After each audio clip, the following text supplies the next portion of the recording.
My people, sons and daughters of Helghan. For many years, we have been a broken nation. Shunned, oppressed, and conquered by those we sought to escape. 10 years ago, I asked for time, and that time was granted by you. You, the strength in my arm, the holders of my dreams. Our forefathers embarked on the greatest exodus in the history of all mankind. An exodus for freedom. Helghan became that freedom. Our new world changed our bodies. At first, it weakened us, but in fact, we were growing stronger. In the time you have given me, I have rebuilt our nation. I have rebuilt our strength. And I have rebuilt our pride. Our enemies at home have been re-educated. We have given them new insights into our cause. On this day, we stand united once more.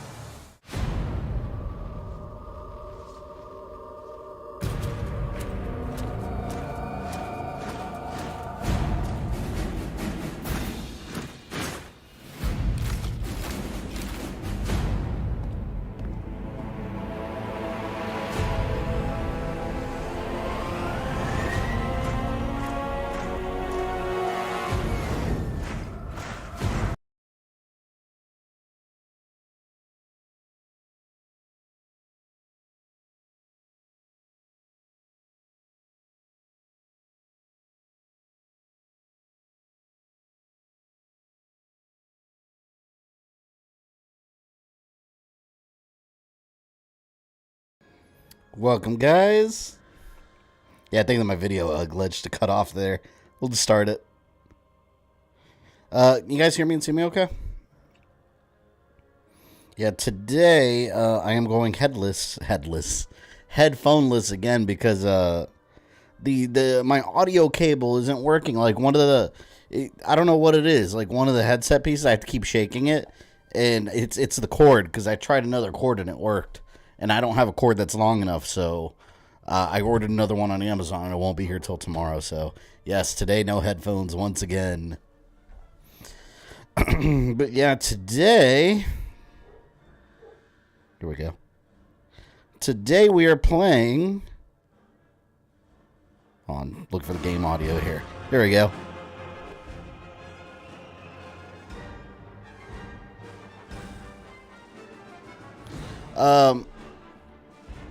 Hang on. Lose my gift membership, messed up my mod status. Oh, wait, Devil Hunter, you're on Patreon, right? Hold on. Easy fix. There you go. Atlas Fabian's only for OnlyFans. $50 a month, OnlyFans. But yeah, today we're playing Killzone. Out of curiosity, has anyone played these games? I feel like this is one of those lost series. Like, nobody talks about it anymore because... The last one we got was... I mean, we got Killzone 1, 2, and 3 on PS3. No, I'm sorry. Killzone was a PS2 exclusive. This is the original, but they made an HD version for PS3. So this is an HD port. And then 2 and 3 were on PS3 exclusively. And then we had Mercenary, which was the Vita version. It was a Vita exclusive game. Very impressive graphics for Vita. And then... The last one was Killzone Shadowfall, which came out on PS4 like early in its lifespan and didn't make a big splash. So the series has been dormant ever since. I've been dying for them to... Oh, shit. I've been dying for them to bring it back, but this is... for those that don't know, this is made by Guerrilla Games. They're completely focused on like Horizon. They're the ones that made Horizon Zero Dawn and Forbidden West. They're great developers. They make really good games. And this game, as you can see from the title... was at the time everything was trying to be a Halo killer. So this is another one of those games that was advertising itself as the Halo killer. Of course nothing was. Killzone definitely wasn't. But it's a damn good game and I love it. Killzone 2 is still one of my favorite FPSs of all time. thought the ending of Killzone 2 was great. Yeah, and it leaves it wide open for that third one with like a jaw-dropping moment. It's amazing. Rutherford, welcome. Big fan of every Killzone game. I also stream this on my channel as well.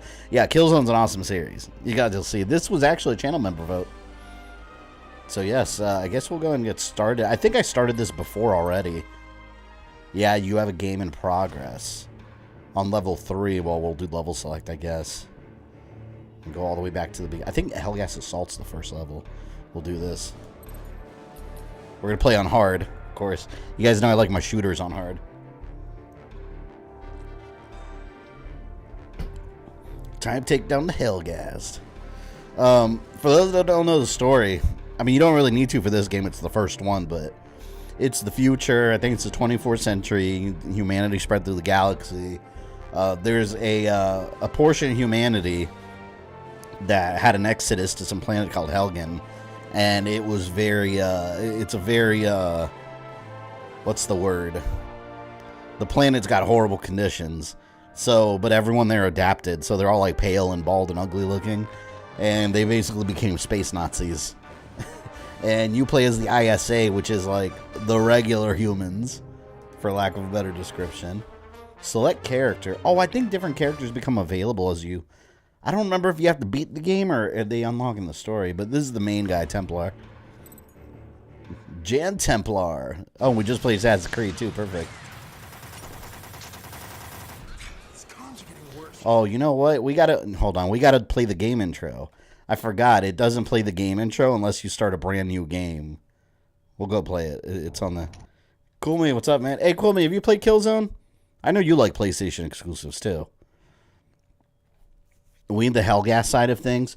You know what? It's funny you mention that, because we'll get to that. Actually, the next Killzone game we play will probably be Mercenary, because that one takes place during 1 and 2. It play actually during 1, 2, and 3. And that really shows you the other side of the conflict, too. You play as a mercenary that ends up playing both sides later. My people, sons and daughters of Helghan. This is Space Hitler, I call him.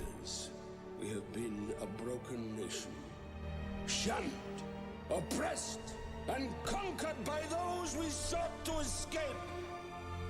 10 years ago... Was Killzone the anti-Halo game that was made for PlayStation? I thought that was Resistance.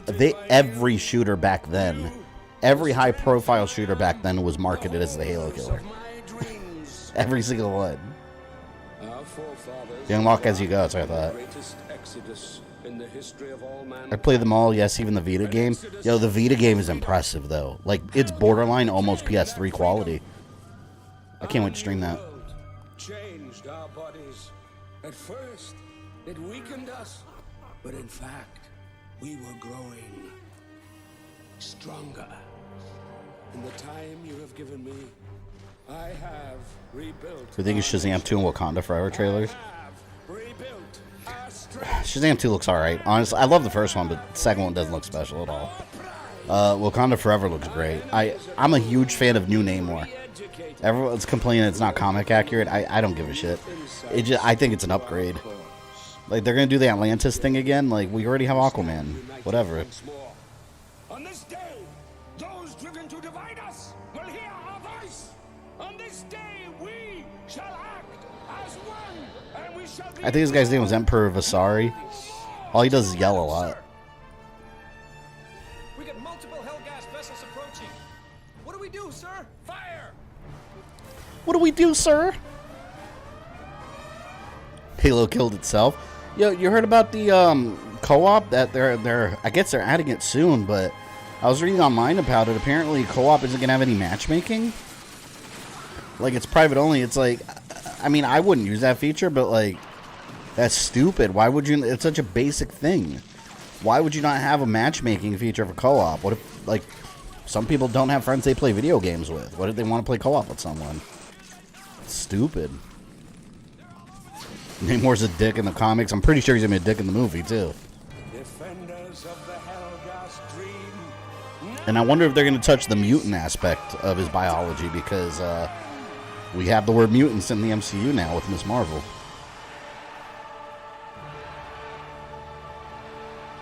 Look at that face. Just want to shoot him. Surprised we didn't get remasters for current consoles. I don't know why the hell we don't have a remaster for this. We got the Uncharted games, which, yeah, those are more popular, but they're still PlayStation exclusives. I mean, this one is a remaster. This was a PS2 title, and this is the PS3 HD version. But yeah, they Killzone 2 and 3 are stuck on the PS3. They absolutely should have had an HD collection on PS4 at least. Got to pay extra for that video. Yeah, you got to pay extra for matchmaking. Screw that. I already beat the campaign too, so it's like I don't even care anymore about the co-op. Like, what am I gonna do on co-op? I beat the game already, and it was a pain in the ass. All right, level 1, Helghast Assault. There are 11 missions, I believe. I don't think we're gonna beat this today. We'll probably do like half today and half next week. This game easily could be like 8 or 9 hours. Hard mode, Templar. If I remember correctly, I'll have to see when the game starts. But if I remember correctly, I think this is one of those games where you can customize the controls completely. I don't know if I'm thinking about that or Resistance. Shit! What do we do, sir? We have to get back to the main line. I remember the marketing for this game too. They used a lot of like real life, like famous like moments and like conflict and war, and reenacted it, but with like the Helghast in this game. Are you gonna stream the RE Village DLC? Yes. I probably won't stream. Maybe I'll touch on the new mercenary stuff. I don't know if I'm gonna stream the third-person mode all over because it's the whole game again, and I already played it. I don't know if I'm gonna stream that, but I will stream the DLC, the new story content with Rose.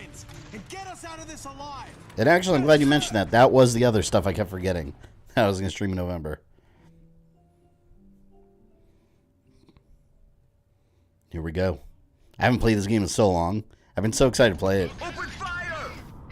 Man, back then, like, these graphics were super, like... Oh, no, ew. R1 for fire. Hold on, I have to update that. Yeah, see, look. Modify a wireless controller button. Yeah, see, you can remap them. Yeah, see, no, I have to be able to shoot with R2. R2. Wait a minute. How do I do this? Press the button you want to remap. R2 will be primary fire. R1 will be secondary. I can't do that shit where you shoot with R1. It's weird. Throw grenade. No, see, and aim. Zoom, I have to do L2. Oh, that's weird. Hold on. No. We got to update this. Because my grenade, I have to do R1 for grenades. R1 will be grenade. Okay, now L2. Yeah, R1 is grenade. L2 will be zoom. L2 is zoom. And that leaves L1. That's weird, though. L1's going to be my secondary fire. I don't like that either, but it'll have to do. Let me try that out and see how it works. I hate when R1 is shoot. It's weird. It feels backwards. Oh, yeah, that feels so much better. And then... yeah, that feels better. Honestly, like, I think every game... I don't know how hard it is from a programming point of view. But I think every single game should have some kind of, like... controller remapping function. Because, like, sometimes these games have weird-ass controls. Like, with Final Fantasy, like, with Stranger of Paradise, they had the, you know, the R1, R2 with, like, light and heavy attacks. Just like Elden Ring and shit like that. I switched it to square and, what was it? Square and triangle. It feels so much better. Hell, this game looks good. This game's amazing. If you haven't played it, and you have a PlayStation 3, find a copy. Or, I don't know if you can stream it on PlayStation now. I have no idea. But this is the PS3 remaster of the PS2 game. And then Killzone 2 and 3 are PS3 exclusives. Give me some covering fire! God, look at these graphics, too, for PS2. Like, this game, I remember this game pushed the PS2 graphics. Like, that's why they were calling it, like, the Halo killer. They were really pushing the graphics of the console. and everyone was like, "Oh my god, this is amazing." And it came out. It's like it's a good game, but it didn't touch Halo's success.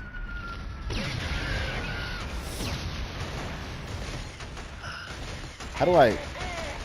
Can I melee? I don't know if this game had melee attacks yet. Oh, we'll find out. Shit. It does feel a little slower though, man, because it's PS2. Like it's not as it doesn't feel as fluid as some of the modern shooters. Oh, and it's got health packs too. Whereas now everything we have is like regenerating health. All right, circle is cover. L1's primary. Okay. This reminds me of World War II shit. Great.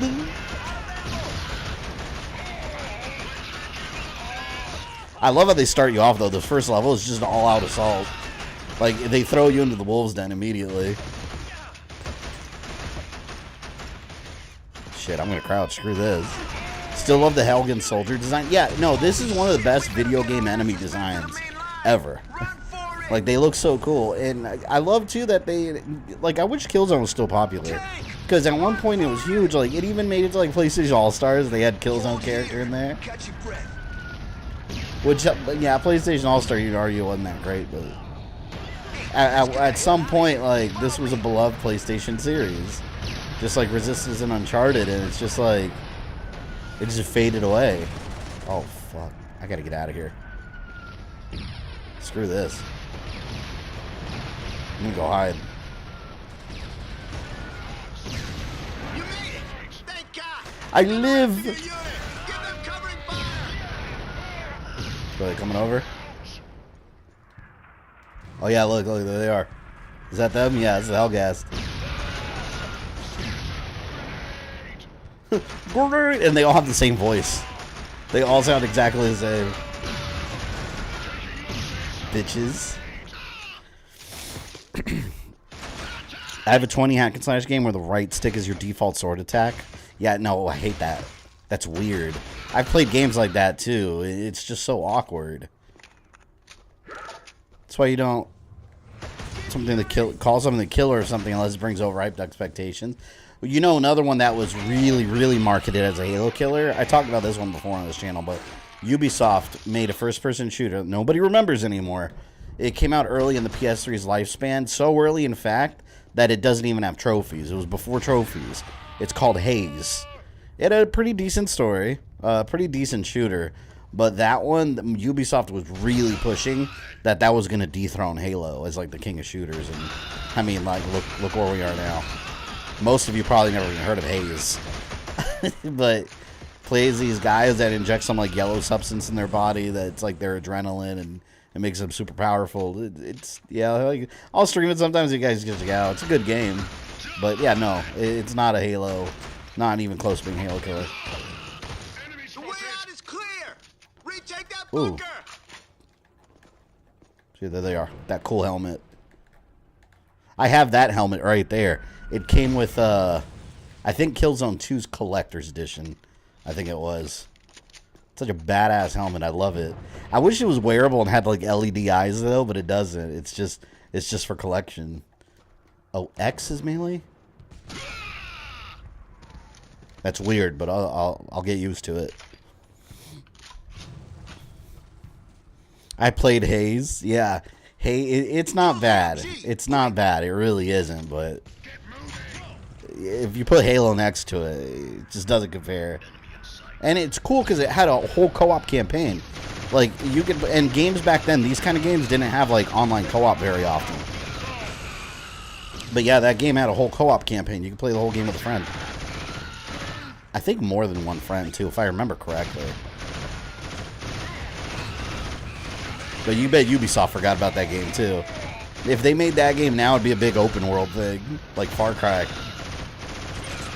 But yeah, it was just a level-based shooter. We'll hold this bunker!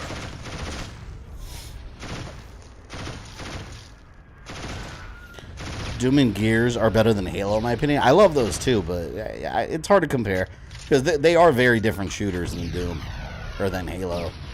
Halo really is just kind of its own thing. Like, when Halo 1 came out, it really reinvented the shooter, you know, oh shit, genre, which is why they call it Combat Evolved. They're trying to be like, you know, their own thing, which I think overall they succeeded. You know, they did a shooter a really good story, and both really good online, which for a good online for a shooter for home consoles at the time was not common. Like, who played online video games at home that weren't on PC back then? Nobody did. Yeah, we had it. It existed.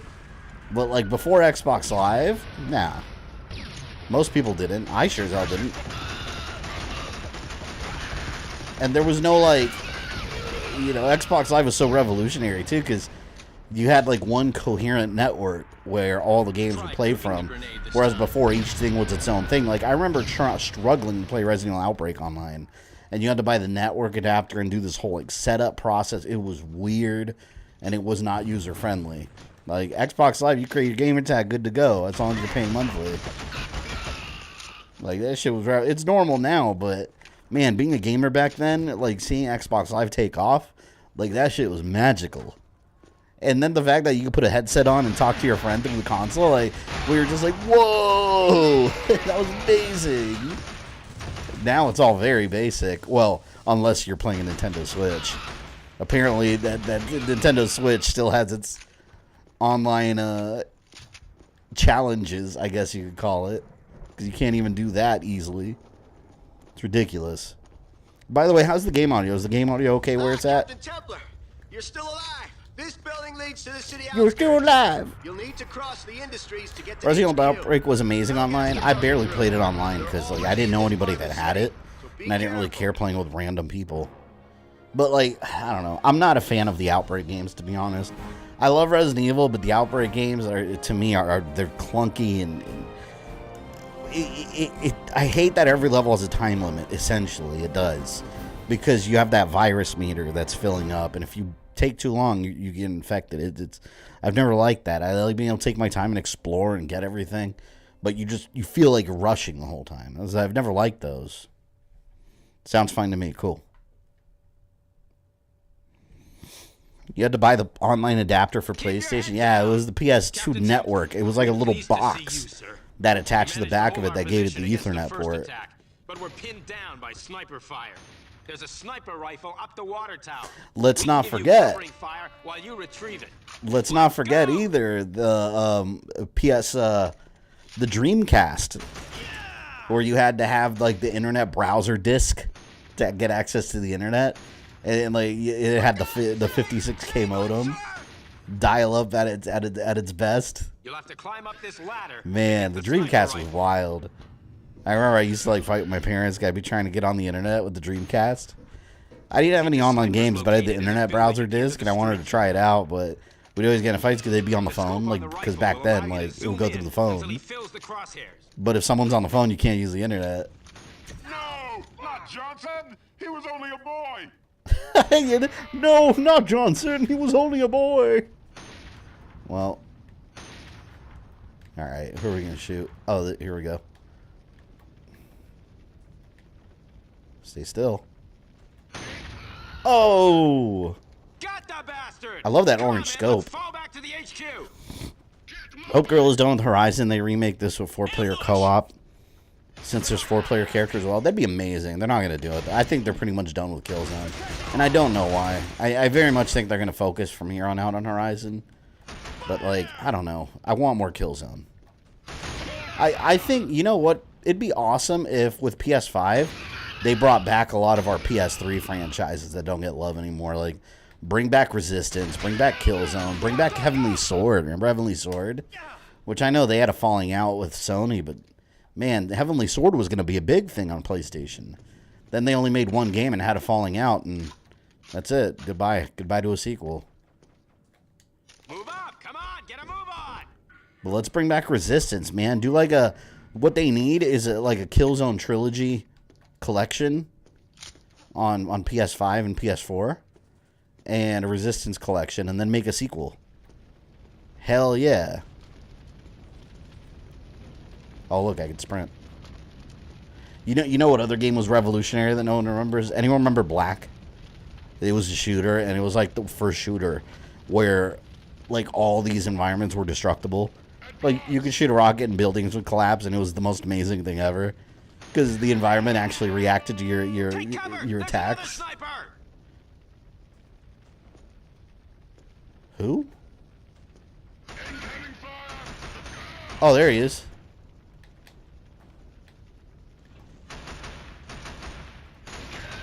Don't shoot over here. How dare you? Oh, there's two of them. I accidentally no-scoped him. Let me do it again. Did I get him? I got him without the scope. Oh, give me a trophy for that. Come on. No trophy. How sad.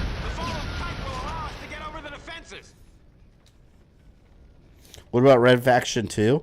I never played Red Faction 2. I played the first one. I have both of them on the PS4 to play with trophies in the HD version that they had. Oh, shit. I'm going to stream those sometime. Actually, I have all the Red Faction games. I've only played the first one, though.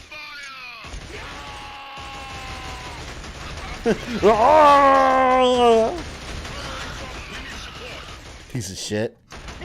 Die, space Nazis. Oh, no.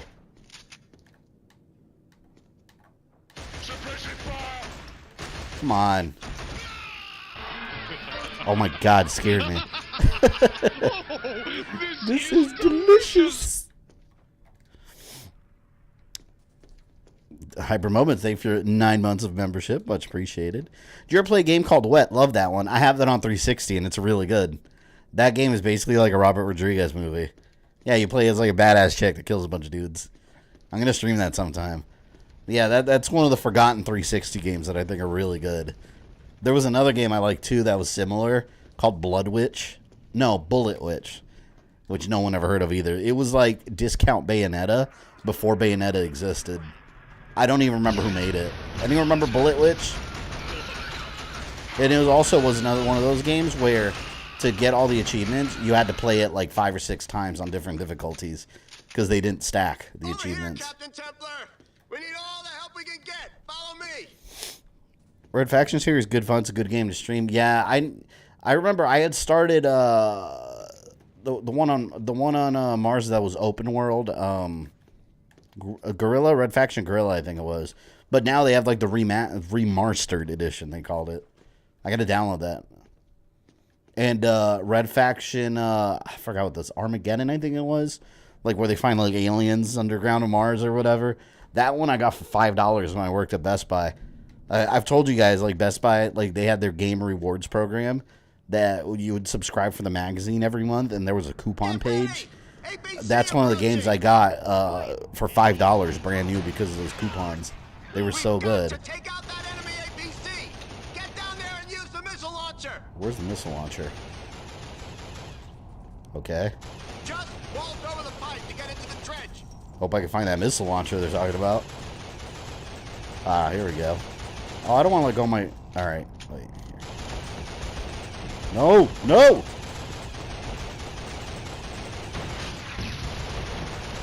Shit. I'm trying to crouch. Yeah, I almost died.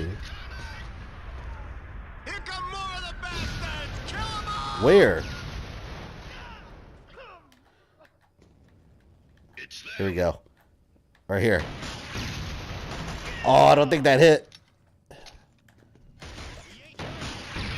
Oh, man, you got. I don't know if anyone here remembers, but remember the first footage we ever saw? I remember very vividly the first footage we ever saw for Killzone 2.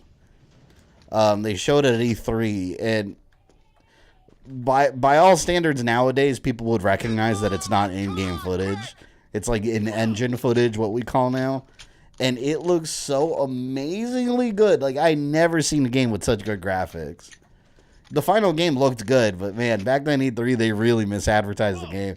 They made it look like a straight-up movie. Behold my But you could tell, like, the way the and characters despair. were moving and acting, like, you could tell it was all just, like, pre-rendered stuff.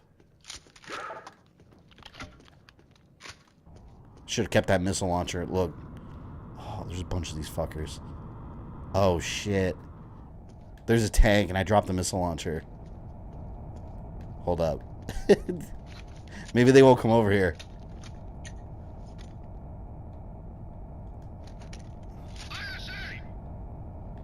Oh, that thing's just waiting.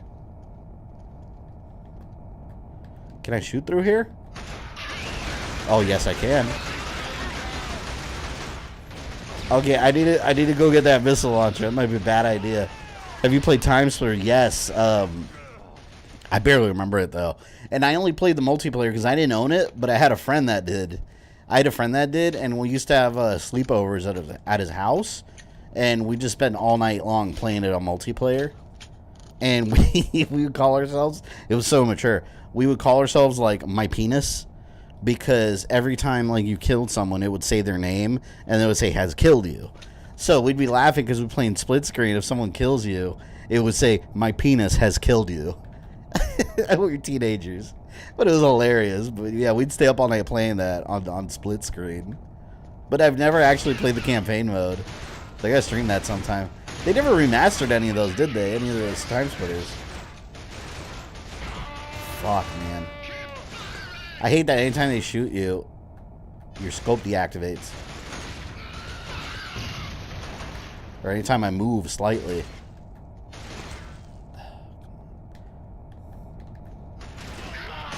I can't have my scope up while I'm moving. I have to stay still.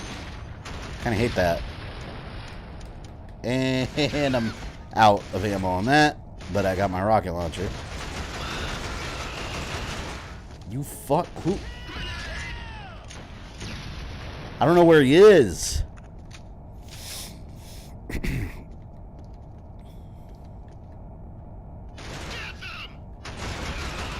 There we go. If you stand incredibly still, the tank won't see you, like Drax. Well, yeah, clearly right here it won't see me. We're pulling back to HQ. Come with us. We'll escort you to the HQ. I think I can get it. Do I have anything left? Oh, I don't even have anything left on here. I thought I did. Damn it. You think you'll play Callisto? Yes, I am going to stream Callisto Protocol. I'm excited about that game. It's basically a, it's basically Dead Space again. And I don't mind that. I do not mind if they ripped off Dead Space. If you rip off good games and make it your own, like, okay then. Very good. Still got your movie reviews are coming back. Yeah, I've got a couple of them lined up because I'm bringing back movie reviews because YouTube finally did something right. They haven't fixed the issue, but they alleviated the copyright issue on YouTube just a little bit. Enough to where, like, before you'd get a copyright claim and a company can wait till like day 29 and then deny your appeal or deny your copyright claim, and then you'd have to appeal it and they get another 30 days and they can sit on it. Now once the appeal process starts, they only get 7 days maximum. So, for example, if I review a movie and it's disputed and a week later they deny my claim, boom, they only have 7 days from there. So, yeah, it makes streaming movies a little... Or, not streaming movies. Makes reviewing movies a little more attractive on YouTube now again. Right now, I'm focusing on the Metroid timeline, getting that done.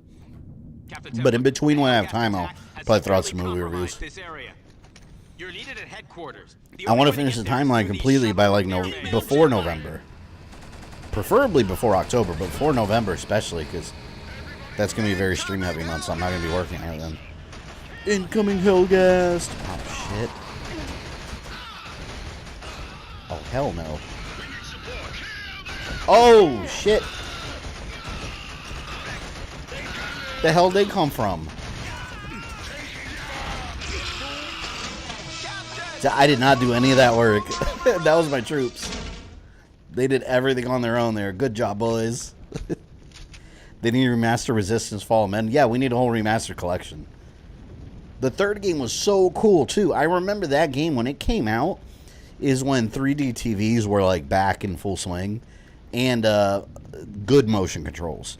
So that game actually worked with the Move controller and the gun that you put it in. And it was 3D. So I was playing that game with 3D glasses on and the move controller. Man, that and Killzone 3. Like, what an experience. Can't really recreate it now, but it was really good. But I'm okay without the 3D and without the motion controls. Just release, like, a 4K remaster, and I'm good. Like, I would love to replay those again. What is he shooting at? There's no one. He was shooting at the ceiling. Like a jackass. Yeah, there's nobody over there, dude. Let's go kick some ass. Let's go kick some ass.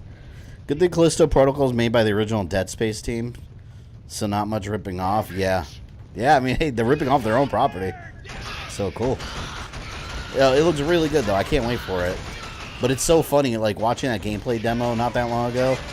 And, like, you could just see the Dead Space influence. Like, almost copy and pasted. I'm getting lit up. I'm dead. I'm so dead. Look at my health. I got nothing. If I get... My God. Alright, I got my sniper rifle. Holy shit. I heard YouTube is also making it tougher for people to claim videos as a troll. I don't know what steps exactly they're doing to address that, but they need to. Did you guys hear about the Ubisoft? Not Ubisoft. Bungie. The Bungie lawsuit? It shows. It's a perfect example of how broken the copyright system on YouTube is. So there was a guy uploading music from Destiny on his YouTube channel. He had like 3,000 subs. Pretty small channel overall. Who is shooting me over here? I'm getting hit while I'm over here. So this guy was uploading music, and he got copyright claimed by whatever company does the copyright claims for Bungie, which, you know, rightfully so. It's really not fair use if all you do is upload video game music. That's not fair use. You're not making any changes to it. So just take the videos down, move on with your life. Well, he decided not to take the videos down. Instead, what this dumbass decided to do was pretend to be that company and start filing copyright strikes against other channels that were covering Destiny. Not even just music, like Let's Play channels and shit that stream Destiny. And like people that review it, talk about Destiny, they were striking their videos like crazy. So, of course, YouTube didn't even verify anything. He just did it and then said he was them, that he was authorized. YouTube had no verification process at all that he is, and that's the flaw with the system, right? You don't have to be a copyright holder to claim something. You could just do it, just to be a dick. Illegal, by the way, but you can do it. So this guy, he does that. Yeah, I heard about that Bungie lawsuit. That asshole's gonna get what's coming to him. Yeah, well, so check this out. And normally what YouTube community doesn't side with the big guys, you know, they side with each other. But this guy, he made the cardinal sin of copyright striking his fellow YouTube creators under the guise, though, of being that company. So what happens? Bungie starts getting heat by people. So once you're a company like that, you start copyright claiming videos, you're gonna get heat by the YouTube community. And Bungie was basically had to issue a statement on Twitter like, this isn't us. We don't know who the fuck is doing this. I have no idea. They tried to get in touch with YouTube. Oh, yeah, no, he claimed videos on Bungie's own channel. On Bungie's own channel. But this, so, and then Bungie was trying to get a hold of someone on YouTube. And lo and behold, this multi-billion-dollar company, multi-million, I don't know what their funds are. This company with a ton of money. More money than me or any other creator on the platform has. They fucking tried to get a hold of YouTube. They couldn't get a hold of anybody. Bungie couldn't get a hold of anybody. And they were stuck, as they described it, they were stuck in a loop of help with YouTube support. And that's what happens when you try to reach out to YouTube for help. You get stuck in this circle of support where you're going around in circles and you're getting no help whatsoever. It happened to Bungie, what hope the creators have. But anyways, eventually, over time, after much toil, they got some help from somebody at YouTube, and they ended up had to get a subpoena from a court of law just to get you. Well, first of all, when they did get someone from YouTube, they couldn't give them the identity of the person that was filing the claims because they were working on behalf of Bungie. And Bungie was basically like, no, we are Bungie. This person is not with us. That is us. And they had to get a legal subpoena from a court of law for YouTube to divulge the identity. And it turns out it's some jackass on YouTube that has like 3,000 subs. They terminated him. But he had like 3,000 subs, and he was also going on like Bungie threads, like saying like, oh, I knew it wasn't you guys. I hope they catch who's doing this. Like, it's like a murderer coming back to the scene of the crime to offer the police tips. Like, what an idiot. But anyways, this guy is now being sued by Bungie for like $7.6 million. I hope they bleed him dry for every penny he has. Like, people need to learn that the copyright system, you can't fucking abuse it, or you're going to get hit legally. Thankfully, Bungie is the one taking the initiative and doing this. And they said, man, Bungie's brutal, though, because if you actually read the, like, legal proceedings, they basically say, like, it'd be foolish for anyone to be a volunteer defendant with him. And it's like, oh, shit, they're throwing hands.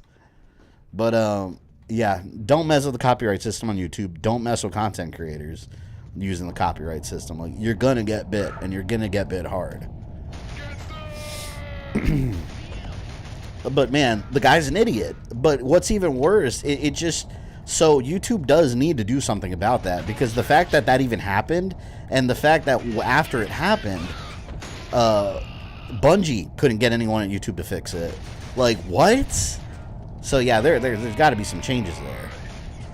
But at least YouTube did alleviate the copyright dispute. Well, not the copyright dispute. They haven't done shit about disputes, but at least the copyright appeal process. So they alleviated it quite significantly, because that's one of the more frustrating parts. And also another cool thing, if I ever do a movie review and it gets blocked, which 99% of the time would happen, yeah, I used to have to sit there and wait for like over 30 days for you guys to watch it. Now when it gets blocked, I can escalate it to the appeal process right away, and a week later it'll be back. So a lot of good things coming up. A lot of good opportunities for creators, slowly but surely. The fact that this guy went and claimed Bungie videos too, like, what did you think was going to happen? Like, it is actually against the law to abuse DMCA. Like, it actually is. It's not against just YouTube policy. It's actually illegal. So in no world is this guy going to win the lawsuit. There's no way this guy could possibly win that lawsuit. Besides the fact that Bungie's gonna have better lawyers than he does, he's absolutely legally in the wrong. There's no defense for what he did. It's funny too, because when he got confronted that he wasn't Bungie, he retracted his claims right away. But like, too late, dude. You already did it. You fucked up. Yeah, that's right. Eat that, Helghast. Helghast scum! We have to get you to safety. You go on ahead, Captain. Wait. We'll stay here and I need hold my this sniper. position. Oh, that's one of mine. Surprised the guy's not going to jail. I mean, usually crimes like that, I mean, if the federal government decided to step in and I mean, he could, technically. I mean, if the federal government decided. But, I mean, yeah, this is going to be more of like a civil prosecution, I guess. So it's just going to cost him a shitload of money. But I'm glad. Play stupid games, win stupid prizes. Yeah, exactly. This guy is the poster child for, if you open up your dictionary, open up Urban Dictionary and look up fuck around and find out, you're going to see a picture of this guy. Like, he fucked around and found out is what he did. Oops. Is that a Helghast? No. There is a troop in my team, I believe, in this game that he's half Helghast or something like that, if I remember correctly.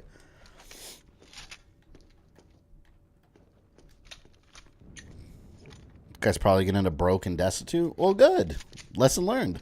Captain Templar, we've been And there goes any potential of a future YouTube career.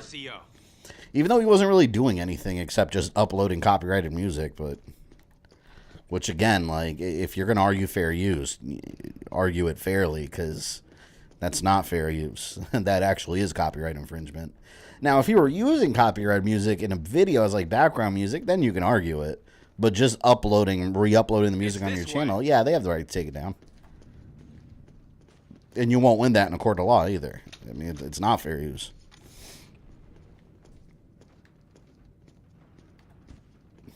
Damn, these graphics look so good for PS2. I remember when I bought this game in particular because it was the same time I bought the original God of War.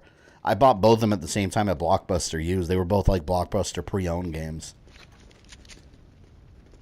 I remember I'd recently gotten a PS2, so I was just like on a pre-owned game like buying spree at Blockbuster.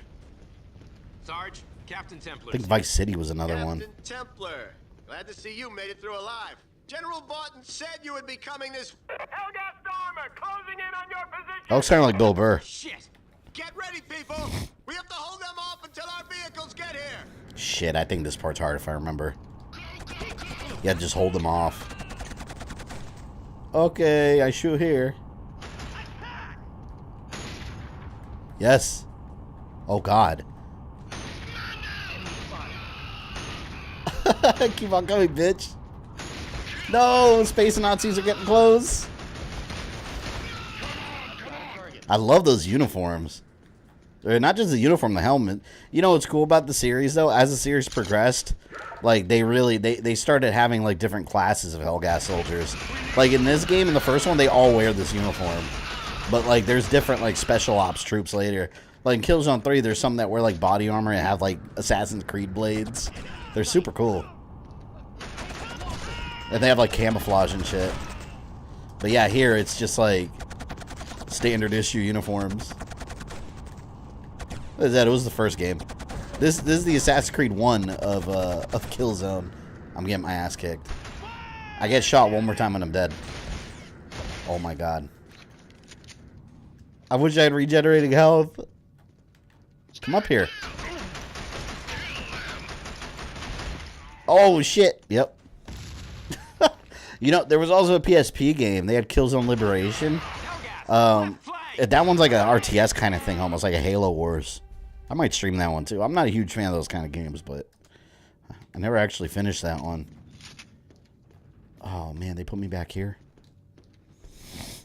Captain Templar, we've been expecting you.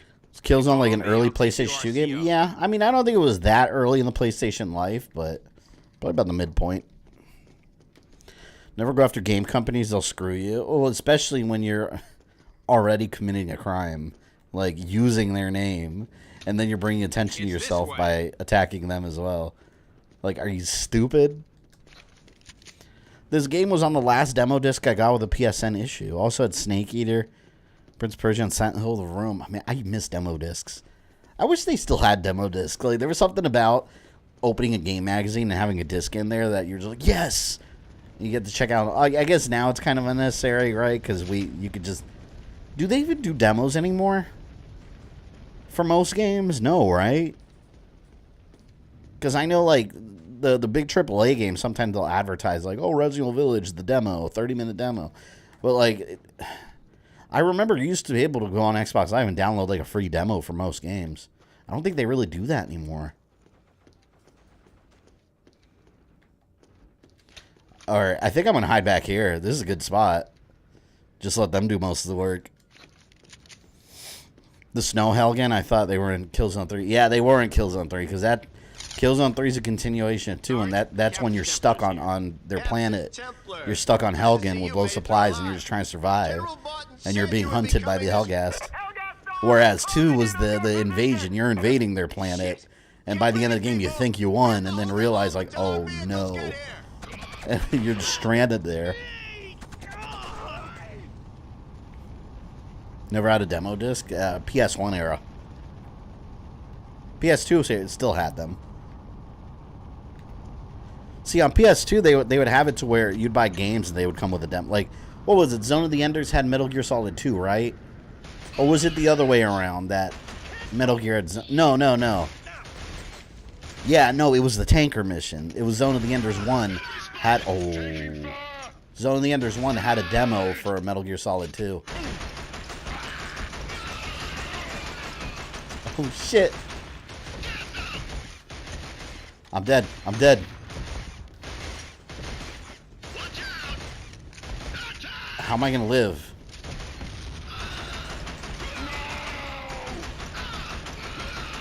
How the hell did I survive that?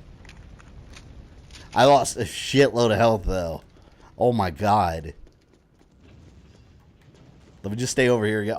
I think all my dudes are dead. What are you gonna do? No! More companies are reinvesting in digital demos. Help sell your game when people can play it before they buy. Which they should. Like, offer a demo. Be confident about your product. Let the game speak for itself. Shit. This is a good hiding spot, though.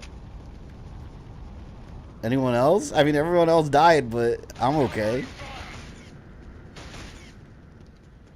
Fuck, where are they?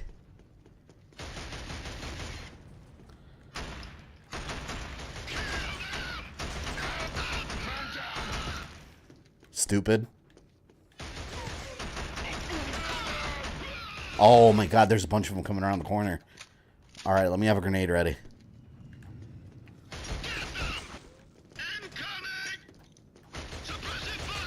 Come over here. This is the Alamo right here. This is the Alamo. We all died.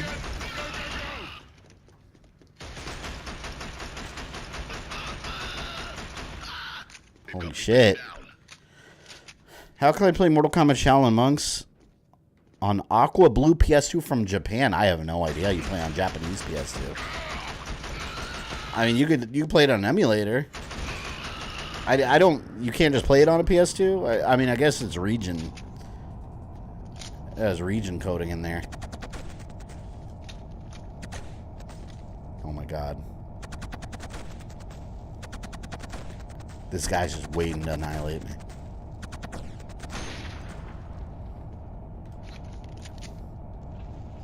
I don't know where I should go now. Am I wrong, or should the title of the stream be the original PS3, not P... Oh, well, no, I mean, this was a PS2 game. Yeah, this was a PS2 game. This is on... I'm playing it on PS3 because this is the remaster. But yeah, originally this was a PS2 exclusive until they remastered it. That's why I put that in the title. Helghast! Have broken through the west perimeter! Where are all my troops? Captain, over here. Their bodies aren't even there. Oh, well, there's one. Oh no, that's a Helghast. Bitch. Don't mess with me again when I have a hiding place. I've never played it. Yeah, I think a lot of people didn't play it because it was a brand new series at the time. I remember it came out around the time of God of War. I was mentioning before that's when I bought it. I bought it as a pre-owned copy of this and God of War. I think Killzone didn't really... It's kind of like Assassin's Creed. Like, Assassin's Creed didn't really hit its stride like with the mainstream gaming public until the second game. That's what happened with this game. When the second one came out on PS3, that's when it became a high-profile series. Whereas with this one, it was just the first one. It was just one game. And that's it. But this is one of my favorite PlayStation franchises of all time. Like, when Killzone 2 came out, for a while, it was my favorite shooter of all time. It still is one of my favorites. I think now, if I had to go like my favorite first-person shooter, in all honesty, right now, I could still confidently say Doom Eternal. Doom Eternal still, like, I think that's my top shooter of all time. Killzone 2 is up there, though. I love Killzone 2. Killzone 3 was good, but Killzone 2, to me, was just revolutionary at the time. Finale, Prince of Persia is Wednesday. Yeah, Prince of Persia, we're going to finish... We have a little PS3 binge this week, don't we? Yeah, we're going to finish Prince of Persia Sands of Time Wednesday. We're in the last third of the game. And then Friday, we're going to do... What I'm planning on doing Friday, I don't know if we don't have time to beat Assassin's Creed 3 completely on Friday, we'll be close. Because we're gonna finish up the Homestead missions and then start Tyranny of King Washington. If I don't have time to finish Tyranny of King Washington, I'll do like a small stream the following week as an extra thing just to top that off. But we're pretty much almost done with... well, we're done with the main storyline in Assassin's Creed 3. We just gotta do the Homestead stuff. That's also an important part of the story. Which I should have done that before. I don't know why I didn't do it. The timeline's all fucked up. If you're following Assassin's Creed 3 chronologically, the timeline's all messed up now. I've created a paradox. Oh, hello there.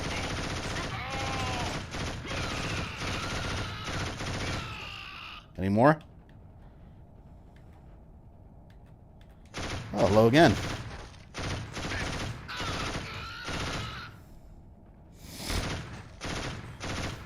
Both know your favorite FPS stage, Jabba's Blowout and Dark Forces. Screw that stage.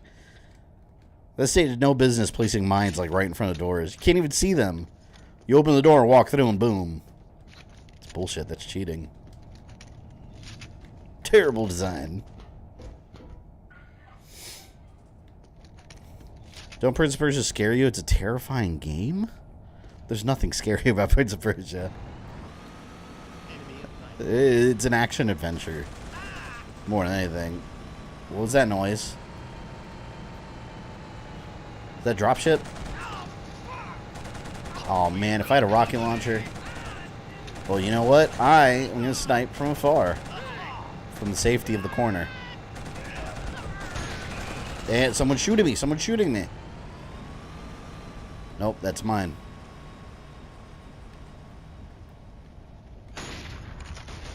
Damn it. Oh my god, look at all of them.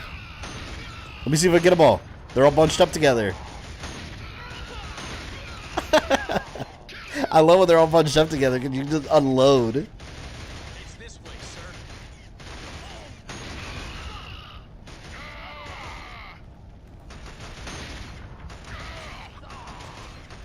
Damn it, I'm out. Remember when I saw the H2O trailers, I knew nothing about Halloween and couldn't understand why they made a horror movie about water? You know, it's funny because I didn't understand either at the time. When I was younger, I was like, H2O. And then it's like, oh, Halloween 20 years later. Okay, cool. By that logic, the new one should have been called Halloween H4O. It was Halloween 40 years later. By the way, I can't wait for Halloween Ends. It's going to be epic. People ask me if I'm going to review it, but it's like, I can't. Yeah, you guys know my Halloween rule. I review Halloween yearly. We got to work our way towards that one. Which I am not really looking forward to next year's. It's going to be Resurrection. We're getting into the bad ones now. It's going to be Halloween Resurrection. And then after that, Rob Zombie Halloween 1 and 2. Ugh. I despise those movies. The first one wasn't terrible. The second one, for me at least, there was nothing redeemable about that second movie. It was awful. Where do you think Assassin's Creed is going next? I think Persia. I don't know about next, but soon I think we're going to go to Persia. I want them to go to World War II or Samurai Japan, but I don't think so. Oh, by the way, rest in peace to the channel members we lost. We did lose a handful of members. We have 69. We had 77. Which is fine. It was the gifted memberships, so they're not automatic renewals or anything. I think we did keep one or two of you, so if you did, thank you. I appreciate you guys becoming permanent channel members forever. But yes, I appreciate you guys. Why do space fascists get all the cool-looking toys? All the bad guys in video games always get cool toys. They had cool toys and cool uniforms. Look at Transformers. All the bad guys look cool. I'll be shuttling up in within the hour, General. Yeah, within the hour. And I expect everything to be ready when I arrive. This game plays so good. Damn. It's good to see you, Yan. You too, General. What's happening out there? Are we holding? Jan. They call him Jan in the second game. It's impossible to tell with the comms as they are. But we're being attacked by the 3rd Helghan Army, led by a General Lente. If Helghast ships keep on flooding in with more troops, we may as well pack up right here, right now. So much for taking them out of the sky before they land. Yeah. What's the latest with the SD platforms? General Adams is trying to get them operational again, but they Did need Halloween Resurrection of Busta Rhymes? Yes. to get up there with a security key to And he starts judo kicking Michael at the end. I'm just waiting for the damn key to arrive before I head It's up so to the shuttle. stupid. Any news from Earth? It's a shit movie. We're gonna need some heavy firepower to root these bastards out. Well, as we heard, they're sending the cavalry. We just have to hold out until they arrive. Oh yeah, this isn't Earth. I think this is a space called, I think Vekta or something like that. I had you brought here for a reason. A I think that's what it's called. I was hoping you'd... What's the brief? We have an infield operations agent working for us. You can skip the zombie Halloween films, make it a subscriber goal. I can't. I gotta follow the rules. Spy. Since I started, it's been one Halloween yearly. And so, At least I have 2 years to worry about those. a few hours ago, This is H2O year. saying he discovered information vital to our cause. He's joined an ISA platoon holed up in this mall, in the slums. Up, space shopping We've malls. heard nothing. We need him back, Yan, and quickly. The enemy want him too. So I think our best chance A is... small team traveling quickly. I understand, sir. I'm on it. Has Michael Myers found a job or at least taken out the trash? I don't know. He's been missing since I outed him as a creep that impregnated his niece, apparently. So he's been missing. He's disgusting.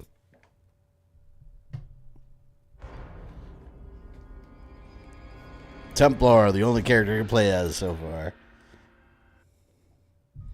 Is this the same company that did Horizon Zero Dawn? It is. This was their big series before that game.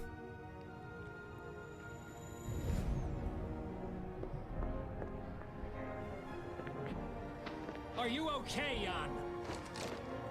I'm organizing an evac. Jan, they keep calling him Jan. Did it arrive?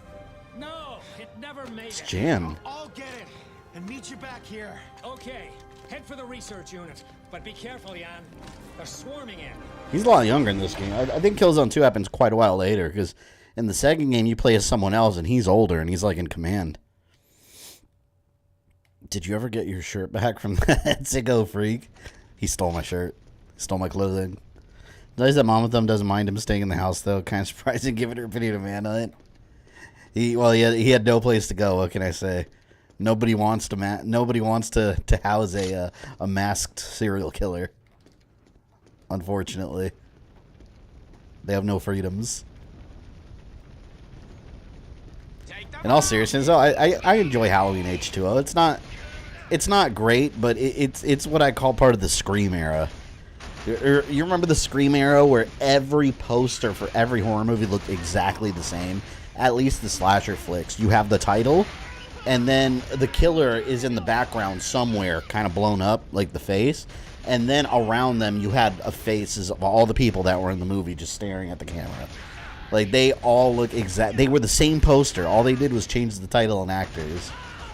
That early 2000s era, like late 90s, early 2000s era. All those posters sucked. Yeah, this is space shopping mall. Hey. Oh, shit. Hold on, man. Stop shooting me. Asshole. Yo, Michael Myers impregnated his niece. That's gnarly. One of the many foils of Halloween 6. Like, there's no way around it. Like, that movie was such a mess, they rebooted it right after. It's terrible. You know, funny story. Originally, Halloween H2O was going to be about Laurie coming back, like, for revenge because she finds out that Michael killed her daughter. But then it was just like, well, where was she the whole time in her daughter's life? And then, because she faked the car accident, apparently. And then they ended up rewriting H2O and making it a reboot. It just ignored everything after 2, except the fake car accident. That's the only part that they kept, that Laurie died in a car accident, but it was just to protect her identity. The movie itself isn't bad, but yeah, in that movie, Michael Myers is definitely a pushover. Like, she beats his ass pretty easily throughout that movie. Ooh, what's this? What is bison business for? Bison business? What are you talking about? It's not bison dollars? Oh, that's like a grenade pistol. Alright, let's hold on to that. Hello? Oh, that one's not accurate. No wonder that they're not hitting a lot. This is way better. They should be using our guns. Yeah, other movies I'm covering, which I said overtime, I'm just working on thumbnails right now. But I'm planning on covering them like between Metroid videos. We're doing Dick Tracy, which I've been wanting to do that one. Batman and Robin. That's going to be amazing. Halloween's going to be on Halloween. And what else? There was another movie. Anyone remember? I posted on Patreon. Halloween H2O, Batman and Robin, Dick Tracy, Howard the Duck. Yeah, Howard the Duck. The old 80s one. That movie's awesome. That movie, like when I was a kid, that movie confused me so much. At the time, I had no idea it was a Marvel property either. But that movie confused me so much because I like had a feeling that it was like inappropriate for kids, but it was also like fluffy animatronic animals and people in suits, and I knew it was a kids movie, but at the same time I felt like, is this inappropriate? The movie's actually kind of gnarly, like for kids. Watching it now, it's pretty shocking.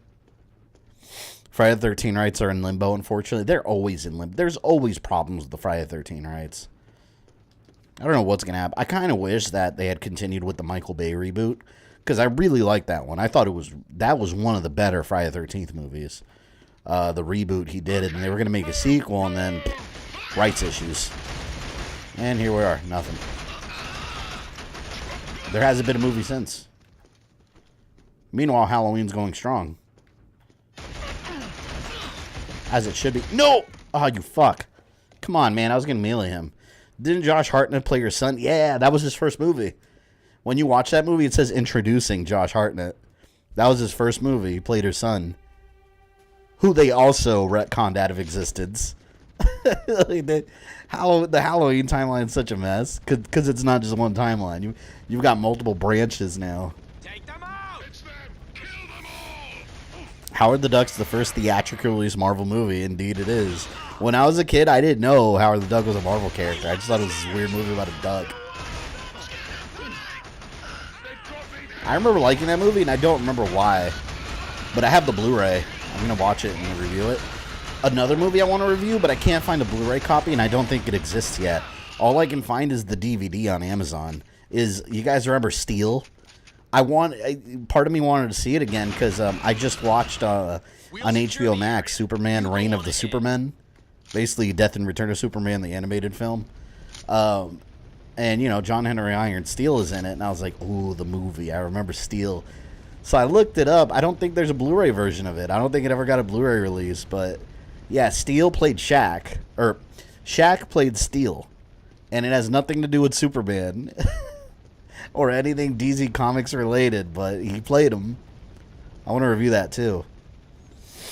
Howard Duck was definitely from that awkward time in the 80s, just before PG-13. Yeah, it was that time in the 80s when, like, things were made for kids, but at the same time, you put a blowjob scene in it. Like, not Howard the Duck, but I'm talking more about Ghostbusters. Remember when, like, he's, like, dreaming he's getting, like, a ghost blowjob? But it's a kid's movie, too. So, it's like, But I like that. Adult jokes that fly over kids' heads at the time. So their movie is truly for everybody. But that's how Howard the Duck was. It was like just mildly inappropriate enough that you're like, is it a kid's movie? I'm not sure. Yes and no. Shit, I think I'm going to show my kids that movie. Untold Legends Halloween series, multiple branches. I actually made a timeline video for Halloween before the new one came out, talking about all that. It was just one video though. And it got super copyright claimed, and it took like 2 months to get it up on the channel. Because obviously it showed movie footage. I should make a whole like mini-series of it, though. Shit. Man, the checkpoints in this game are kind of shitty, though. Because you can get through a whole section, and they'll send you all the way back. I literally have to explain to all my friends all the time to watch Halloween Kills before ends because not a random sequel. Yeah, it's the friends that don't know the timelines are always fun.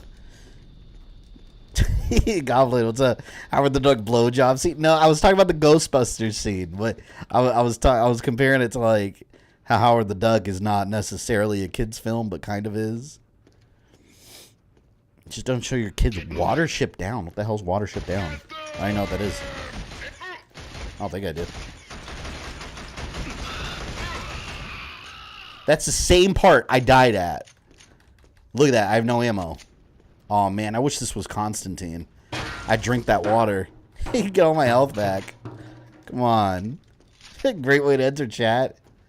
Goblin, when are you streaming again, man? Have you been streaming? Oh, have you been streaming on Twitch? I haven't been paying attention to Twitch. I've actually been thinking about, I've been researching it. I've been thinking about maybe, like, streaming on Twitch also, if it doesn't mess up my YouTube stuff, but I don't know. The only way I do it is if I could find an easy way to combine everything in the chat in one. I don't know. I've been watching some videos on how to do it. It doesn't seem too hard, but keeping track of 2 like platforms, it's kind of a bitch.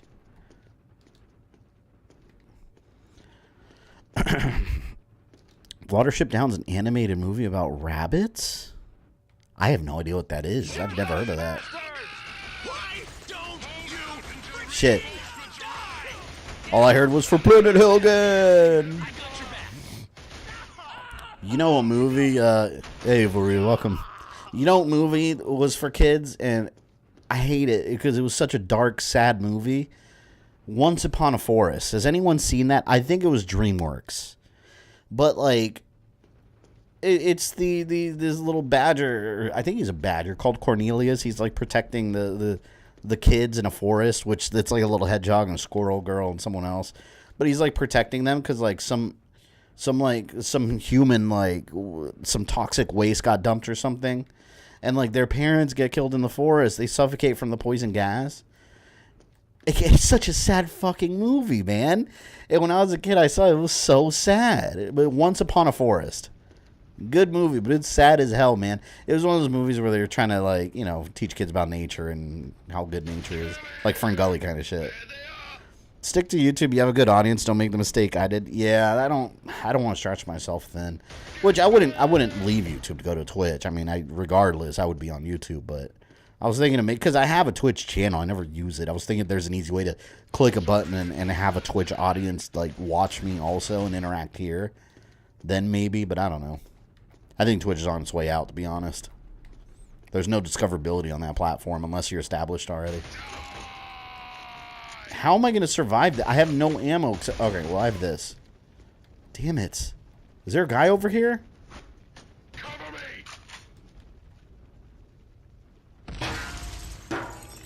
I don't think there's someone over there. You start doing both platforms, you start splitting your audience. Yeah, in my mind, what my intention is to have, because some people do think I'm on Twitch, which I don't know why. People follow me on there. But my intention is to attract Twitch people over to my YouTube channel. But I don't even know if it'll necessarily work like that. They probably just won't even go on YouTube. Because that's kind of why I have my TikTok, to be honest. And it's worked, actually.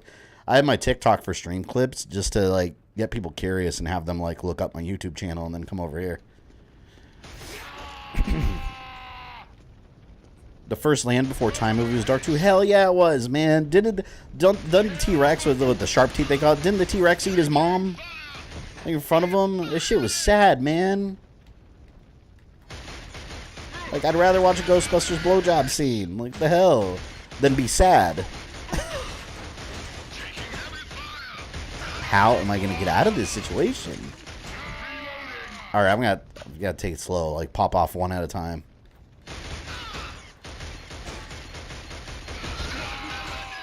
Go fucking space Nazis. You're going to lose Space World War II also. Oh! There you go. I know how Mangs, I don't know who that is. Does YouTube and Twitch and chats mix together? Yeah, a lot of people do it. But, like, I don't know. I don't want to mix my audience, but If I could attract people from Twitch to jump over here, that'd be preferable. But I don't know. It's the whole idea of not putting all your eggs in one basket. But at the same time, like, I don't want to mess with Twitch at all. Like, I just want to keep everything on YouTube, and hopefully people, like, filtrate over here eventually. Maybe I'll try it once or twice to see how it works. One day. You watch Street Fighter Alpha the move? The anime one? No, I saw Street Fighter 2, though. That one I've seen multiple times, and I own it on Blu-ray, and it's amazing. I remember I had seen it on TV a long time ago. Or like a VHS. They had like an edited VHS at my library a long time ago, and I got it. But then I got the Blu-ray, which was uncut, and they had the Cammy like nude shower scene. And I remember watching that when I was growing up, and I was like, what?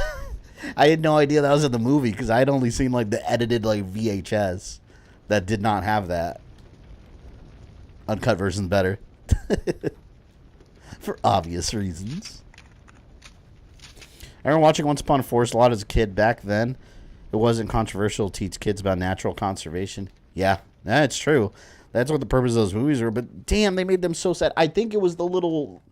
I think she was a skunk, right? The little girl. She had like a pink dress. I think she was a skunk. But she's like, no, we have to go get my parents. And they go to their little house that's a tree. And her parents are just, like, laying on the table dead because of the gas. And I was like, oh, my God, this is terrible. Like, it's a kid's movie. What did you do? You human monsters. That movie, man. That shit was rough.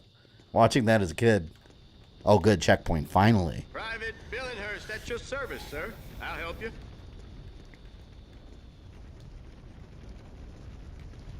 You mean the Chun-Li shower part, damn right. I mean the Chun-Li shower part. And she whoops Vega's ass. I thought that scene was awesome. Like when she starts doing her kick, like her 1,000 kicks on Vega, and he just goes flying through the wall. That shit was epic.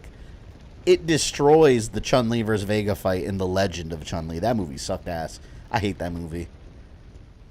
You know, I was gonna review that movie a while back, and I had watched the whole thing. And I remember, like, I was going to start doing a review, and I just didn't do it because I had nothing to say about the movie. It was boring. That was my whole, like, by the time I was done with the movie, I was just like, there's nothing to say. It's just boring. There's not even anything I can, like, talk about that's entertaining. It's stupid. I remember they were calling that movie, I shit you not, I remember how they were advertising it. They were calling it the Batman Begins of Street Fighter and video game movies in general. Like, they thought that movie was going to be the Batman Begins of video game movies. That was going to launch, like, these dark, grittier video game movies and be a huge success. Laughable. That did not happen. At all. Uh-oh. Eat my grenades. Man, I feel like those grenades take a little too long to detonate. Like, after you throw them, like, you have to wait there, like, look at your clock and wait for it to explode. Didn't Bambi's mom suffer the same fate? Well, Bambi's mom got killed by a hunter. What is Killzone about? Loaded question. The gist of it is that it's the future, 24th century, I think. Humans spread throughout the galaxy, and you have a group of human colonists that ended up going to their own planet of Helghast, and it's a very toxic environment. And they basically evolved over time. They're all like bald and need like breathing equipment and stuff. And there's war now between the Helghast, which is them, and the ISA, which is like the human colonies. So it's a war thing. They're at war with each other. That's what the whole game is. And you're just in the middle of the war. I don't think they've ever really detailed like the origins of the war, but basically they feel like the colonists felt they had no rights and, you know, went to their own colony, and then the ISA is just like, nope, that's ours, and so the war began.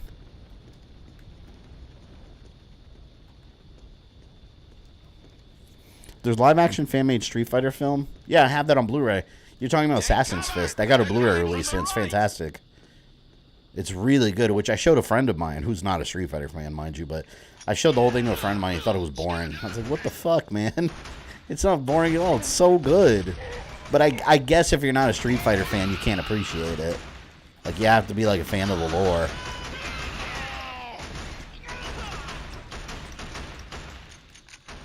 And mind you, the guy that played Ryu in that, like, would be perfect for, like, a live-action Ryu in an actual film. The guy that played Ken, he looked alright. The wig looked really bad, I remember. But you can't complain too much. It was like a YouTube thing. Or it was like a web film that got, you know, licensed out. Ooh. Well, well, well. Now I'm playing Doom. Ultra Shotgun. Who wants to be my first test subject? Have a grenade. Oh shit, I gotta go. Here they come. There we go. Shotgun.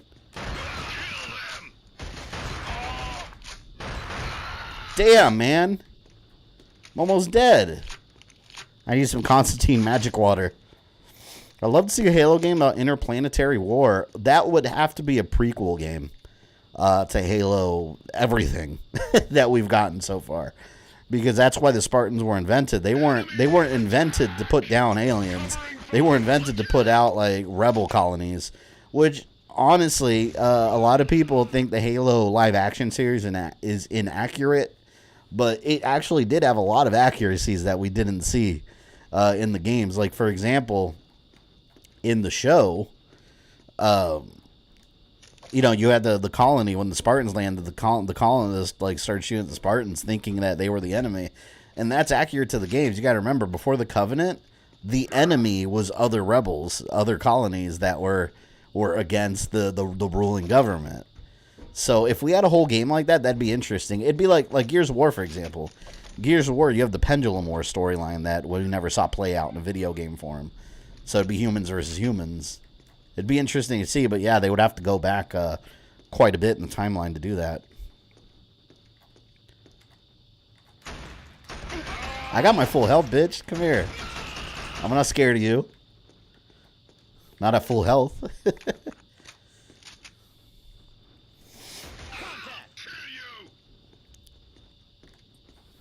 Who said that? Oh, that's not one of my... I thought it was one of my guys. You have revealed yourself, fool! Took so like Modern Warfare? Yeah, I mean, just the fact that it's Warfare. I guess this is basically like Modern Warfare and Halo combined in a way, I guess.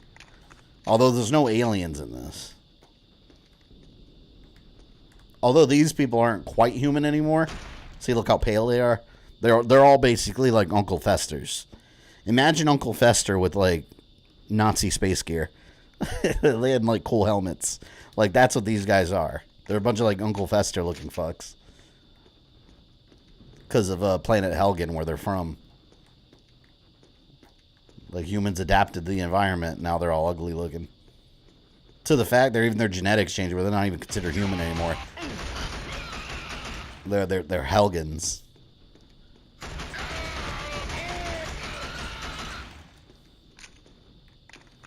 It's so dark in this little area here.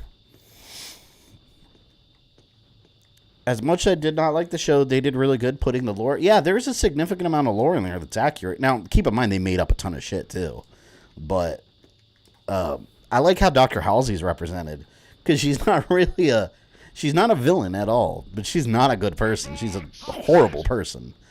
And the show accurately represents that. Everything she's doing, she thinks she's doing it for the good of humanity. And ultimately, everything she did saves humanity.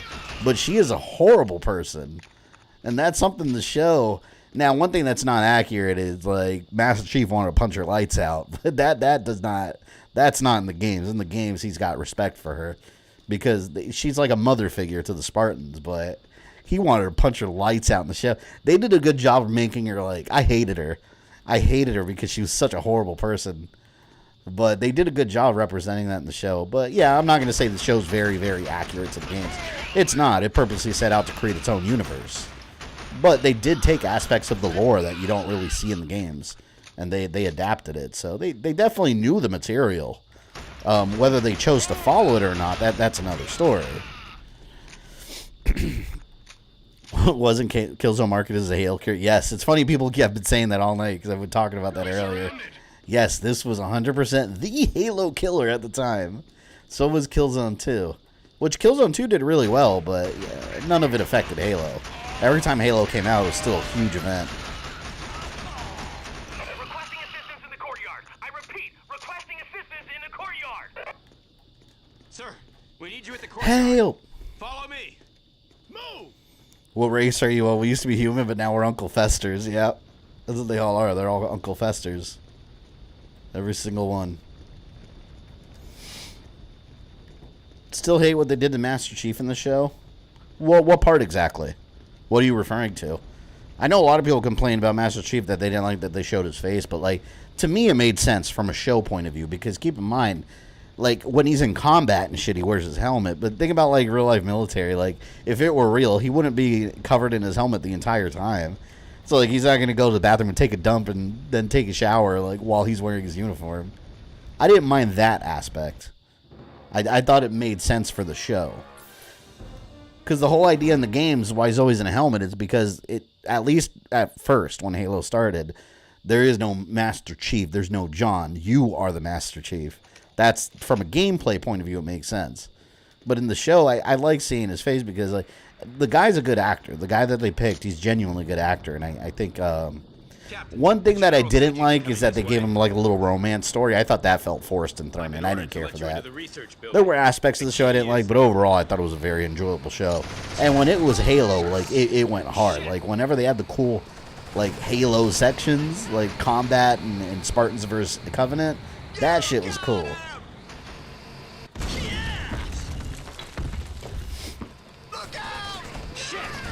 At the show where when Cortana took him over, yeah, I wonder how that's gonna play out. I assume, like, I suspect that by season 2, she's gonna figure out a way to bring him back, and they're gonna have like a closer partnership where she'll be able to do that every once in a while when they're in trouble. They're playing it now like she completely took over his body and he's gone forever, which that's absolutely not gonna be the case. If they make a season 2, that's not gonna be the case. But you know what was interesting about that show? I like to gauge how people that are non-fans react. And I had my fiance watch the whole show with me. She's not a Halo fan at all. She knows nothing about Halo. She actually really enjoyed the show and actually got into the story. Like, she thought the whole backstory of the Spartans was really interesting and how they were, like, kidnapped as children and turned into weapons. And that's straight out of the games. But this is from a non-fan. So I think it was successful at attracting attention from people that normally wouldn't like that kind of show. All like the hardcore fans. I mean, a lot of the time hardcore fans are that kind of shit, you know. And that does go for everybody, but a lot of the hardcore fans, they're not going to like any changes. Like, Marvel's got a bunch of them. Like, people are going to hate that Namor is not like the King of Atlantis, and it's just a made-up Central American lore, which, you know, I'm fine with, but... You know, I don't know. When you adapt stuff in the live action, there's going to be changes, and I kind of like that because I feel the same way about Resident Evil 2 and 3 Remake. Like, I don't want a repeat of stories I already know. Like, I want them inspired by it, but I don't want a copy and paste of it.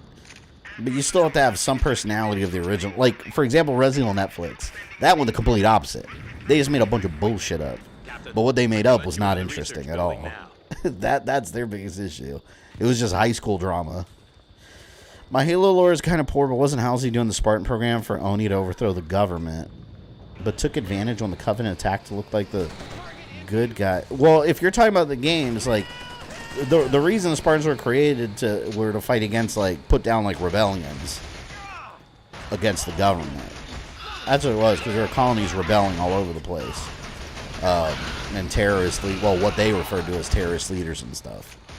She wasn't trying to overthrow the government, no. She was part of the government, essentially. And so was her husband, Captain Keyes. Like, he was... Shit, he helped her do all this stuff. It's interesting, because a lot of this stuff... Like, where did I read? On Twitter, someone was complaining that in the show, they showed Halsey go talk to John when he was a kid, and Captain Keyes was there with her and all that. And it's like, that's straight out of the lore, actually. If you watch, there's this animated movie, Halo: The Fall of Reach. It's an animated movie they did. It's on Blu-ray. If you watch that, that's right from that. That's right from the lore, and they depict that there, too. So it's interesting that the show went the extra mile to also depict it. Like, people say they didn't know the lore. They knew the lore. They just didn't adopt all of it.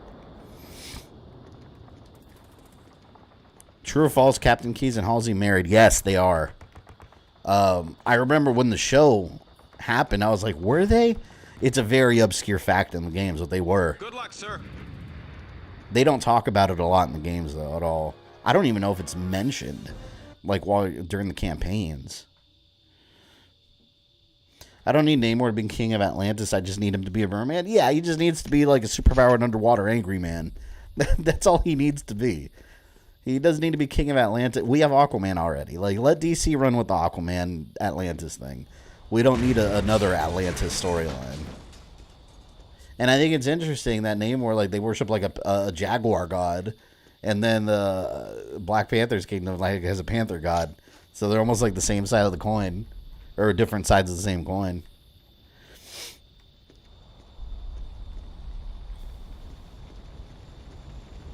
Any Helghast?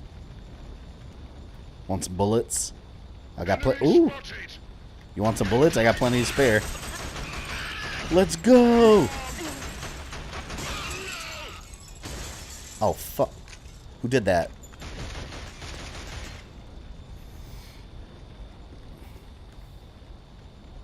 Get your head up.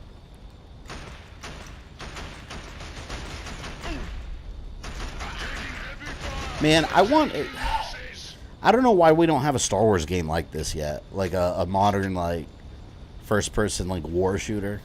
Give me a Clone Wars one like this, man.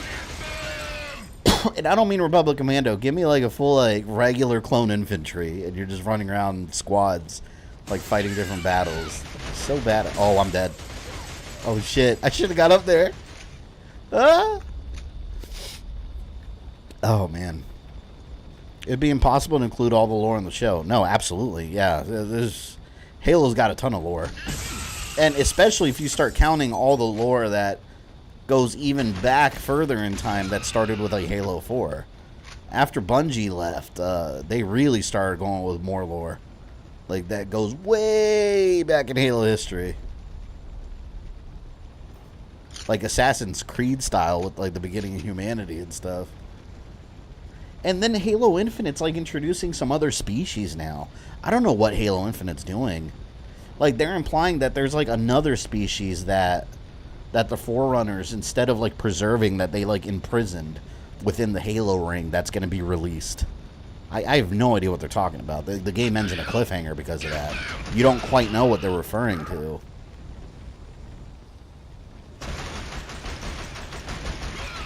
Fuck. The reason we don't have a Star Wars game like this can be summed up in 2 letters. EA. Yeah, but, like, EA's made shooters before. They've got the engine to do it. Like, just do it. Like Nike. I want a Star Wars shooter. Weren't they working on one? Or are they still... Oh, you know, I know they were working on one a long time ago. That got canceled. I think DICE was doing it, right? But they got Battlefield. Just have the Battlefield people make it instead of making more multiplayer Battlefields without a campaign. Make a Star Wars game, man. I don't get it. I just don't get it. I bought the Master Chief Collection thanks to you, and they were my first shooters I played, so I have a soft spot for Halo. Awesome. Master Chief Collection is genuinely one of the best, like, video game collections they've ever released. I mean, it was already good when it first came out. Now the fact that it also has Halo Reach Remastered and ODST, like, that's just an added bonus. That shit rocks. I love that they have that. It's one of the best values in gaming. Like, you have every Halo game, well, main Halo game. You have, like, every main Halo game playable on one place. Like, that's how you do it, man. That's how you preserve video games. And here I am playing a game that's only on PS3. Well, PS2, but that only got remastered once on PS2. On PS3, I mean.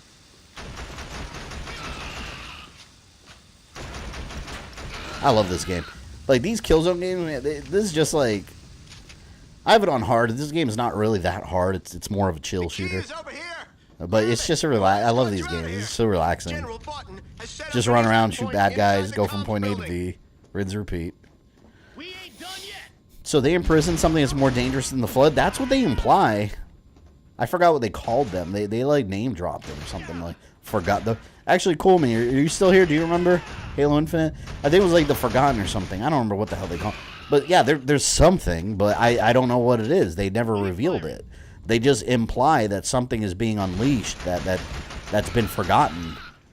And there's even some monsters, some aliens in Infinite that are brand new that he's never seen before. So yeah, they're introducing new species. I think it's gonna be too much. I don't think we need a whole nother another ancient species that's been imprisoned in the Halo ring. Like we already had the Flood for that. Like, but yeah, now it's kind of like Assassin's Creed with the Apples of Eden. You know, like they served one purpose, and now there's a million different artifacts. The Halo ring served one specific purpose, and now like different rings serve different purposes. Apparently, now we have one of the rings that's able to self-repair itself in other rings, and it's like a secret prison for something that we don't know about yet. I don't know. Halo Infinite, honestly, gameplay was good, glitchy as fuck. But overall, the gameplay was pretty solid. But the story, I thought, was the weak point. Like, it just felt like the whole game felt like they were just trying to introduce a new storyline, but we never quite get there. It's just like they had almost like a bullet points of ideas that they sprinkled throughout the game, but it never really fleshed anything out. And by the end of the game, you're left with, I don't know where this is going, but I guess there's something hidden here that we didn't know about before. But who knows when we're actually going to get that revealed? I don't know. Fuck. Oh, that bounced back. The Endless. Thank you, Michael. Yes, the Endless. That's what they were called. I knew it was something like the Endless, the Forgotten. Yeah, the Endless. What they are, I don't know. Halo Infinite never spelled it out. But they are named. Who knows how long before we get the explanation.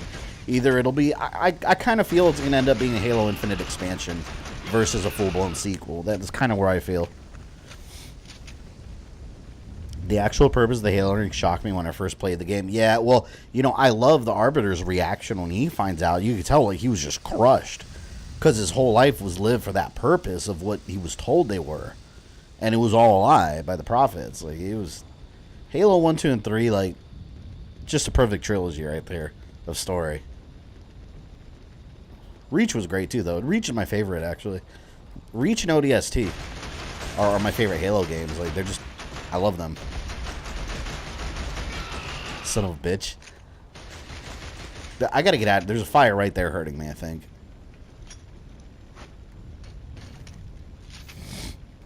Here I thought that Rogue Forerunner trying to kill everyone in 4 was the most dangerous threat. He was at the time. But yeah, they just keep coming up with new threats. And then Halo 5 has like Skynet Cortana, which, by the way, they resolve that issue in between games, and you never see the resolution. And then the entirety of Halo Infinite is you trying to piece together as the player. Chief already knows what's up. But as the player, you're just piecing together what happened between 5 and Infinite. And it doesn't even explain something like what happened to Agent Locke. Never explained. He's just not around anymore. Yeah, but that's what Halo Infinite did. And then at the same time, it starts a whole nother subplot about some new thing. Is Halo Infinite, story-wise, that's absolutely the messiest Halo. Like, there's no cohesion in the story. Like, they were just like, all right, let's throw this plot point in, this plot point in, this plot point in, we'll flesh it all out later. But they never do. And I hate to say it because I didn't hate the game. Like, the game itself was fun to play, but the story is such a mess, and it reeks of rush development. And I know they took forever, but it reeks of them getting to a certain point and then be like, this is the deadline, it's got to be done by then. You can tell And it was. We know now a lot of stuff was cut out and didn't make it in the final game. But you can feel it when you're playing. You could feel, like, areas where, oh, this was meant to be something bigger, and it's not. Like, I'm all for, if you need to keep delaying a game until it's completely done, keep delaying it. Because now you have this finished product that's not finished. Like that famous thing Miyamoto said, you know, like, delay that shit until it's done. You'll end up with a better game. It's 1,000% true in every circumstance. This game is supposed to be a 10-year game. Oh, what, Infinite? Yeah, there's supposed to be like this weird 10-year live platform, which I've never like, why do companies keep trying to do this live game service thing? Why? Like, they keep wanting to make these games. Oh, those games last 10 years. People's attention spans don't last that long for one specific title. It doesn't happen. Lots of games come out. People want to play a bunch of new games. Just make the best game you can make right now, release it, and then release more sequels down the road. We don't need a game that's going to last 10 years. All right? We need consoles that last that long, not individual games. Like, shit, I don't want to be playing a game that 9 years from now I'm still not going to be done with. Like, no. There's too many games coming out, man. I'm worried about the Assassin's Creed future, because I'll have an opinion in September when they do the presentation. There's going to be an Assassin's Creed presentation of the future of the series. But, yeah, it seems like they want to go the live service route, and I think that's going to be... I think that's genuinely going to be terrible for the series. That's going to be awful for the Assassin's Creed series. As a longtime hardcore fan since the first game, like, I do not want that. We'll see. We'll see what they have to show us in September. We made it. That door leads to the comms building. We'll stay here and keep the hell. Still need to finish Halo 2. Also reached my favorite Halo game. Yeah, I love that one. Halo 2 is good, but Halo 2, like, I think all the Halo games are pretty manageable and Legendary. Halo 2 is brutal. That game will kick your ass on Legendary, and co-op isn't helpful because if one player dies, you both go back to the checkpoint. In the other Halos that are co-op, you can walk around and wait for the player to respawn. They didn't do that in Halo 2. So on Legendary, that game is a fucking nightmare. Templar. Sports games are better as live service as opposed to yearly. Yeah, dude, see, I'm not a fan of sports games, but you're right. With sports games, it makes sense. It makes sense because they're yearly improvements, right? They changed some game mechanics, updated rosters. Yeah, make a live service. That makes sense.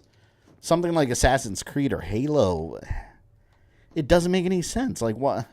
Like, you're there for like a singular story and experience. I don't know. I don't get it because, like, I can't think, maybe on PC it's different, I'm not a PC gamer, but I can't think of any console live service game that's been successful, like, long term. Like, it just, is there one? I can't even think of one. Like, I feel like every time there is one, it blows up in these companies' faces because what is a live service game? Like, what is it? It's a game that's unfinished. That's what it is. It's a game that releases in an unfinished state that they finish over time. That's essentially what a live service game is. People don't like that. Like, if I pay $60 for a game, I expect a complete experience, minus DLC and all that stuff, but I expect something that feels like a complete experience. Halo Infinite didn't feel like that. When I beat Halo Infinite, I was like, oh, that was cool, but I felt like I was ready to move to the next mission. Look, the ending of the game feels like you're moving on to the next mission. It doesn't feel like a conclusion to the story. And then it ends, and you're just like, okay? I don't know. It's a shame, man, because, like, I don't know. I was looking forward to Infinite. I really wanted it to be, like, the Halo game of all time, which is what they really advertised it as. Are we sure they'll announce something and not just another date for another AC presentation? My God. That last Assassin's Creed presentation was just an Assassin's Creed Origins Let's Play. And it was stupid because, yeah, I get it. They were showing off the increased frame rate of Origins that they added. But it's like, okay, you've already announced that that was already out. Like, we don't need to see people from Ubisoft play it. Like, anyone that's interested already has the game, and they can just turn on their Xbox and play it themselves. But the last Assassin's Creed presentation, that's all it was. It was like, oh, we'll have a stream in September showcasing the future of Assassin's Creed. It's like, well, why the hell am I watching now? Like, that's what I want to see. But yeah, in September, I might stream that. I'm not sure. We'll see. But that will let us know what they're going to do. And maybe, well, I don't know. I don't know if they're going to reveal, like, what the next game will be. Probably not.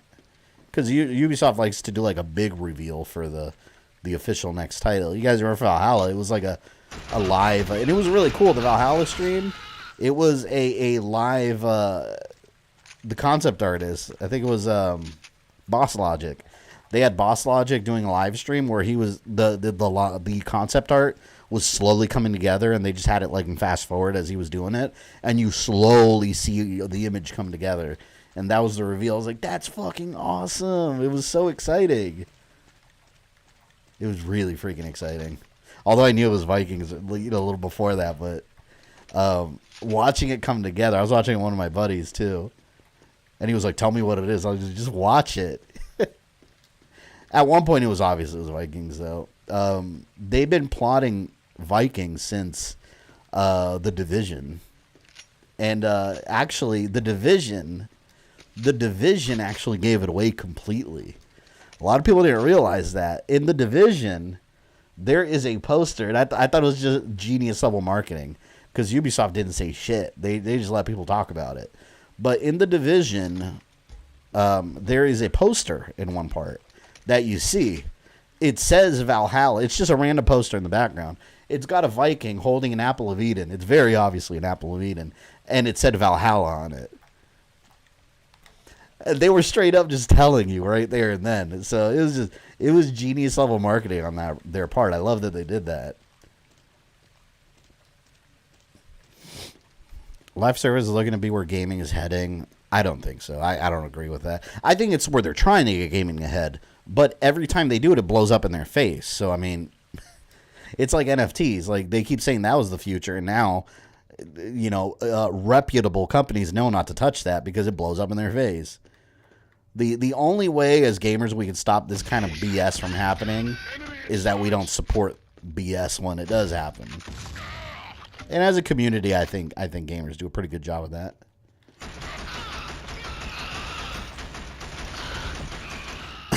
Sony baby looking to buy Ubisoft? I don't think it's going to happen.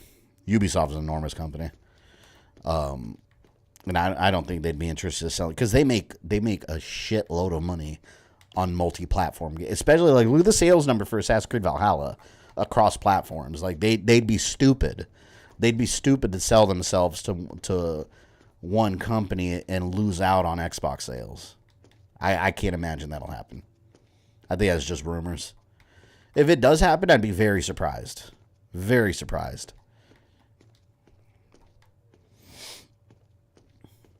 Square Enix sold IPs to get into NFTs. Yeah, it's stupid, man. I don't understand. Not to mention that I don't even understand the point of NFTs. Like, people have explained it to me, and I still don't understand the concept. Like, why is that the future of gaming? I don't understand what the logic is there. Well, I mean, at the end of the day, it's just another money making. It's another Ponzi scheme. That's all it is. It's a legal Ponzi scheme, but they'll paint that as the future because that'll basically be another way to monetize games. But yeah, like I said, people aren't having it. Like Sega and Team Sonic said it best. Like, they were looking to get into it. There's some internal memo, like some meeting with Sega in Japan that they had about a possible, incorporating NFTs into their business strategy, and they were just like, fuck, nobody likes it. We're not touching this. Like, even they recognized it's a bad idea. So yeah, eventually that'll go away. They'll drop it.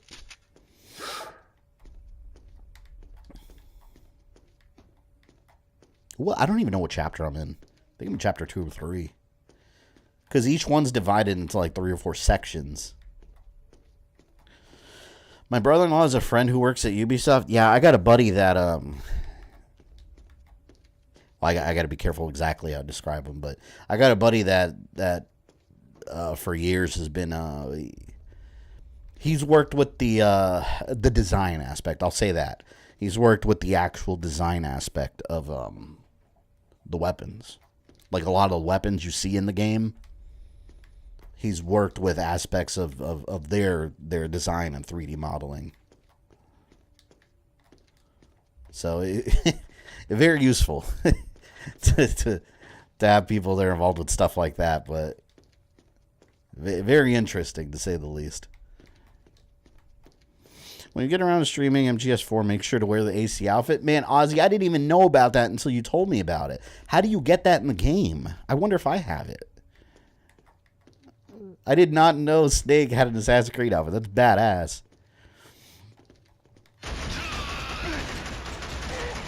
Oh, shit. Nope, nope. Get out of here, man. Hold on, hold on. I'm reloading. I'm reloading.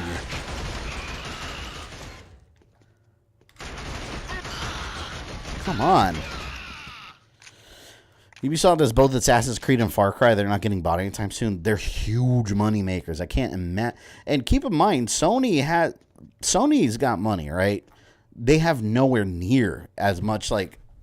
Oh, I got to stretch. Ugh. Sony has nowhere near as much. What do you call it? Ugh, I have hiccups. Sony has nowhere near as much cash on hand as Microsoft does. Like, if you're just talking straight up numbers, like, yeah, Microsoft has unlimited funds practically. Sony doesn't have Microsoft money. They're rich. They don't have Microsoft money. But, you know, at the end of the day, it kind of doesn't matter who has the most money in most companies. At the same, if the games aren't there, it doesn't matter. So that's one thing about Microsoft. They're buying up a bunch of companies left and right, doing this and that, but you got to have the games. So time will tell. Shit. Time will tell if they're successful when it comes to that. Damn it, Templar. Look at him. He died in the line of duty. Did I restart right there? Oh, that was, the checkpoint was right there. Cool. Line him up. Line him up. Oh, shit. Walk over here. Damn, man. You lit my ass up. Ooh, look. I got this. Here. Let's go. Here we go. Target incoming frag. Oh, my God. Damn, these guys take... Yeah, those take a little more damage. Man, good thing I saved this. That worked out okay. That thing saved my ass. What's this?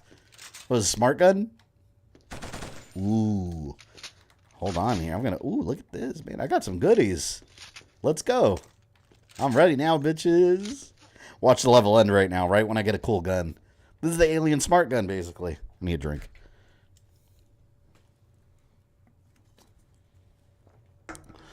I just noticed this game doesn't have a lot of music. Have you guys noticed any music? I just feel like there's a lot of quiet hallways. You put in a password or you get the assassin ranking in the game. You know, what was the final... Didn't Final Fantasy, was it 15, had an Assassin's Creed crossover? They had like an assassin fair. And then Origins had some Final Fantasy stuff in there. They had like a sword and a shield. It was weird.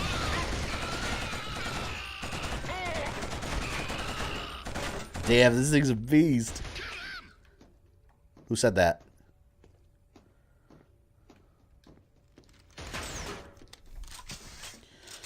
Nintendo's also another gaming company that will not be bought. Microsoft tried buying Nintendo early 2000s. They got laughed out of a meeting. That came out recently, actually. It was like an internal memo. They literally got laughed out of the meeting. And Nintendo will never sell. Especially a cultural thing, putting money aside. Japanese companies are not thrilled to be owned by foreign companies. Like Japan's very self-sustaining when it comes to those things. Microsoft hasn't done anything of note so far, which, considering their resources, embarrassing. Yeah, I agree. That's something they do need to change.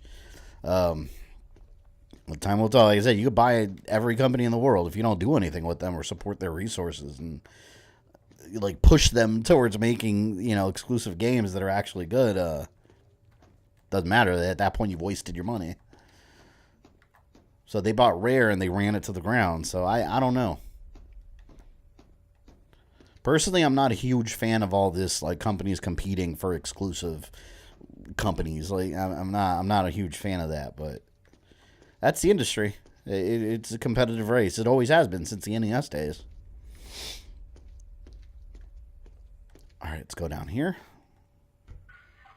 Exclusives are not going away anytime soon. You will never play Mario on a PlayStation. Well, you know what? Let me take that back because shit, early 90s kids like me, like, who the hell thought we were ever going to play a Sonic game on a Nintendo? Like, nobody would have ever. That was a fantasy. So, who knows? Who knows? I take it back. Who knows what the future holds?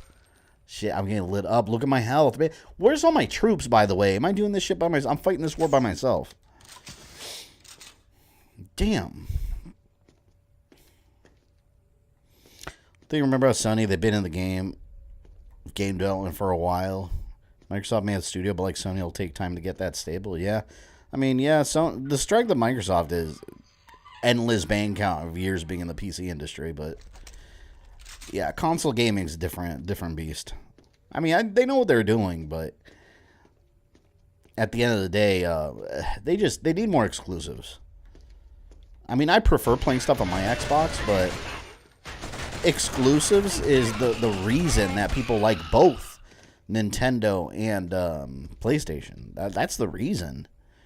Like, when you hear people talking about Xbox, like, what exclusives are you talking about? Like, Gears, I haven't had a new one since Gears 5. Halo Infinite was a little disappointing, so it's just, I mean, what do you have? What AAA exclusives? Sony's pumping a new one out every other day. Nintendo, I mean, the only reason I have a Switch is because of exclusives that I can't play anywhere else. So I don't know, man. They got to do something this generation.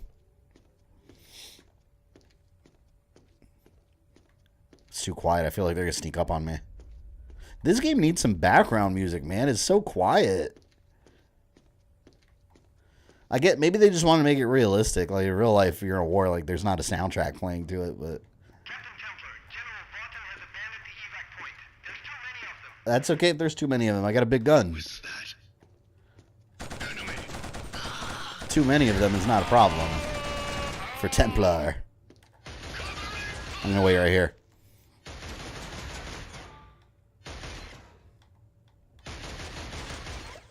Over their heads. Pin down. Call for backup. There we go. Line up.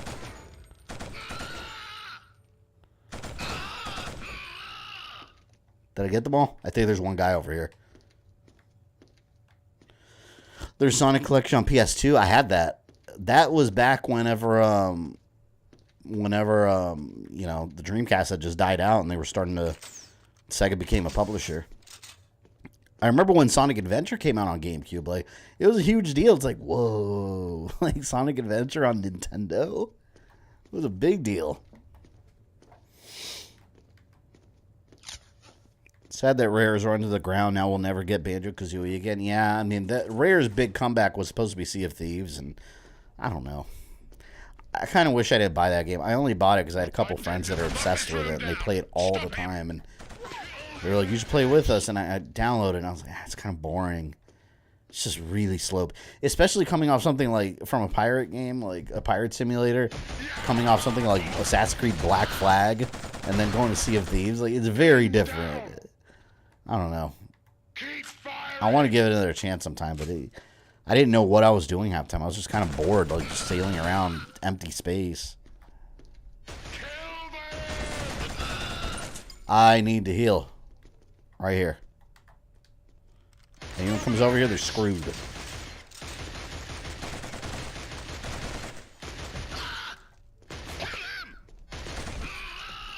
Ooh, that dude got shot right in the face.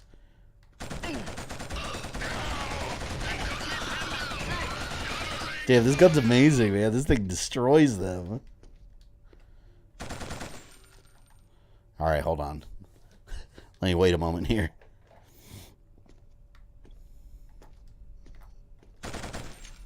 Damn it. Damn it. Damn it. Out of ammo for it. You know another Sega game that, man, I don't know why I haven't streamed it yet. I think I remember Jet Set Radio. That was another Dreamcast game that ended up on 360. They had a HD version on 360 for Xbox Live Arcade that I downloaded. That game, man, I played that religiously on the Dreamcast. Back then, the North American version was actually called Jet Grind Radio instead of Jet Set Radio. So when Jet Set Radio Future came out on Xbox, I was like, the fuck is Jet Set Radio? Because to me, it was always Jet Grind Radio.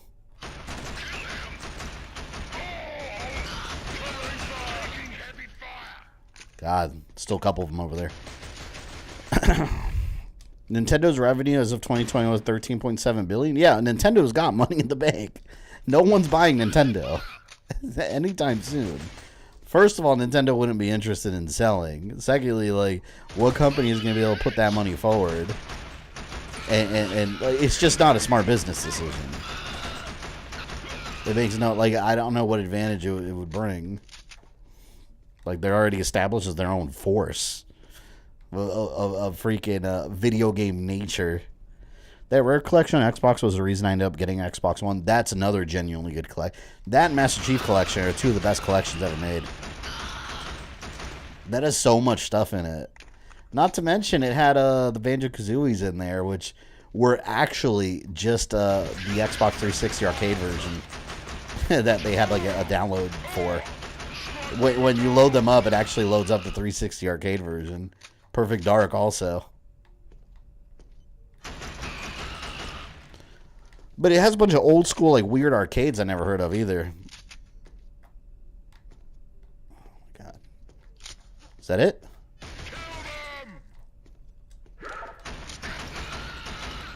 This game does play like Modern Warfare. Like, the AI feels like Modern Warfare.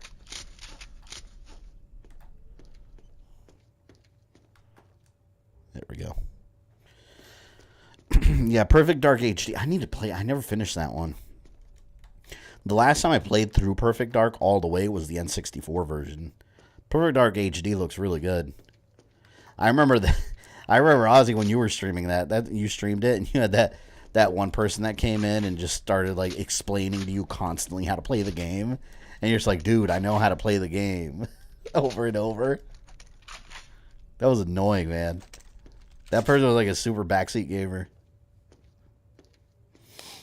Name localization is weird. Jet Set Radio Future is the sequel to Jet Set Radio, Jet Grind Radio. Yeah, that's why when it came out here in the U.S., I was so confused because I had Jet Grind Radio, and then we had Jet Set Radio Future. I was like, what is this? They named it wrong. General Vaughton. You gonna do a new Castlevania video going more in depth with Demon Castle? Or no, there's not really anything else to tell. There's nothing else to tell at all in Castlevania. It's all done. Until there's new lore. There's actually no Demon Castle Ward lore to add at all. They've never explained any of it. Well, well. Your ass in my hands again, Templar. If you Badass assassin. Luger. Another character. I take it you're back on active duty. You think? Graduated 6 weeks early. It seems I have a talent. Yeah, one of many. I was meant to meet the general here. Instead, I get a sniper. 4 snipers, actually. Vaughton told me to meet you here, too. He said you'd brief me on our mission. Our mission? Trust the general to put practicalities ahead of... Oh, by the way, if you're a channel member and you haven't voted, What do you suggest we do now? go to my membership tab. Our mission. There's 2 polls there for you. Recover an operations agent named Colonel Haka. He's trapped somewhere in the slums. But the general needs this to get the SD platforms up and running again. So let's go find him. Let me check the polls now. I'm closing them today after this stream.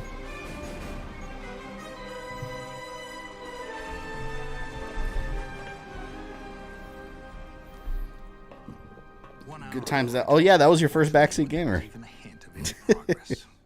1 hour I've been waiting without a visit. Nobody forgets their first. You're sorry, General. We can't do a thing without General Vaughton's security key. Without it, the central processor... Do I need a lecture on the technical specs of these platforms? No. Because I run the damn things. I think this guy ends up being the villain. I don't know. To get himself lost. I remember there being a traitor or So we something. may not get the security key for some time, if at all. Surely a master technician of your caliber can find a way to bring the weapons back online. No. No? Well, do you believe in God? Or have you replaced him with some all-powerful technical device? Well, whatever it is you pray to, I'd start praying now that Vaughton reappears. All right, I got my polls pulled up. We have 32 votes on one of it. We have 32 votes on both of them, actually. It's about half participation. Well, we got 69 members. Yeah, right now and again, after this stream's over, I'm closing it. But right now, for an upcoming Wednesday stream, Wednesdays are going like this. We got Prince of Persia: Sands of Time. Then we're going to do the original God of War. Then the winner of this poll, which as of right... Ooh, it's tied, actually. Uncharted 3, Drake's Deception at 31%. Ratchet and Clank, the original, at 31%. So that is a tie right there. The other choices are Watch Dogs, Tekken 4, and Sly Cooper. Poll number 2, that's for an upcoming Monday stream, which is Killzone. After we're done with Killzone, it's going to be Resident Evil 2 Classic, and then the winner of the poll. Right now, Circle of the Moon is in top. And I think that one's probably going to win. Then we've got Mario RPG, Battle for Naboo, Diddy Kong Racing, and the original Legend of Zelda. But yeah, Circle of the Moon is winning that so far. So, yeah, channel members, if you haven't voted, go vote. There's like 30 plus of you that haven't, if you're here.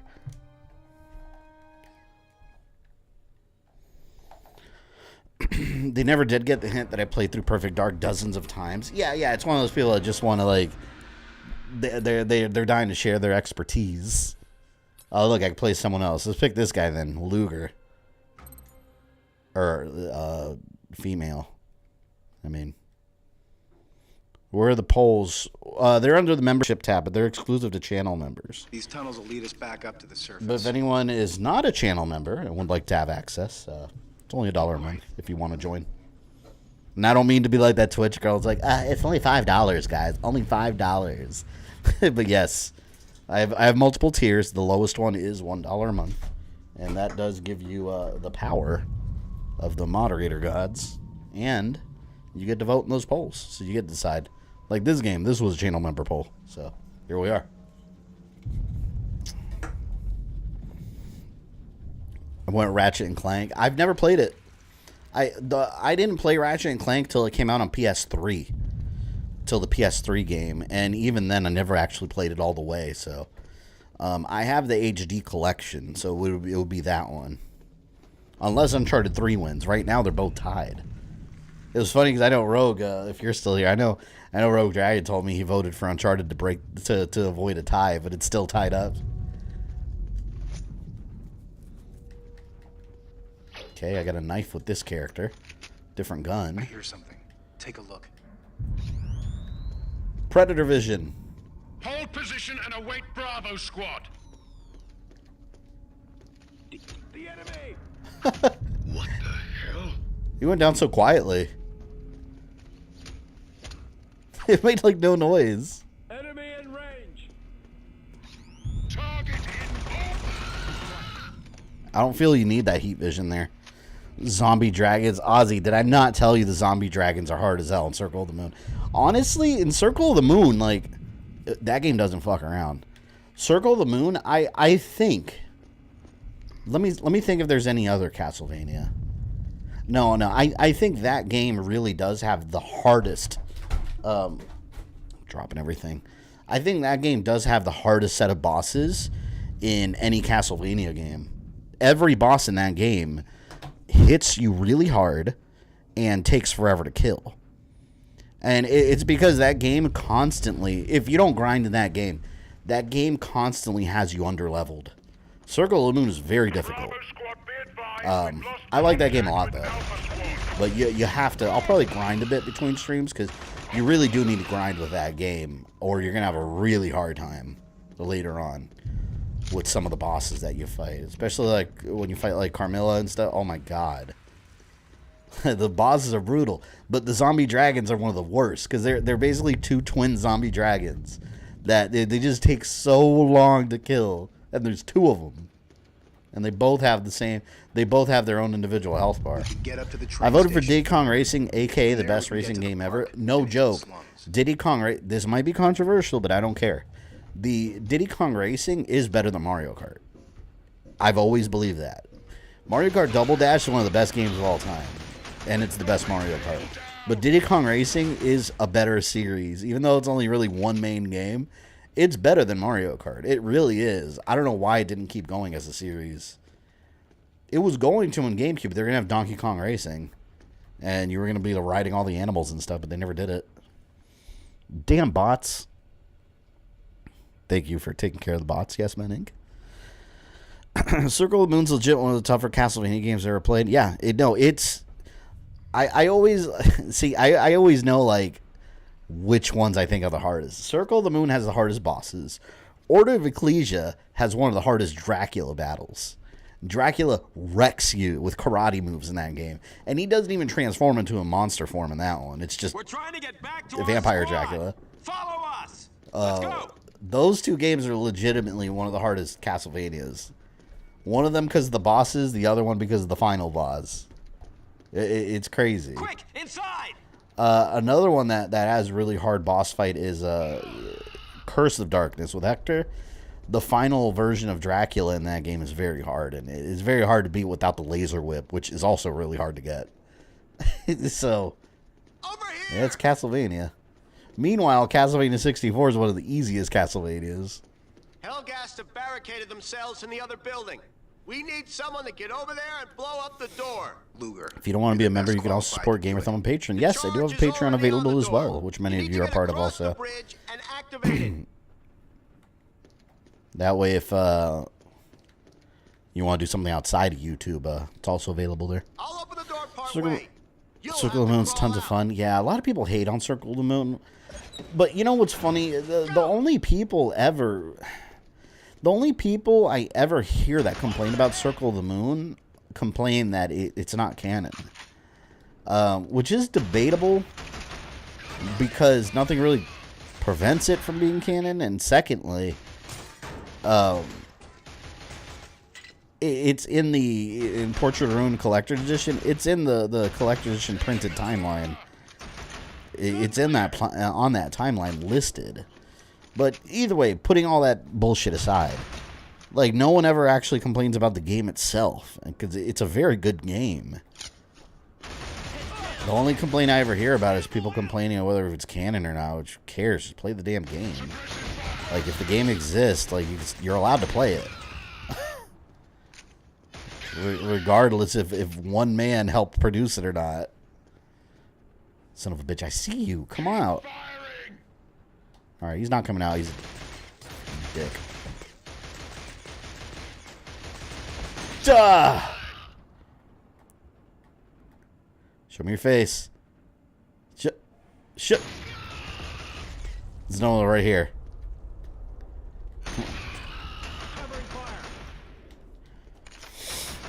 Emmer Circle's Dracula took me some time to figure out the cheese to beat him.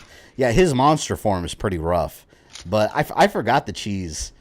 I remember you have to like jump really high in the air so he doesn't catch you or something. And you come down and hit him over and over. The human form isn't too bad. It's just memorizing like what the different colored bats that he throws at you do. But yeah, the hard part about that game is just staying leveled up with the bosses. That's why you want to grind and be a little over leveled. Because the bosses are just, they wreck you. Fuck, man. Look, I can't get this guy. Like, he's hiding behind here. He's right here. Oh. Look at him, look at him, look at him. He fucked around and found out. Play games. Come on. You want to win a stupid prize? Show me your head. Stupid. Oh, my God. Now Konami needs to give a DS Castlevania collection. They will. It's easy money. They'll do it in the future. All they got to do with the touch controls is map them to the right joystick and you're dead. You're set. I always laugh at the people that are like, oh, they can't do that. It had touch functions. And it's like, clearly they've never played with an emulator. You could remap all that stuff to any other. Just remap the function to either like a PlayStation like little touchpad or the right joystick. Like that's all you got to do from a programming level.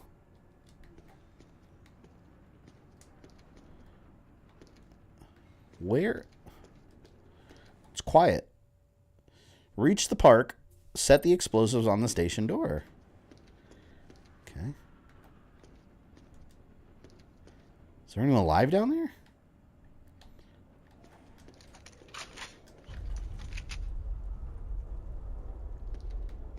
I heard an explosion. Enemy neutralized.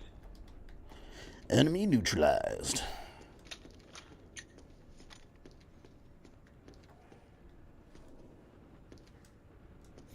It's my favorite GBA Castlevania game. Yeah, I like that game a lot. Honestly, I'm not a huge fan of Harmony of Dissonance, and that's a huge fan favorite. I think everyone just likes that one because the main character looks like Alucard. That's what I think. Master Code, welcome. Oh, yeah, I love this game back in the day. Yeah, this game is a PS2 classic. Although this is the PS3 HD version. But yeah, this game's a classic. I've always loved this game. Killzone 2 is even better. Killzone 2 is far better. Which I will stream at some point in the future as well. Did I come from... Anyone remember if I came from here? I feel like I came from this direction. I don't know if I'm going backwards. Oh, yeah, there's the dead guy. I came from here. Damn it. Let me go back up. Son of a bitch.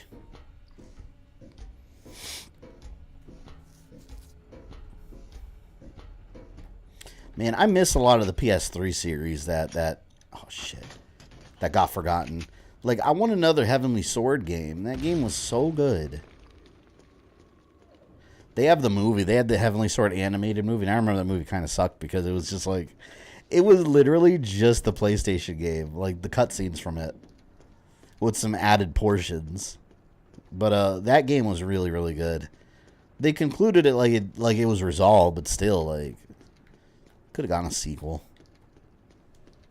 What am I supposed to do? Is there an action button? X. Yeah.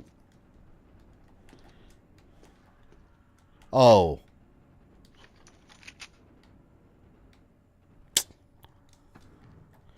I was pressing crouch manually with circle. Why couldn't I just do that? Picky ass game. Okay, set the charge and get back. It's gonna blow! Nice job, loser. Are they gonna come hauling ass after me now? Yeah, there they go. Here they are.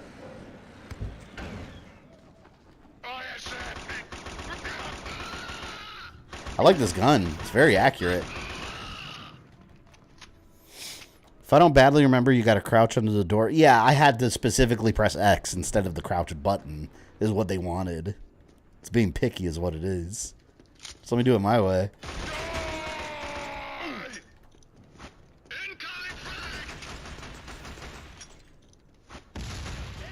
I don't know if that grenade's gonna hit. You know what? I like sniping. Let me get my sniper. They've got me pinned down. Taking losses. Sniper in this game shoots so good. Cover their position. Oh, oh. You know, like in Resistance too.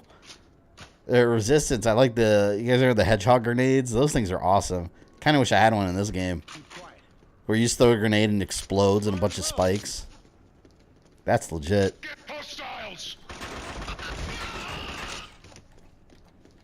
Get hostiles. Oh. Am I still in the shopping mall? I think I'm still in the shopping mall. I'm not sure.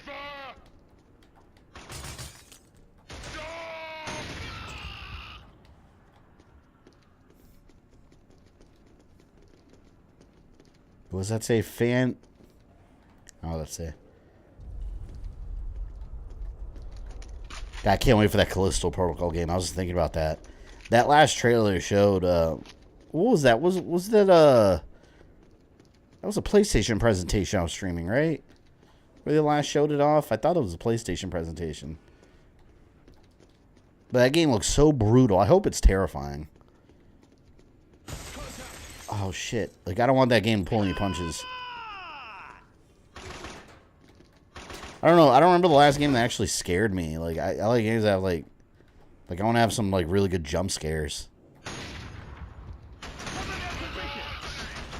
More of them. I think I'm just so used to, like, scary things, like movies, that they just don't have a huge effect on me anymore. But I miss the feeling of, like, watching a movie, for example, or playing a game, and then, like, still thinking about it afterwards and genuinely being scared of, like, noises I hear in my house.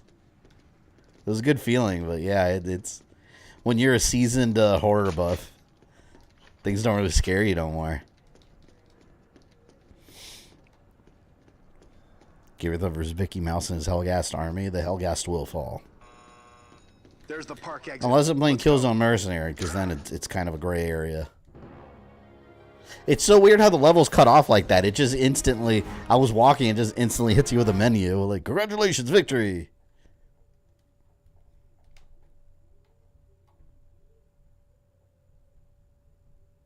We need to find Colonel Haka somewhere in the slums area. There should be an entrance in the park. Oh, it's a nice little place. It's funny how different Killzone 2 looks, because this is a human colony. But when you get to Killzone 2, you're on their home world. So everything's totally different. How do you feel about 4 not having Jack Krauser? What do you mean not having? It will have him. There's no way 4 Remake's not going to have him. He's like he's a crucial part of the story. And he's already an established character in the series. Now, at least between 4 and like Darkside Chronicles, Darkside Chronicles. Yeah, he'll be in there, rest assured. Look at this guy. You fuck. Stop. Look at him. Man, I want to shoot him between the eyes. This one. Here, you get it. You feel lucky? No, they took my kill, man. I was going to get him right between the eyes. You can never go wrong using a sniper. I love the sniper rifle in this game. Like I told you, it controls so well. It's like one hit, and it just no matter where you hit them, like they go down. I should do a video like the top 10 sniper rifles in games. You know, I would say one of my favorite sniper rifles in a shooting game is Gears of War, the long shot. That thing is so satisfying because when you get the headshots, you just hear a very satisfying like crunch. The exploding watermelons. Oh, look at these guys. Look, they're just like having a picnic, like Sunday stroll. Oh, I got his ass. Come on, I did it through the bushes. Give me a trophy. I want trophies for my imaginary accomplishments. I like the orange scope. Oh shit! I don't know where I'm getting shot from. Take cover! This is waiting for top 10 shotgun. Oh, you know what will be the number 1 shotgun, right? It would clearly be the super shotgun from Doom. Or the sniper shotgun, as I call it. In the original Doom, the first shotgun you get, like, it's literally a sniper rifle. Because you'll shoot people with the shotgun from far away, and it'll hit them, like, point blank range. Or it'll hit them like a bullseye. It makes no sense. There's no spread to it at all. Oh, there they are.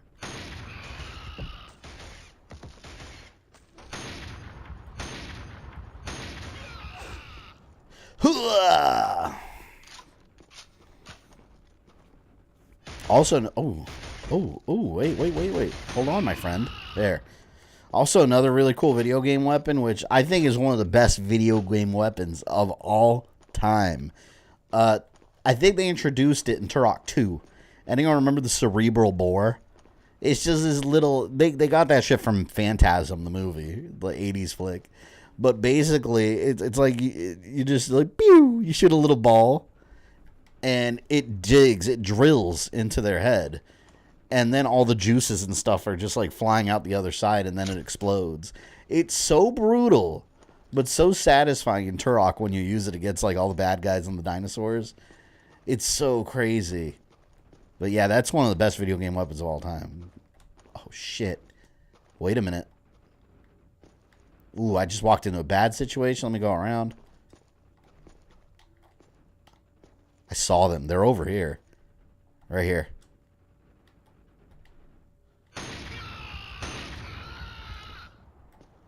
There's another one, though. I thought.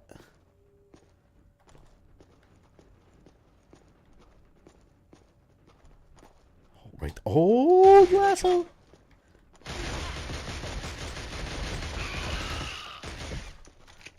I'm going to use their... Oh.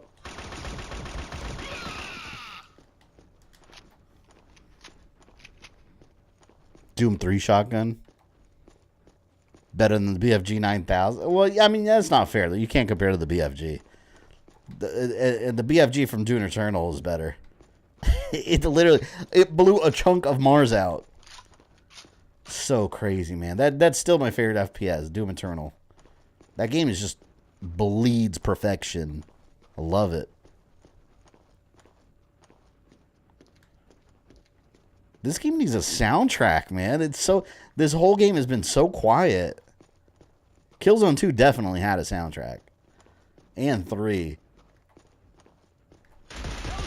Oh, shit. Woo! Don't you ever threaten me like that again. How dare you, sir? How dare you? I want to use it. Oh, man, can I not use it? That's stupid. I mean, there's no one to shoot at, but still. I want to play with it.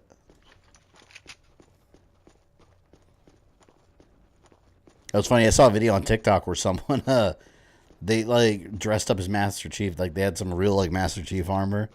And they went to, like, a shooting range with a minigun. And they actually shot a real minigun. And like, you probably feel like you're on the back of a warthog. Am I even going the right way? What do they want me to do? Traverse the park. Oh, I'm traversing it all right.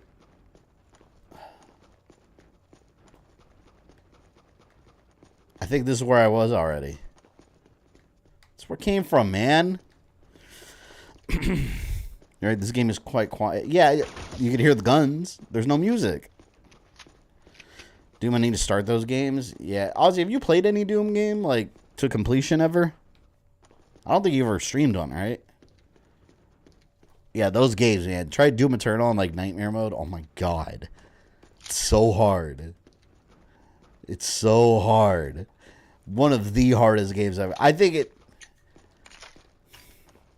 Is it the hardest? Doom Eternal might, on Nightmare, it might be the hardest game I've ever beaten. It could be. Sekiro's up there with, like, difficulty, but Doom Eternal I thought was far harder. Doom Eternal is the hardest game I've ever finished. That game just, like... It just pushes you to your max.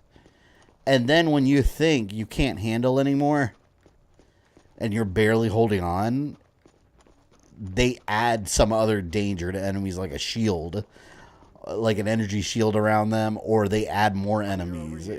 Like, when you think you're almost done with the current scenario, it always gets worse.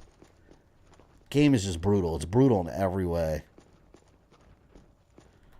Who said over here? Over here?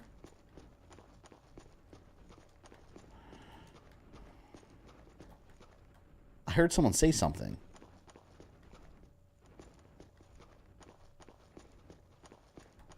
It's got to be a Helghast hiding around here that I didn't hit. It's like a little radar or something. I've only beaten Classic Doom completely. I love Classic Doom.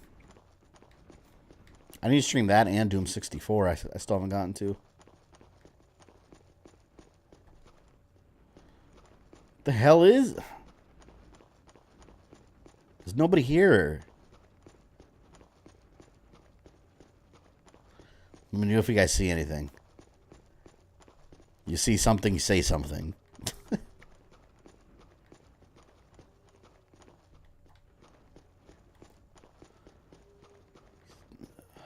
No, there's nothing here either. It's so quiet.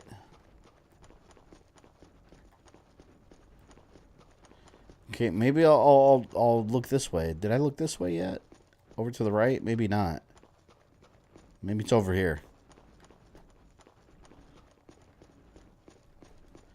Yeah, see, there's probably enemies on the right side I didn't clear out. Yeah, because this looks new. What was that? Ghosts and Goblins Resurrection. Oh, that too. Yeah, I'd put that up there also. I would probably put that in second place to Doom Eternal. And then Sekiro, maybe I would put that in third. Ghosts and Goblins was nuts, though, man. That game, I thought I was going to lose my mind playing that. That was brutal. Keep quiet. He said keep quiet. Alright, I must be getting close to something. Reveal yourselves.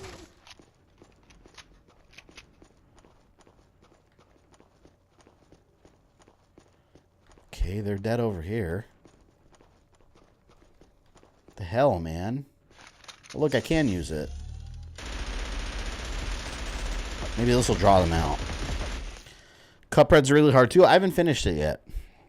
I find it's hard, but I find it manageable. Cuphead's all about pattern recognition. It's like Mega Man. I mean, different bosses, obviously, different style gameplay, but same concept. It's about recognizing boss patterns and memorizing them. Oh, look, this is where I'm supposed to go. Oh my god.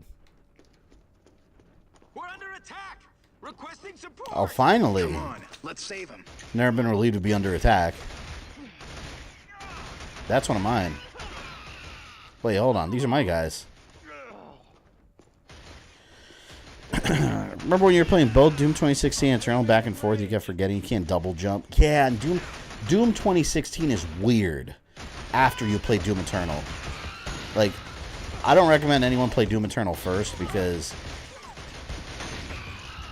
the movements in Doom Eternal are so much faster and so much more fluid that Doom 2016, a game that's already like really fast paced, you feel slow. Like, it makes Doom 2016 feel like a slow, clunky experience, and it's really not. But compared to Doom Eternal, like, it's just a completely different style of movement. Doom Eternal is all about like speed and just like moving around as fast as possible, still shooting. Doom Eternal, not so much, but still similar. Yeah, the fact that you can't double jump, like, it's crazy. Oh. Oh my god. You know, I was testing some PS2 games out the other day on the emulator.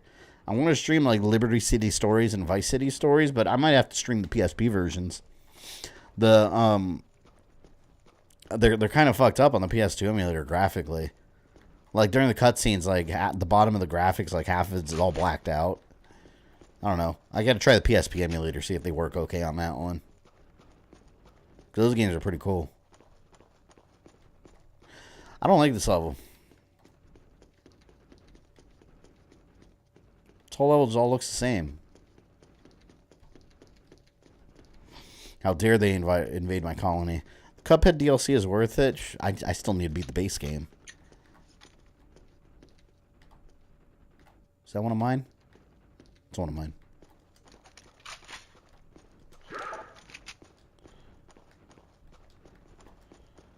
Okay, we're all clear here.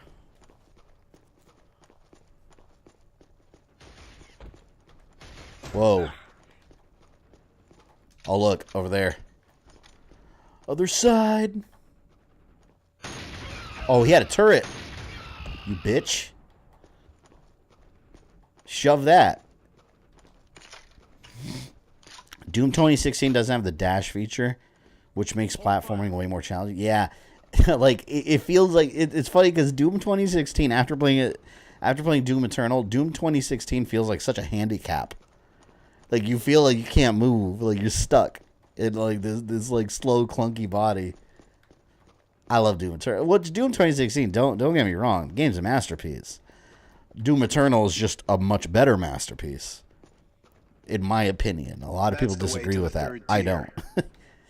Doom Eternal took everything Doom 2016 and beat it perfect. Oh shit! Right at the checkpoint too. Good thing I died right there. You gotta play Tom Clancy Future Soldier and Blacklist sometime. Oh, I want to stream those. I have both those games. They're very good. I remember when Tom Clancy or Ghost Recon on Future Soldier. I kept saying shoulder. When Future Soldier came out, that game was like a showpiece for PCs at the time. I remember I was working at Best Buy when that game came out. People were using it to like show off graphics cards. That game was really good though. Anyone else? I got more sniper ammo.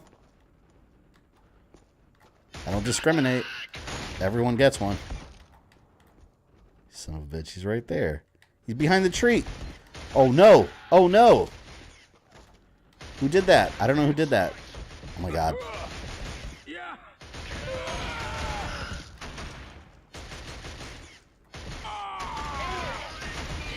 You fuck. Got him. One thing I like about this game and the sniping mechanics is that there's no like right here. If I had an enemy right here, I could shoot them. It wouldn't just be an invisible wall. And in some games, that would be like an invisible wall, and you can't shoot through that little hole. If you could peep through the hole, you could shoot them. Like, watch right here. Let's see if I can get the headshot. Keep shooting. Covering fire. Damn, he's not showing himself. Oh shit. All right, I gotta move up. This game is bring your own soundtrack. Yeah, right. I don't remember it being such a quiet game. I guess they wanted to do the whole like, yeah, the war in real life doesn't have soundtrack, so maybe that's what they were trying to do. Did you see that? I pressed X and didn't even do the melee mechanic. The guy just died. I literally scared him to death.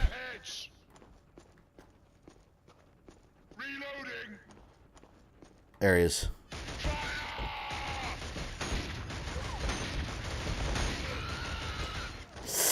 Ah!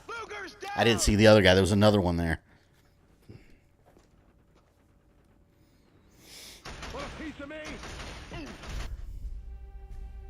Failed.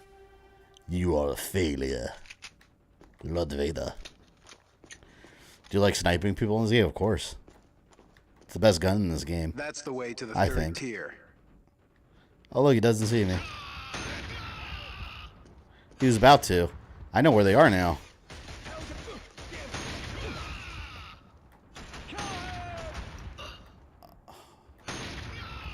Got him. Got him. Now I'm going to hide over there.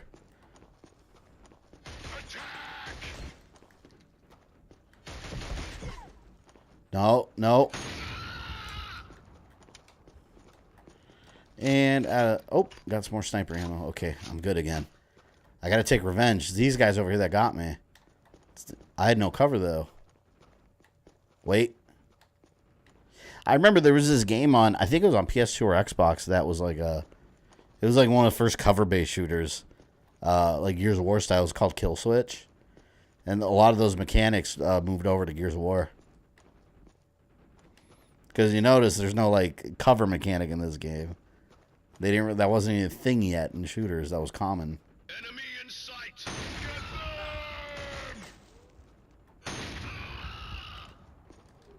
So satisfying.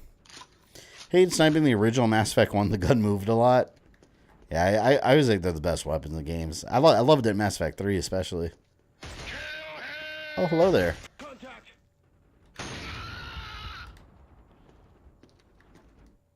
It's such a satisfying scream every time. Killing all these Uncle Festers. Oh, we got another bot. Destroy the bot. Destroy it.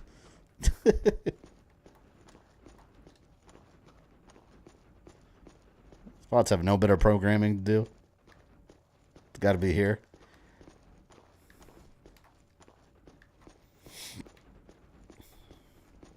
I wonder if Twitch has the same bot issue. I think someone mentioned that they did.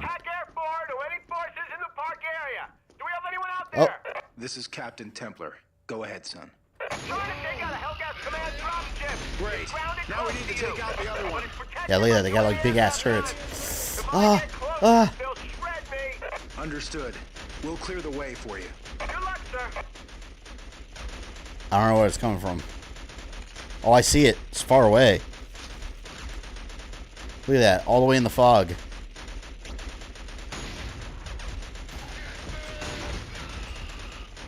Who's controlling it? Fuck. I can't tell. Oh, is that the head? Gun's clear. Got him. Take it away. Give me a trophy.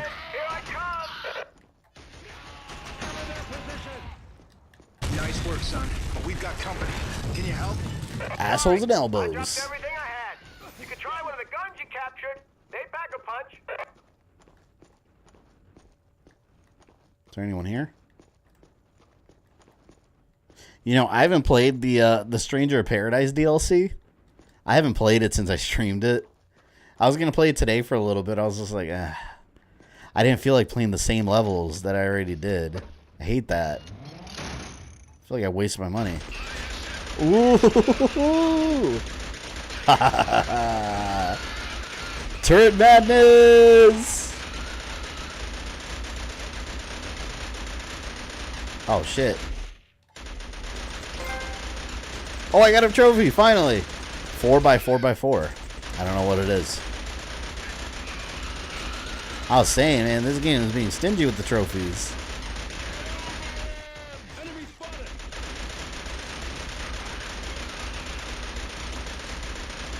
I can't even see anything that I'm shooting.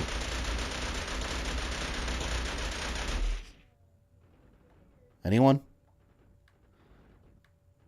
Anyone else? Nobody. They've all been silenced. I want to do that again.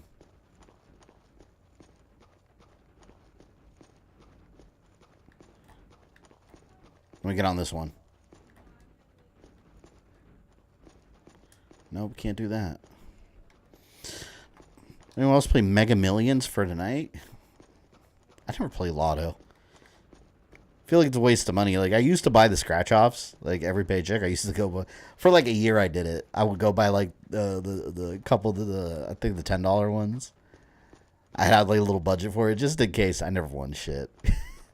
And if I did, anything I won was sucked up by the amount of money I had spent on the tickets over time.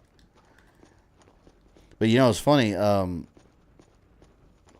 My sister once, she played the lotto. Not a lotto, one of the scratch-offs. She never does it.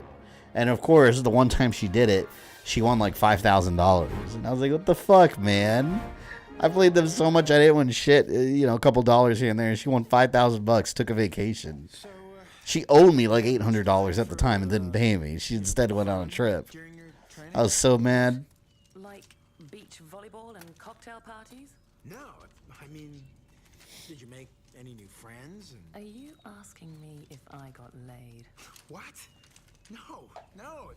Jeez, I just... What's that? What's what? My mom buy it all the time. Yeah, my father's, like, he always buys lotto. And my mom's always telling him, like, stop wasting your money on that. Please won't touch it. He's like, oh, what if I win? Never wins. Okay, just keep your head down. It'd be nice, though. It's like, you know, I can't believe, like, there's people that have won the lotto, like, multiple times, too. It's crazy. Rico! He's a big character in 2 and 3 also.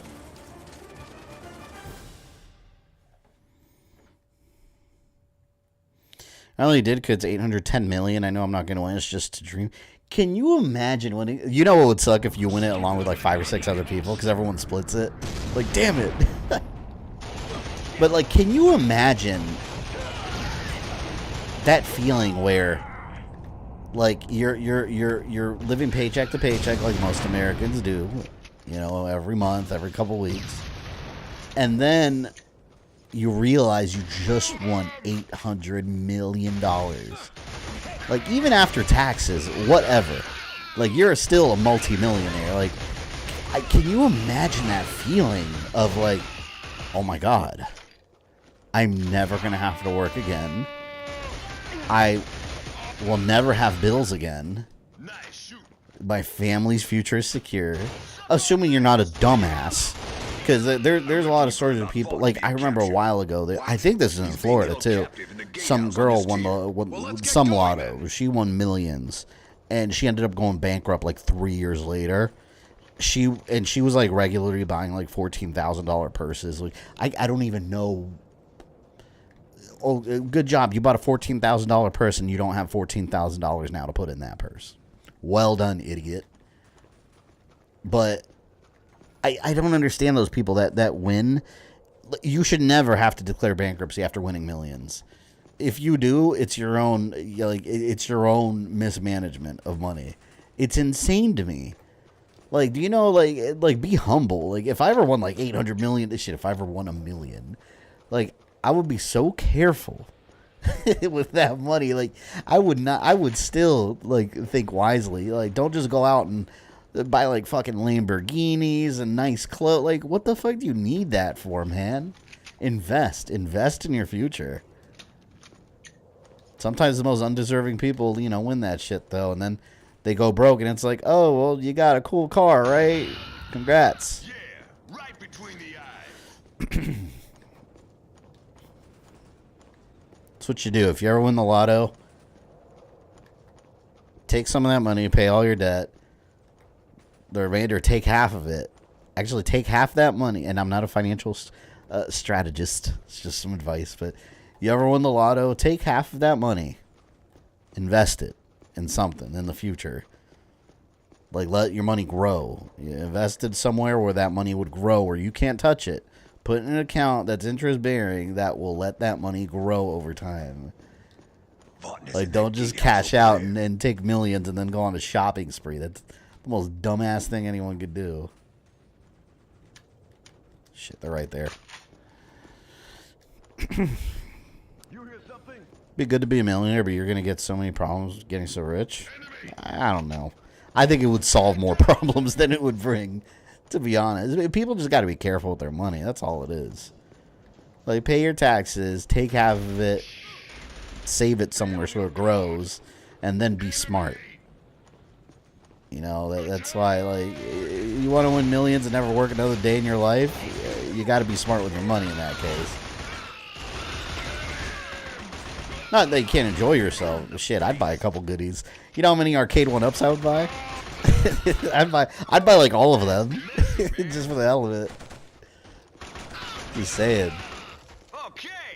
You gotta have some fun too,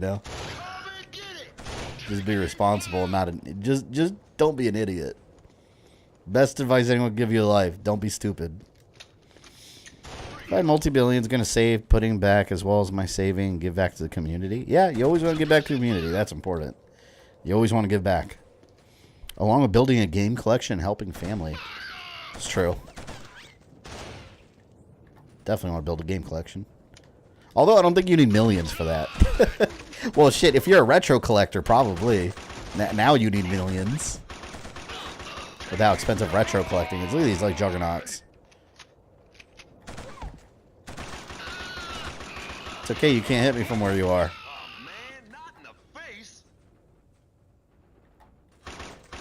Oh, you idiot. I wish I had sniper ammo. I don't have any.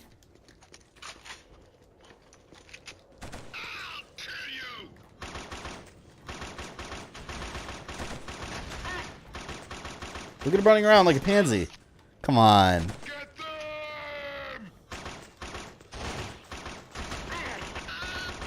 If I ended up, like, winning a lotto one day and ended up being a multi-millionaire, shit, I think I would probably, obviously you wouldn't have to work another day in your life. I would probably still stream, though. Just for fun. I love streaming. Maybe make a video here and there. Shit, if you're a multi-millionaire. Now let's get fun. But yeah, I probably would still stream. Trophy. Oh, I haven't gotten this far yet in the game, in the HD version. General, are you all right? Yeah, I'm fine.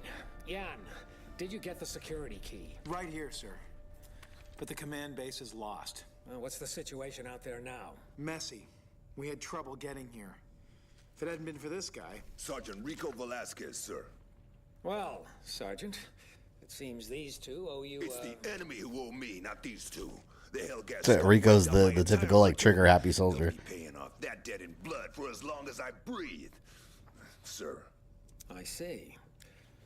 Well, a useful Buy both the Series X and the PS5, then put the rest in Google stocks. Absolutely, sir. Yeah, you'd have to buy them from scalpers, sadly. How would you like to join Still. Captain Templar and Shadow Marshal Luger on a mission of great importance to the war? An assassin. Shadow Marshal. This mission, it's gonna hurt the Helghast. Very much so. I'm in. Okay. Tough as nails soldier. Atoms on the SD platform as planned. You three, find Colonel Haka and get him to me as soon as possible.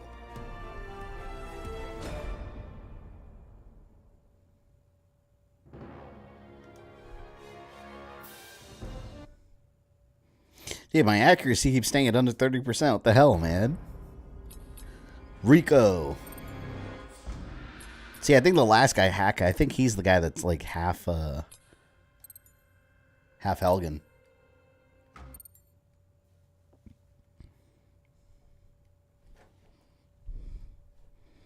What stage are we in? If we're gonna get to Colonel Haka, then we need to find a way down.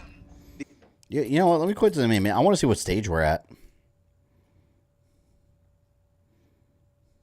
Yep, more bots. Fools. Level select. 5.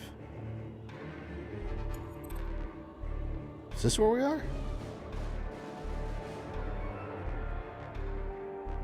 Oh no, we're here. So 1, 2, 3, 4. Chapter 4. Out of 11. So we'll probably play like through chapter 6 maybe.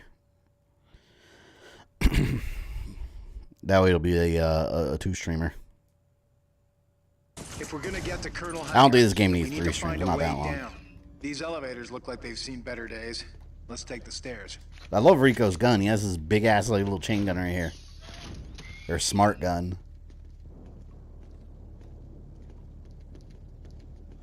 Who wants to get some? Oh.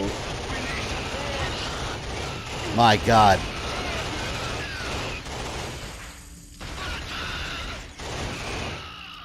Damn, out already? Come on, man. Of course, they don't let you have fun with it. There. This thing is amazing.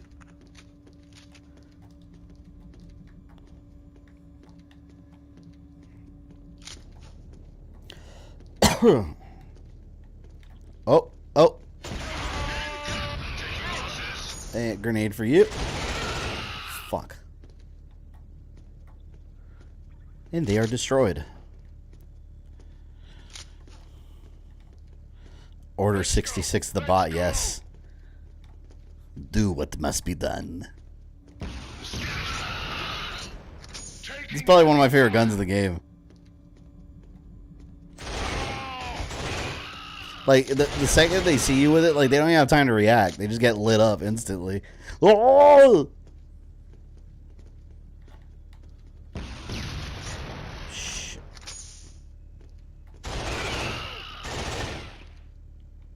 Look at him.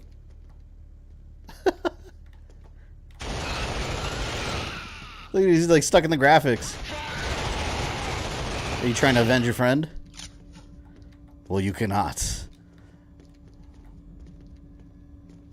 Why are so many bots tonight? Yeah, all right. There's a lot tonight, like one after the other. Maybe the bots are especially bored tonight. Maybe they're just big fans of Killzone. Damn slums anyway.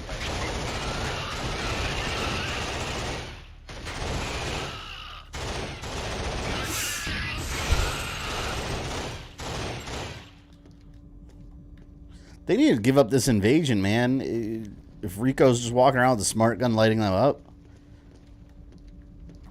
maybe they should carry powerful guns like that. Maybe they would win.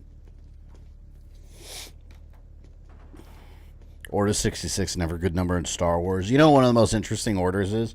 And they introduced it in Star Wars Darth Vader comics. Order 151. Because originally there was 150 orders in the Clone Troopers program for various reasons. Order 66 is the Jedi killer one, right? Well, there was a secret Order 151 that Darth Vader heard about, and he uncovered it. And he was like killing stormtrooper or clone troopers to try to find out what it was. And it was a contingency plan against him.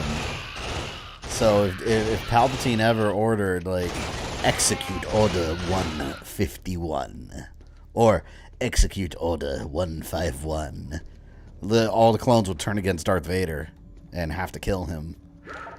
So it was like a precaution against his apprentice. Really interesting, actually. I think that was early on in the Marvel comics that they did it.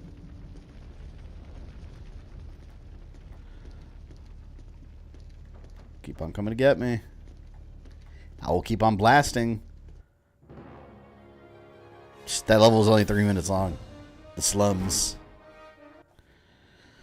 Order 36, 37, possibly the worst ones. Yeah, one of them, I think it was one of those, is basically if they're looking for like an informant or something, they have permission to threaten innocent people, innocent civilians.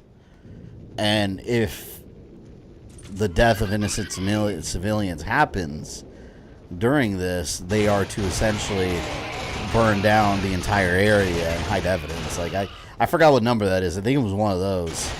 But it's basically a civilian massacre that's permitted if it's deemed to be necessary to determine information. It's nuts, some of the orders that they had. One of the orders, I forgot which one, was in the Lego games. Introduced in the Lego games, where it basically starts a dance battle. So stupid. Canon.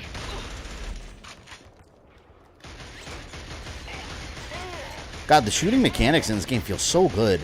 Especially during a time like on PS2 where FPSs were always very clunky. And then this one, like, man.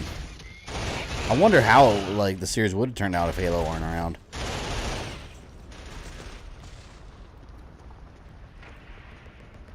I think that guy's got a big-ass turret, too. What do you have? Good job. Let's move on. Did Vader keep the 501st Clone Troopers over the new Stormtroopers? It depends what lore you're looking at. In the original, pre-Disney, yes. Post-Disney, Darth Vader seems like, in the comics, he's very much a loner. Versus running around with squads of his own troops. I'm sure he still uses them, though. Do you like Star Wars before Marvel bought Star? I've liked Star Wars. Yeah, hell yeah. Way the hell before. I've liked Star Wars since I was a kid. I got really into it. Like, hardcore into it with the special editions in, like, 96 and 97. Yeah, no, way the hell before Marvel bought it. Or not Marvel, but before Marvel / Disney was doing it.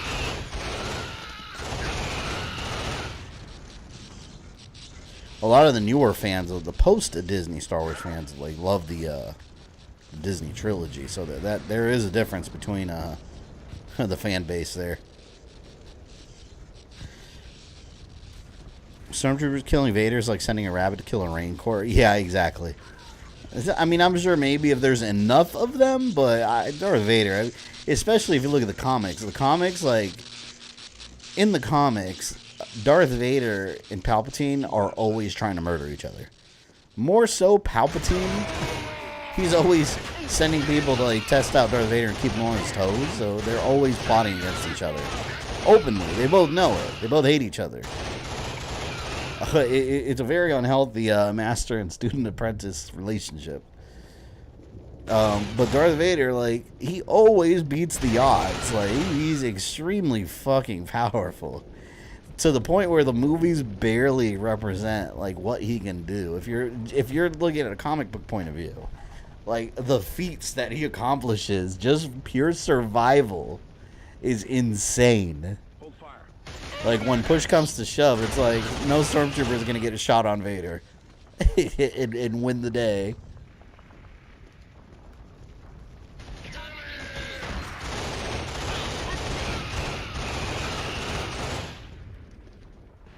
Shit. Man, I really don't want to run out of ammo on this gun. I like this gun. Dropship! I welcome all dropships. Yeah, look at those graphics, man.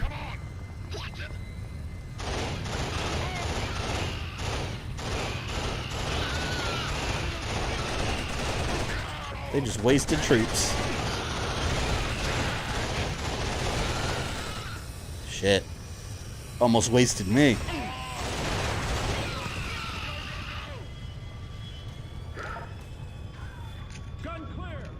There we go. This gun is so good. I'm running low on ammo, though. I'm going to be so mad when I run out. Special Edition was so cool. You would say the original was better. The Special Edition had some... Like, some of the you know, some of the changes were cool. Like, when the Death Star exploding, how they added, like, that digital, like, ring that explodes with it. It looks better, but some of the stuff is weird. Like, when they added, like, on the Blu-ray version, they added Darth Vader saying, no, no, whenever he kills the Emperor, they absolutely destroyed that scene. That scene was so powerful.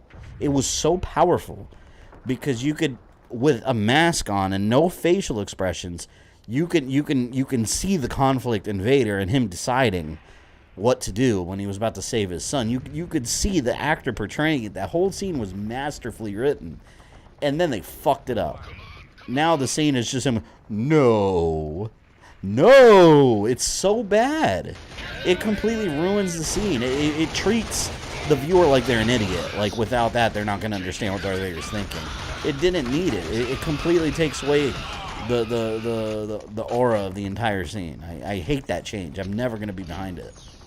It's an awful, awful change, and I want it changed back. It's really the only thing out of, like, the new editions of the classic Star Wars that I would change back. Everything else I think is fine. Yeah, everyone makes fun of the band in Return of the Jedi. That's stupid, but whatever. It doesn't really hurt the movie. That Darth Vader, no, that actively hurts that scene. It ruined the whole feel. It's terrible. Order 67 is the one that made them dance. Yeah, that was in the Lego. So stupid. Helghast style. Jesus.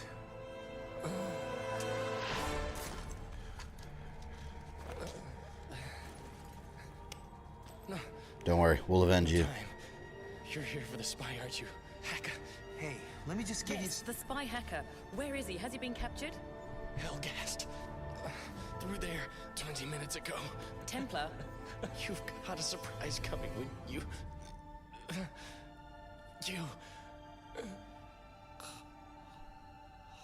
God damn it! This spy better be worth all this bullshit. If Galen Merrick, a.k.a. Starkiller, is around in Sidious's pocket, Vader will be in trouble. Yeah, you know, that's another thing I kind of liked about, like, the Force Unleashed era. Like, during that time, like, what is it with Darth Vader getting his ass wrecked, man?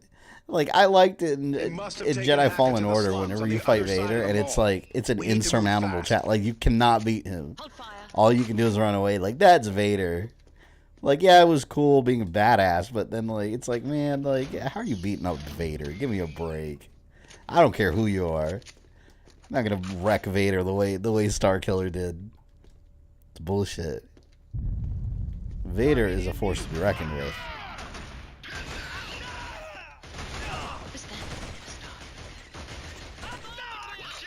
That is not gonna kill anybody.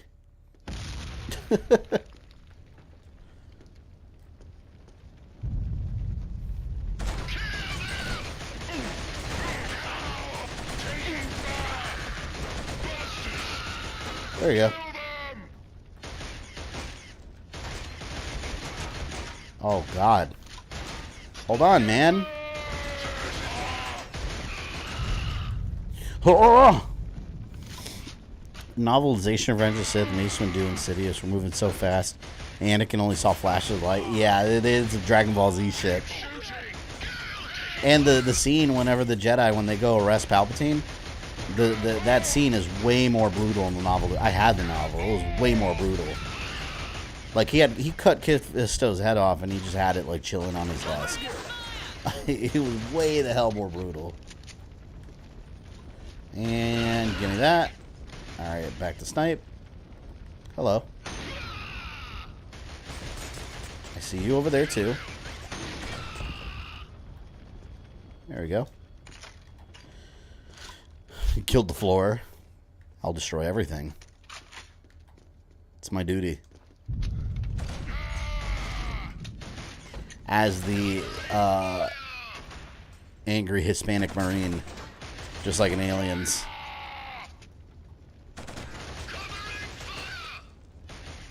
Hey, Vasquez, do they ever confuse you for a man? I love that part, Aliens. Man, there's a guy by that garbage can. I can't get him, though, from here.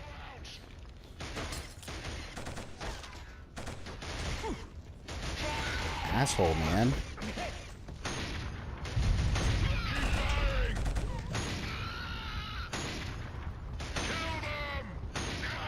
Behind the bushes.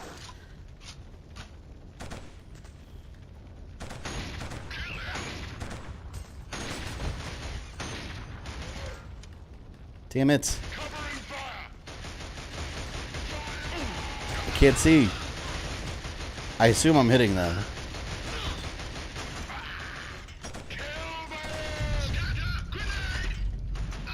Right there.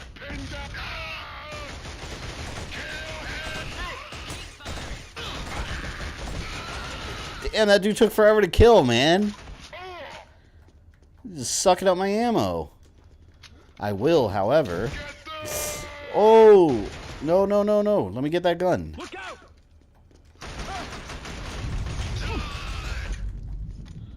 Thank you. Yeah. Here we go. My God, and more bots? Every 2 seconds are coming tonight. What the hell's going on? YouTube needs to do something about that. About clearing out those fake accounts.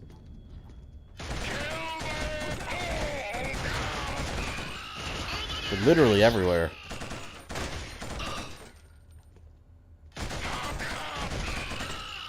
Fuck. I live. I live to fight. The actress that plays Vasquez isn't even Latin American in real life either. No, she's not at all. Isn't she just white? Isn't she white? I thought she was just white. She played off a Hispanic person very well, though. I have to say. Doesn't she run like a little shop now? Like a flower shop or something now? I saw a video about her on YouTube recently. Like, and she doesn't look anything like Vasquez. Like, you look at her now, you would never know that she played Vasquez. And she seems like a friendly lady. We need support. I got your support right here, bitch. Come here, I got your support. There you go.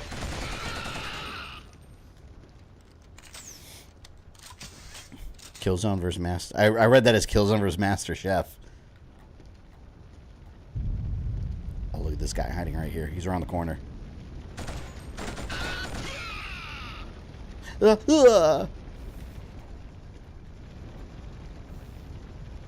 bots are out of control, yeah. Think she's Israeli? I have no idea. Yeah, but yeah, she's not Spanish. I mean, to be fair, it's better than John Wayne playing Genghis Khan. Playing like a Mongolian warlord. And that happened. No joke, that actually happened. John Wayne played Genghis Khan in a movie back in the day. It's insane.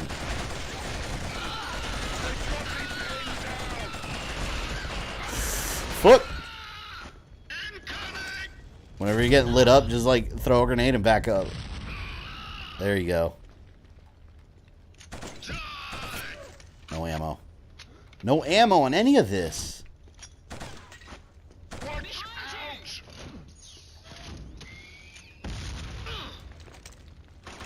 Yeah, I like those effects, like the glass floor keeps breaking.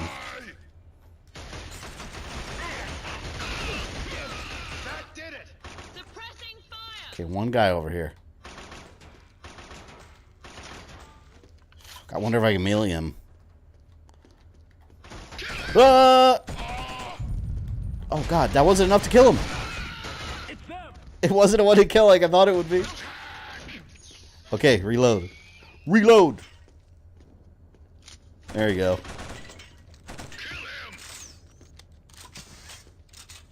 Alright. Oh, look at that. I'm all stocked up.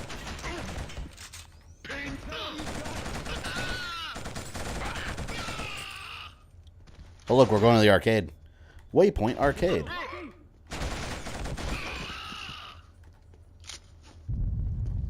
That it? Oh, no, there's more here.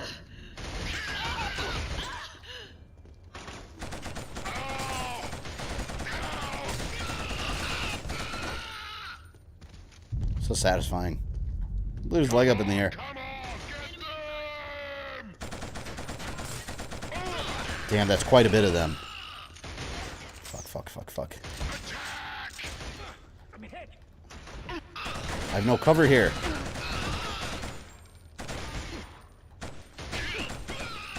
Really wish I had my sniper rifle.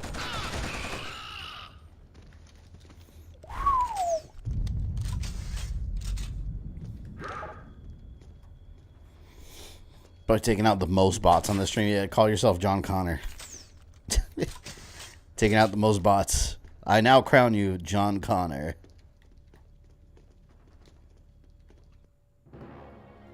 Who's Israeli? Well, we were talking about, I think, the lady that played, I don't know the actress's name. Lady played Vasquez in Aliens. She's not Hispanic. They can't have taken Colonel Haka far. Let's head toward the exit of the slums and see if... Damn, this gun still has no ammo, man. Come on.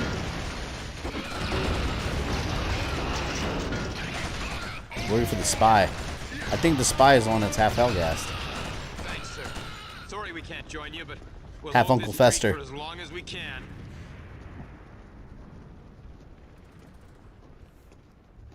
You're terminated now that they're derezzed. I gotta play that Tron game sometime on stream. That which is it's supposed to be a prequel to the movie, Tron Legacy. I forgot what the game was called. It was Tron Evolution, I think it was called. I had it on PS3 and never finished it. But that's another game though that you can play in 3D. Like if your TV supports 3D, it was a 3D compatible game. It looked crazy. See, but now it probably doesn't hold up as well because it's. The thing about 3D and PS3 back in the day is these games were already like in 2D, struggling to play at 1080p, which typically they were 720. Like that's what they were actually rendering at. But playing the games like in 3D would cut the resolution and frame rate in half. Basically, it just looked horrible. So like each eye would be seeing like 480p. Man, 3D now would be amazing if they brought that back. Like, if they could figure out how to do like 4K 3D and like make it without losing any kind of like, you know, like look as good as it would in a movie theater. Like you don't lose any like FPS or resolution. You know how crazy games would look now. But 3D is basically a dead technology till it's not. It keeps coming back every once in a while, new and improved. They need to bring it back and just make it perfect. Like they need to perfect glasses-free 3D. Like when we get to the point where we can do 3D without glasses, and it's possible. That's what the 3DS did. It was only possible because it was a small screen. But if they could ever, like, invest in the money to actually do that on a bigger screen and make it affordable at a consumer level, you know how crazy that'll be? That'll be forever from now, if ever. Again? You ever watch Tron Uprising? The series, yes, and it's criminal that it only lasted one season. I can't believe that. It was such a good show. One season. It did such a good job, like, fleshing out, like, the programs that live in the grid. It made them all very likable.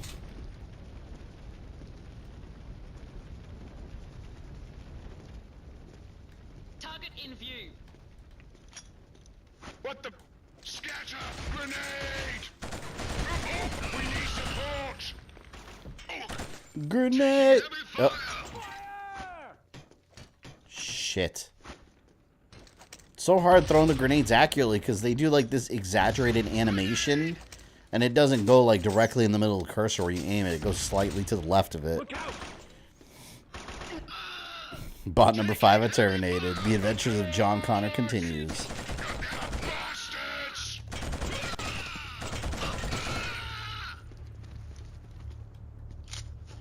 Get more ammo. Actually, I have a distant cousin who's Israeli, quite a nice girl. I don't think I know anybody from Israel. Watch out. I'm Puerto Rican. All my family is, with Puerto Rican families, pretty much all Puerto Rican, or all family is, like, straight from the island for generations. Or, spread throughout the U.S. That's what we do. Leave the island and spread throughout the U.S. Either to New York, to the Orlando area, or to the Chicago area. Some other random places. Like, you'll never be like... Like, you're not going to go to, like, Fargo, North Dakota and see a Puerto Rican. I don't think. Colonel Hacker's being held at the next junction. We stay far away from cold weather.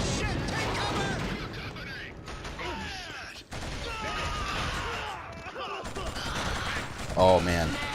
I might be screwed. I might be screwed. I might be screwed.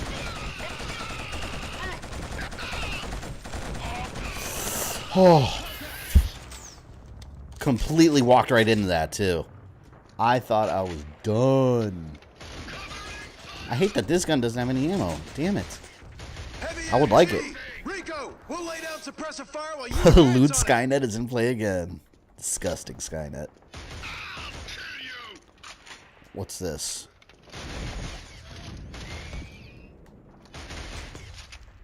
Oh, okay, I'll take that. I don't think we've ever had this many bots in stream. I don't think so either. I think it's a record, like, for how the frequency. They ever make a game where you play as a Helgen? No, honestly. I mean, this one, technically, you play as one that's, I believe he's half Helghast. What's it, Haka, I think he's called. But where you play it, no. I mean, there's Killzone Mercenary. He's human, but you do play for the Helghast side at one point of the game. Not Latin American, though, as the name would imply.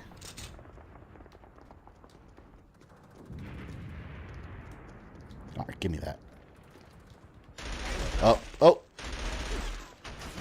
Oh! Who's gonna kill who first? Shit. Get him, Rico. Or I'm Rico. Jan. Or as this game falsely calls it, Jan. Hey! This motherfucker's not getting shot.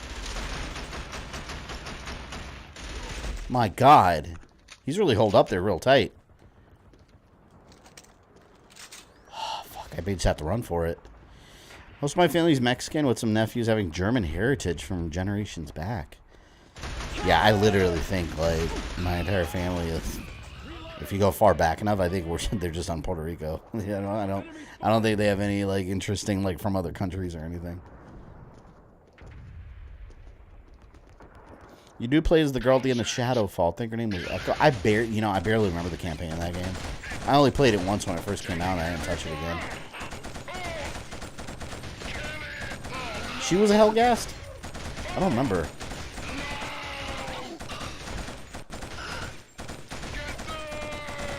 That game graphically was amazing, though. Killzone Shadowfall. That game looked really freaking good. It was a good display of power on the PlayStation's part.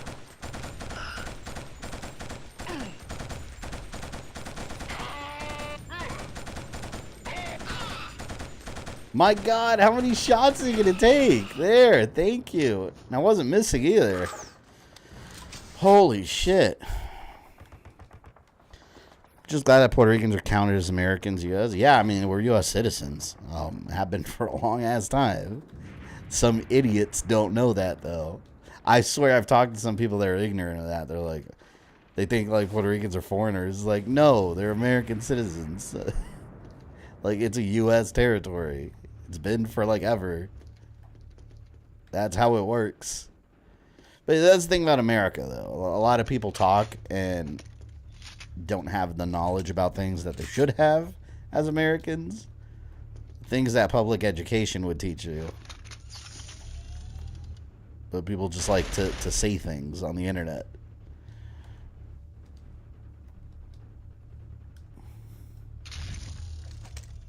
Yeah, you'd be surprised how many people don't know that, though. It's crazy. Like, you'd think that's just, like, standard knowledge. It's just like people living in, like, the U.S. Virgin Islands and, like, Guam and stuff. Like, it's all U.S. territories. They're all Americans. Get moving! Shit. Helghast!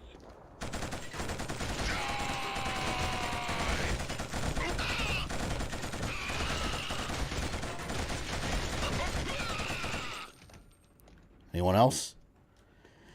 Is there no one else? I got plenty more to go around. God, there hasn't been a checkpoint in a little while.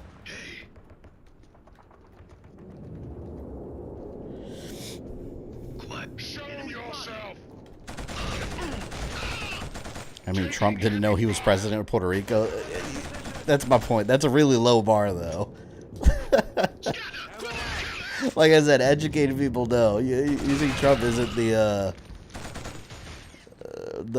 bright shining star of education?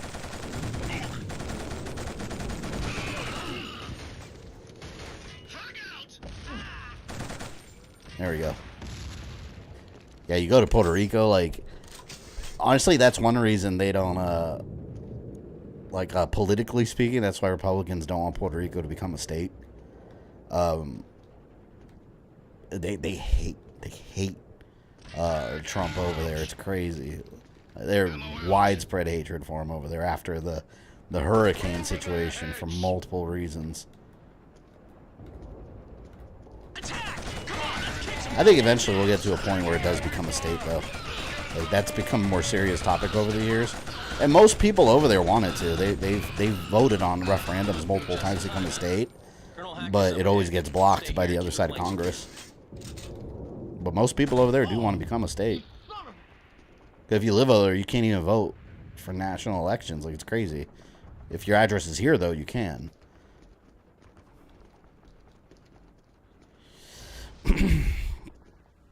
Puerto Rico's been a U.S. territory since 1917. Yeah, it's been quite a bit. It's been a U.S. territory longer than Hawaii's been a state. When did Hawaii become a state? That was like, what, 1930s or something? Hawaii and Alaska, right? When did they become states? I think Puerto Rico's been a U.S. territory longer than both of them have become states, if I'm not mistaken.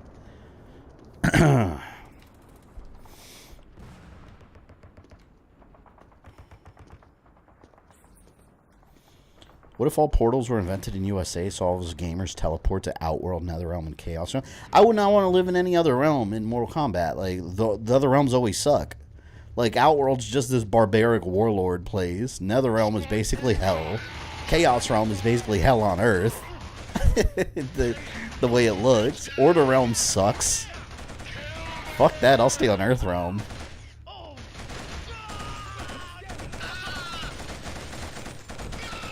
Yeah, the Mortal Kombat realms suck ass. No wonder they're always trying to merge with Earth Realm, because Earth Realm's way better than they are.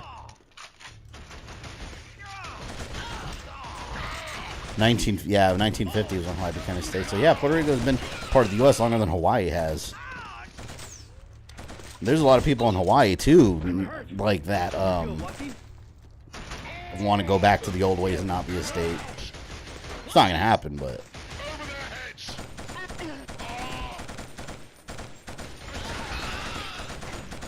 Because Hawaii used to be, people forget, Hawaii used to be a kingdom. Like, they used to have a king. The U.S. almost had King Washington. We'll be seeing that this Friday on the Tyranny of King Washington DLC. Such fun DLC.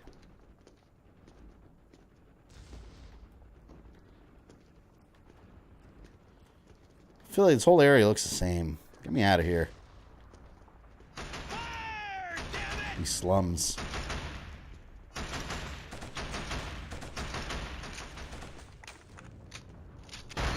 Oh shit! That was one of my guys. Wait, there's no repercussions? Oh, no one saw me do it. No one saw me do it. Shh. That dude got blown away. No one saw me do it. I'm innocent of all war crimes. I've killed Helghast only in this game. Why is spam so popular in Hawaii? Is it? Like spam like isn't spam like corned beef? Is that what it is? Do we have any Hawaiians in chat? Is that pop? Where's Deno? Hey, Rogue, have you talked to Denomi in a while? I haven't talked to her in ages. She's in Hawaii. I wonder, or the whole spam, I have no idea. I didn't even know that was a thing in Hawaii, spam. I don't like corned beef. I think it's gross. It's got a weird smell. I keep thinking the game froze.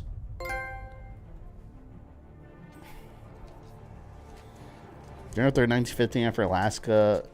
So, no, Hawaii and Alaska were in 59. Oh, God. Shit, that's not even that long ago, really. Historically speaking. He's a Helghast. Was a Helghast. Hold it. I never understood why Alaska is even a state. Like, if you look on a map, it's part of Canada, really. Like, it's not even connected to the rest of the U.S. Like, why is Alaska a state and not part of Canada? Helghast? I don't get it. Half Helghast, half human. Yep, that's the guy. He's half Helghast. Fucking imagine how that works. And you know who we are? I imagine you're here to take me away. Your name's Hacker. Yes, Whose side are you on, Hacker? my side. Shit. We'll see what side he's on when I've got this baby shoved up his papa's.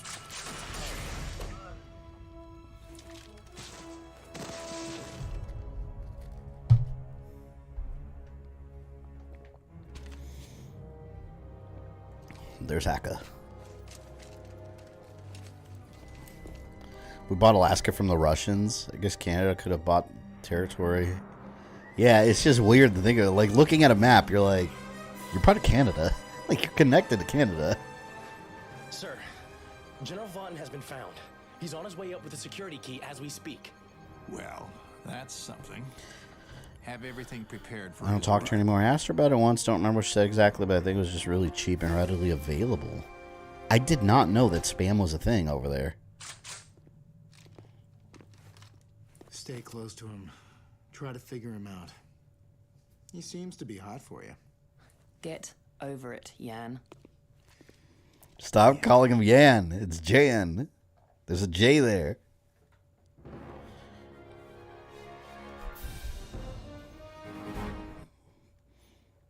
Continue? I'm actually really comfortable today. You guys don't see it, but my daughter, one of our neighbors a while ago, they were throwing out like some, I don't know, I guess they had a little girl and she outgrew it. Like a little chair, like a little boutique chair. It's like really soft and comfortable. It looked perfect condition. Like we took it before the garbage people came for my daughter to use it. And we cleaned it up really good with like the wet vac and everything, and a vacuum, and sprayed it with disinfectant. And I've just been using it as a footrest. So I literally right now I just have my legs like spread straight out, just on this like little girl's boutique chair. It's like a footrest. It's definition of comfort. You and your men will be up on the platform in 15.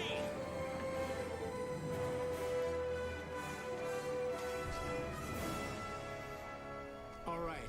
Our instructions are to get Haka off Vekta as soon as. That means heading for the fortress and putting him So far I like playing as Rico the most because his weapons are amazing. His default weapon. We'd better head for the docks. Great. Seasickness. It's bad enough having to look at this mutant's face all day. Well, those of us with even Yeah, he's racist against the Helghast. frailties of the flesh and cope with it. It's lucky for you that you hold some vital shit in your head, you bald fuck. Else I'd rip it right off and shove it up your... Rico! You bald fuck. Play nice. Damn, he said that with such force. You bald Uncle Fester fuck. Oh my god. Yeah, he's so classy. Looks like it's going to rain soon. Alright, what do I have with him? Oh man, do we not have any good special weapons with him? Keep quiet. I want my Rico weapon. Ooh. What is this, grenade? Grenade launcher? They have a tank. Take cover. I'll take them on. Alright. They got a tank. We have a Hulk.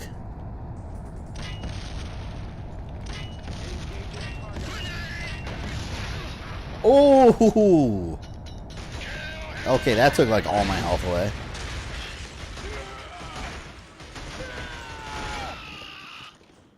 I don't like this grenade launcher. It's not that good.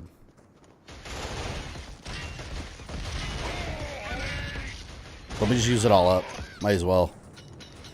Do the chupacabra mints originate in Puerto Rico? You know what? I don't know if they originated. I think they...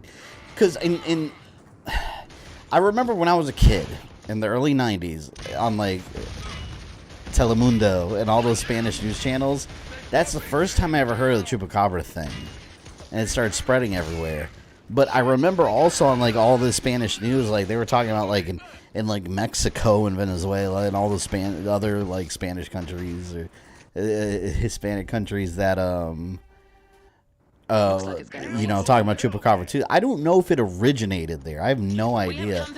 However, it did spread to like the mainland U.S. because I remember there were a bunch of stories in Miami also.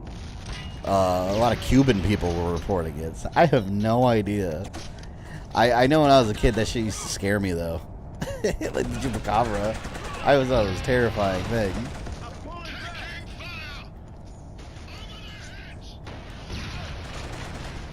But that where it originated originally, I have no clue. But if you go to Puerto Rico, like the touristy areas, oh they merchandise it up. Like you buy chupacabra shirts and all kinds of merchandise. It's like when you go to like New Mexico and shit, you know, they got like alien merchandise, UFOs and all that.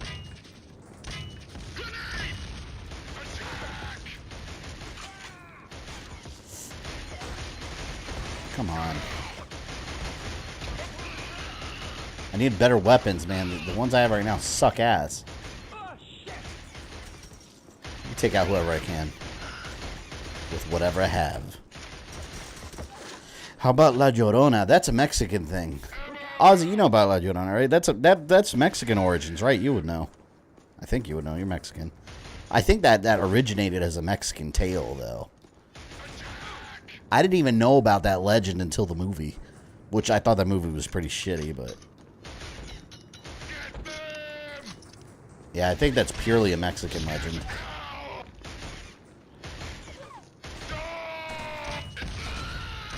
You have Mothman 2 down in southern U.S.?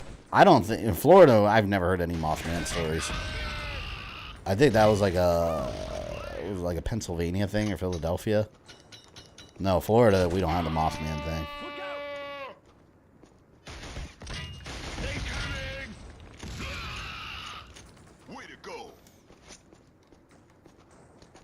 That's a Mexican folktale? Yeah, that's what I thought. You never hear Puerto Ricans talking about La Llorona.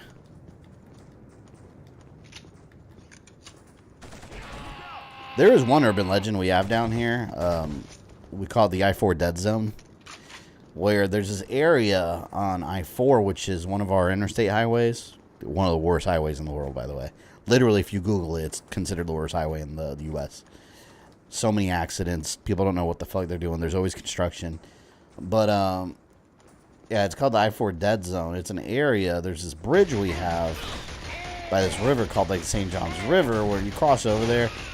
It's usually, like, a dead zone with cell phones. Like, if you're on the phone with someone, like, your phone's going dead. There's I don't know if there's any truth to it, but there's an urban legend that stretch of highway was built over the graves of a family of slaves back in the day. Which down here, I mean, slave grounds, I mean, pretty much were everywhere. I mean, I have a church near me that was built on the grounds of like an old slave plantation. So it's like, it's a very historical area in Florida with the slave industry back in the day. But, yeah, so apparently this bridge was built over the highway. Or the bridge was built over the slave graves. And there's a ghost story about it, supposedly late at night. People have seen essentially these slaves. Oh my god. That trophy sound scared me. But yeah, apparently people have seen these, and it's caused several accidents. And that's the urban legend around here. I've never seen it, but that's creepy as fuck. What I have seen is alligators crossing the road after hurricane season one year when like the river flooded. Legitimately, there were alligators crossing the highway. I don't even know how they got there. But yeah, some craziness. Doesn't Florida have skunk ape? Yeah, that's more like deep South Florida, like by the Everglades, like which is like the nature reserve. Supposedly, there's a skunk ape people have seen. It's basically like the Florida Bigfoot. It's supposed to smell real bad and stuff. I've never been in that area though. I don't go to the Everglades, so I've never seen a skunk ape. From the Philly area here, no Mothman here. I'll keep you posted. Let us know if you see one. Report it. Ooh, here. Finally got my sniper rifle. I like how we've gone from dates of statehood to American cryptozoology. Yeah, we're talking about all the important facts of life. I'm telling you, one day I'll find Bigfoot. We have to catch them. We're going as fast as we can, sir. Urban legend's gonna be scary. You know, I remember the Mothman. I found that to be one of the scariest ones. Like I saw an episode of some like cryptozoology show a long time ago, and they had an episode on the Mothman. And the way they do the damn reenactment, someone said like they were being terrorized in their living room, and the Mothman, you could see like a red-eyed thing looking in the window, and I was like, oh hell no! Like I would haul ass. I'd go grab like the biggest kitchen knife, just run out there, and start stabbing it wildly. I don't deal with that. Glowing eye monsters looking at my windows. Reloading. Let's go. Oh, we got drones now. I always found cryptozoology interesting, though. Like, all these weird, like, monsters and, like, animals that we haven't discovered yet. I'm telling you, Bigfoot's real. That shit's out there. That shit's out there. There's too many worldwide stories of Bigfoot-type creatures. It's got to be real. There's Bigfoot out there. Yeti, Sasquatch, whatever. Whatever you want to call it. You ever find Bigfoot? I'll donate 10,000 to your channel. I'll find him one day. I'll make a Bigfoot video on my channel. It'll be a world exclusive. Or what do they call it? World premiere. Bigfoot. Or I guess here it would be the skunk ape, technically.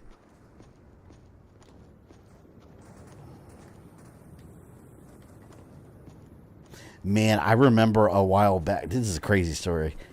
I remember a while back. Oh my god, it's so fucked up. There's this park around here that had a trail, and these stories were going around of like sounds in the bushes. And it's crazy thinking about what actually happened because like families and children go there all the time. But there was a story about like on a trail that people would hear the sound, like something rustling, and then it sounded like somebody running away, but no one ever saw anything. And later on, like someone called the police because they discovered that there was this is not the first time this happened, by the way, in this area, but they discovered that there was a homeless guy by the park, and he would peek at people and how did I put it? Choke his chicken. Like in the woods, and then run away. And sure enough, he got arrested. But that also happened at like a children's like splash park. You guys know what splash pad is? Like those like you know, county parks that have like the little sprinklers and a splash pad where kids run around. There was a dude in the bushes, and he's doing the same thing. And then a bunch of parents were like horrified and called the cops, and they arrested him too. I was like, what is this shit? Like, what is wrong with some people?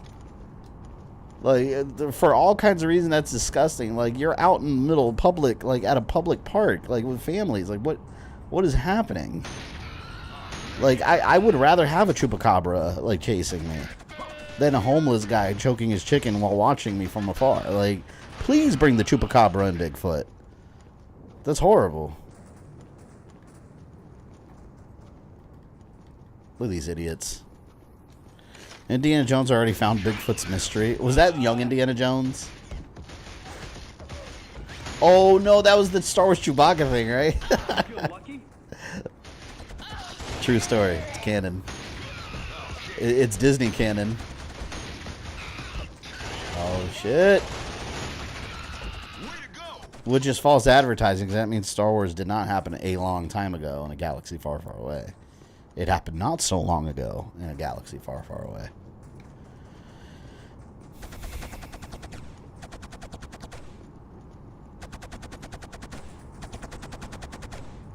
Some people are just crazy. That's one way to put it. Some people are not all there mentally. What the hell, man? I got lit up. I couldn't move. I got stuck on a pebble or something. I got stuck on a pebble. Damn, man. Well, at least they're going to start me right there, because I didn't even get that far. Okay, I still have my sniper rifle. That's all that matters. Keep out of sight. Is that tank down here? No, it's not down here. This looks like a good place to ambush them from. Fuck. All right, let me see if I can do something Then we hit over the here. grunts. Find some cover.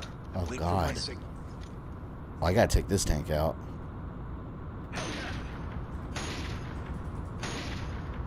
Stay still. Spotted us. Fire at will.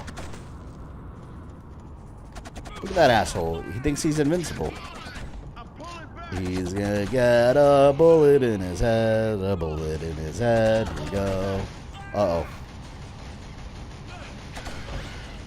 No. Oh, we shot each other at the same time. I got him. I swear I got him at the same exact time. What the hell, man? That's BS.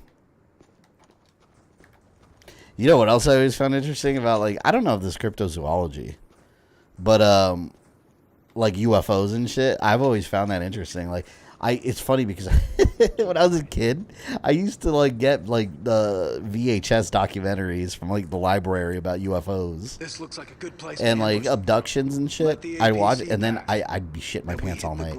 I always thought I was gonna get abducted. Like I was like, oh my god! Any light I saw outside from any like a passing car, I'd be like, oh, the aliens are here. It was terrifying. That should be scary though. You know what's insane? Again, in Puerto Rico has been like, a lot of people don't know this, but Puerto Rico is one of those places that's been a hotbed of like UFO sightings, whatever they are. Which is crazy that the government acknowledges that there's some unidentified shit flying around that's actually there. Like, we had a committee hearing about it. Like, wow. You know, but realistically, you know, it's probably arguable that it's like the Russians, the fucking Chinese with some special vehicles they invented, right? But whatever, just for fun. Like, assuming they're aliens, like, that's some scary shit. There's this story that I remember very vividly from, you know, one of the stories like families pass down, like from your youth. There was the beginnings of Avian Giant Purple Butt Plug Exception, reading up alien abduction, anal probing. No, that was Streets of Rage 4. That's where that originated and ended. Oh shit! Hold on, I gotta kill this guy. Oh no, but so there's his family friends that you know I've known since I was a kid. They're my parents' friends that lived in Puerto Rico. I think they were like when my parents lived in Puerto Rico before I was born. I think they were like neighbors of theirs or something. But like they're very trustworthy people. They're people that like you would never imagine would make up stories or anything. They're just very genuine people. And like they shared a story with us when I was a kid about how they saw like some crazy lights in the sky, and typical story about what they see. They saw a UFO, like straight up. They saw a UFO in the air, and oh my god, I heard something back there, scared the shit out of me. Hold on, You guys super chat. Great. Thank you for the $2. Much appreciated. Fire in the Sky borderline ruined my childhood. I know exactly what you're talking about. What are you buying? That movie was horrifying. That movie was horrifying. I don't remember a lot about it, but I remember being scared. But, yeah, so these family friends of ours, the husband, he was outside and he saw this.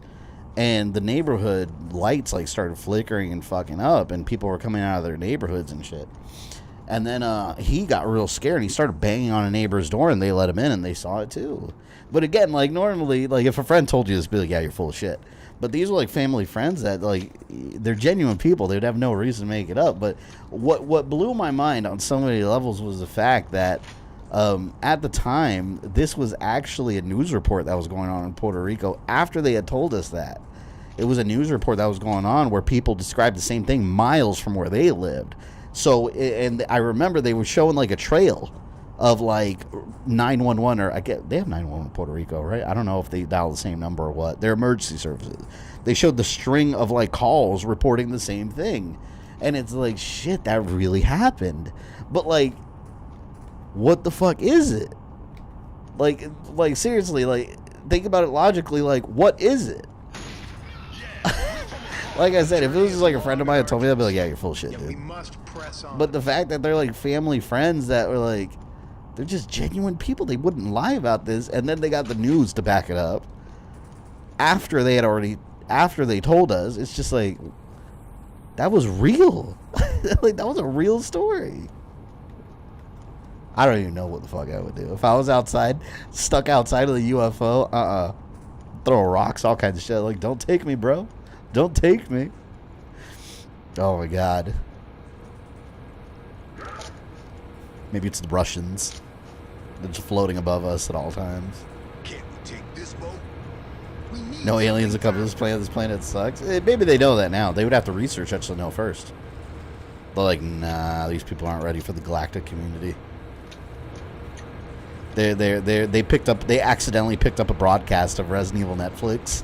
And they were like, nah, fuck that planet. Like, we're good. Like, they don't know how to make proper video game adaptations yet. Nah. They're not ready for intergalactic travel. It's probably accurate.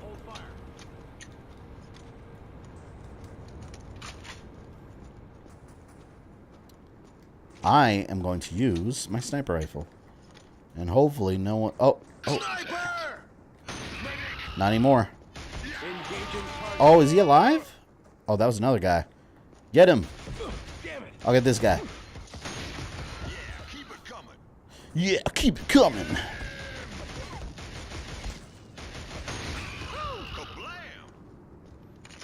Kablam.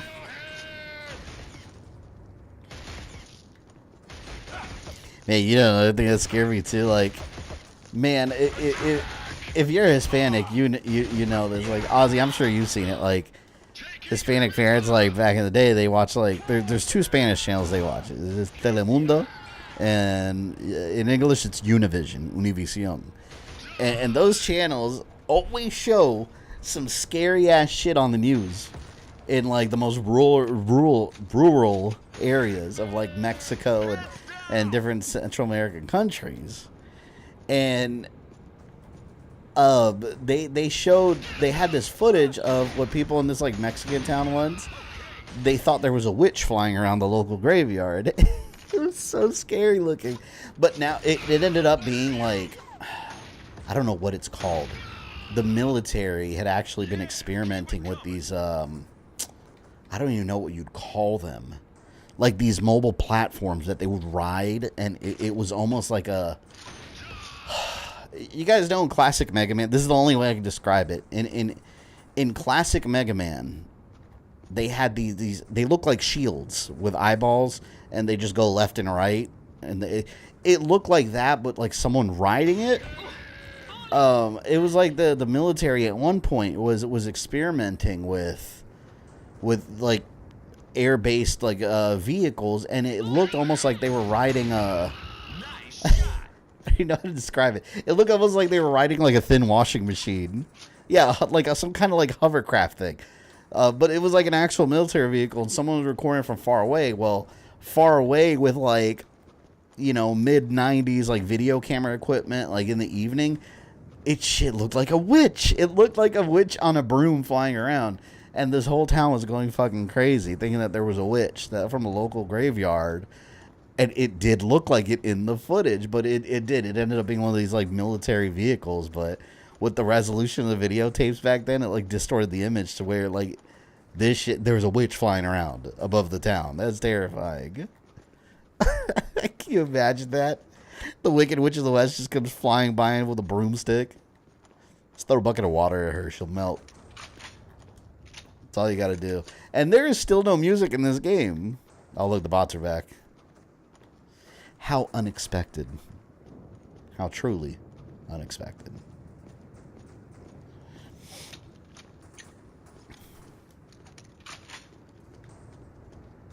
Wonder if there's going to be music by the end of the game. My God. Oh, look, there's some music right there. Oh, music's such a rare commodity in this game. You'd never think so. There should be some ISA forces in the area. Should have picked Rico, man. I want his gun. This guy doesn't have anything special. Captain Temple. Ah. Sure glad to see you guys. It's about to get real hot here. The Helghast are preparing to storm the beach, so get ready. Oh, look at this. This is basically World War II right here. Look. Get ready to rock It's and like a roll. D-Day thing. We'll take care of things. Is there a turret around here? They're coming! Yeah, look. It's the Helghast version of D-Day. Line up.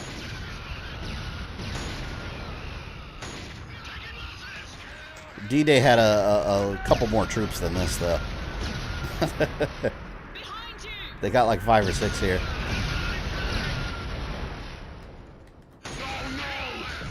Nope. This is the worst I've seen the bot. Yeah, I think this is the most amount of bots we've had on this channel. I don't understand. Like I said, maybe Skynet's bored.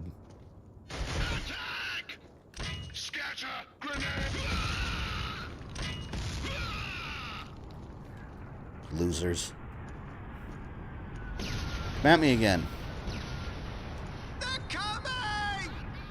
I got more grenades. What the fuck? A tank? How the hell did they get that on the beach? Oh, shit. Fucking tank! How am I going to destroy that tank? I have no... Oh! Ooh, look, look, look, look. Here we go. Here we go. Here's this beauty. They've entered the trenches. That tank's about to go. Screw that tank. Did it just blow up my rocket? Mid-air? Screw you. Oh! Oh, shit. They're right down there. Yeah, I got a gift for you.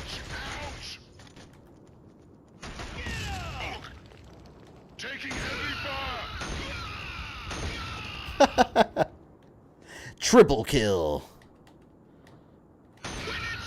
Kill-tacular. Killing spree.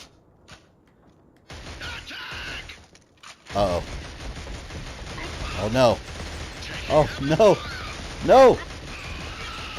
Oh, my God. Look at my health. I got nothing. I got to hide right here.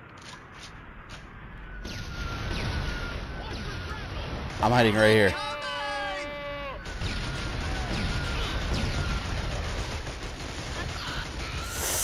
Oh, I don't know what's happening over there. I can't even see over there. Damn, frame rate dropped like crazy for a second there.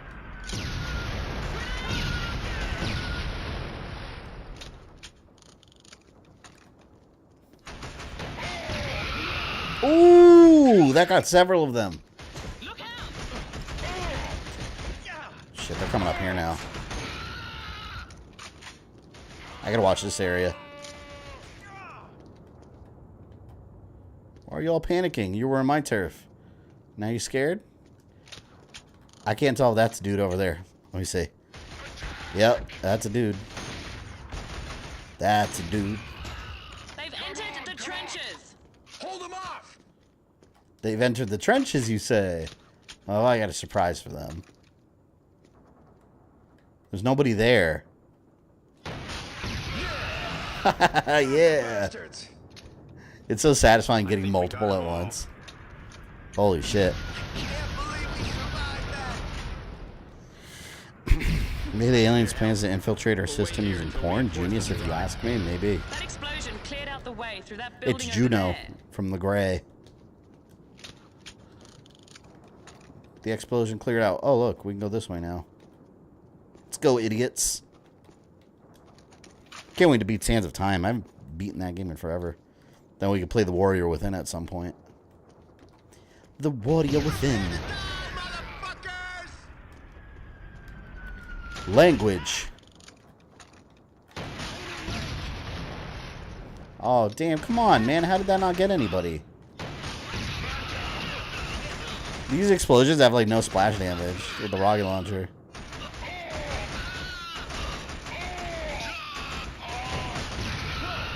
There we go. I still got, what, one left? I got one left. Get to the docks entrance. Get on the beach and head to your right.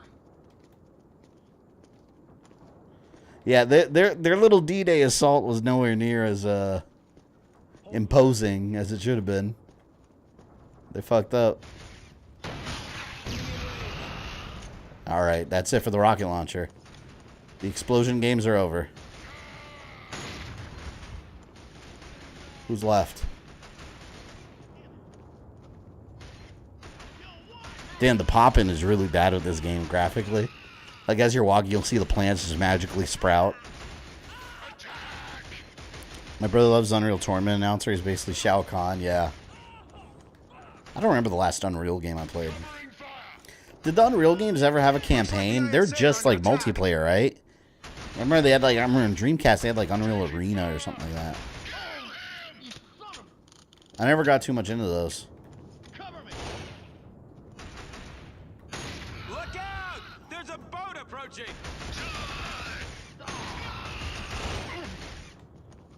These guys are not dressed up for a day at the beach.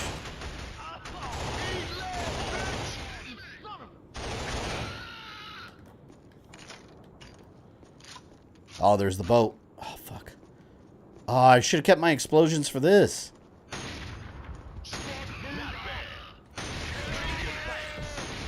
Nope. Gotta back up. I got one bullet left on the sniper rifle. Yeah, counted. Oh, time to go down there. I forgot this had like a built-in shotgun too. So it looks like the same bot every time, but that's impossible because I keep sending the Phantom Zone. Yeah, they probably just keep using the same name under a different account. Probably just keep remaking the accounts.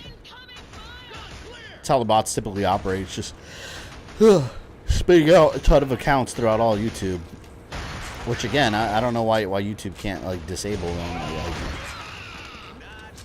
should have to have like verified accounts somehow. Shotgun blast. Oh god. See, no, that's dangerous because if I don't kill them with one, oh my god, again. If I don't kill them with one shotgun blast, like they just keep on coming. Right away. There's too many of them. There's like 2 guys left. Calm down, people. I got this. It's A-okay. Keep quiet. We've been expecting you guys. D-Day was crazy. We only think of it as the USA, but it was crazy how much more. Oh, no, yeah, it wasn't just America. It was massive. You know, it's interesting. There's this Netflix. I think it's still on Netflix. I saw it a long time ago. They have a documentary on Netflix. I like watching like war documentaries. I always find them interesting. But they have one called World War II in HD. I think that's what it's called. WW2 in HD. And it's like World War II in color.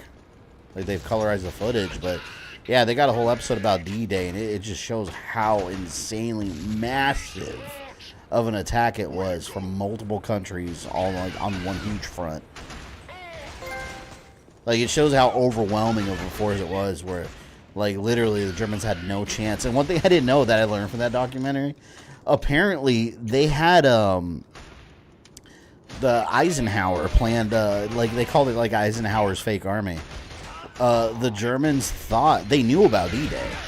They found out through like radio transmissions, but we knew that they would. So they purposely like leaked like false coordinates. Like, so they were like ready for an ambush, but they thought it was coming from a completely different area. And they had like surveillance footage of the vehicles there. They were all inflatables. I didn't know about that. Yeah, if you're interested about that, look up like Eisenhower's fake army, something like that. Eisenhower's fake army. But they had like a whole like, you know, it looked like a whole like military base set up with tanks and everything. And later on, they show like American soldiers like tipping the tank over.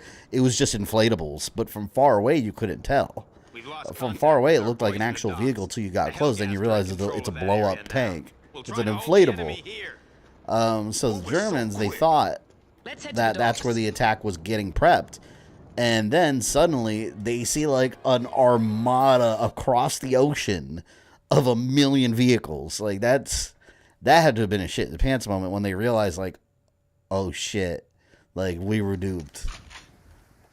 It was a really interesting documentary, actually. I see you got yourself a Helghast prisoner. No, he's working with us. What's the situation here? We've kept this. Yeah, they literally had just like balloon tanks. If someone had just walked up to it, they could have just popped one. It was all pop-up inflatable shit. That's hilarious. Watch out! Helghast attack boats! Attack boats? Yeah, look how fast they are. Park so I can blow you up.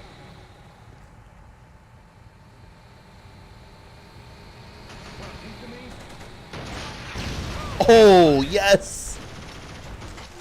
Alright. I didn't think I was going to get that one.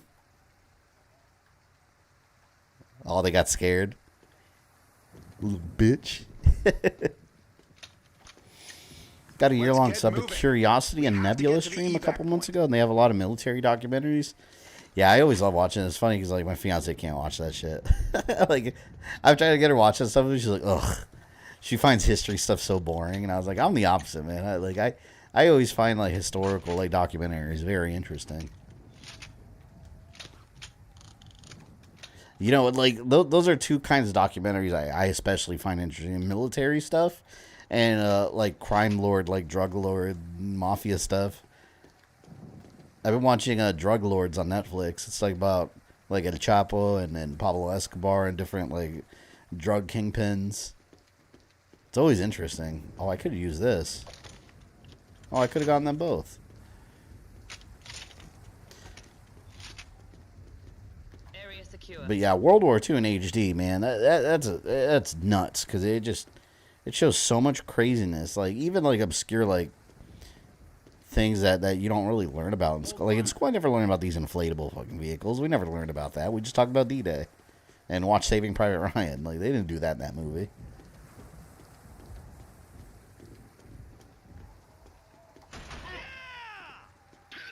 You know, another thing I liked about like the Call of Duty games, like Call of Duty 3, especially a classic Call of Duty 3, the fact that you don't just play from like the American point of view. You play as like Polish and the Canadians.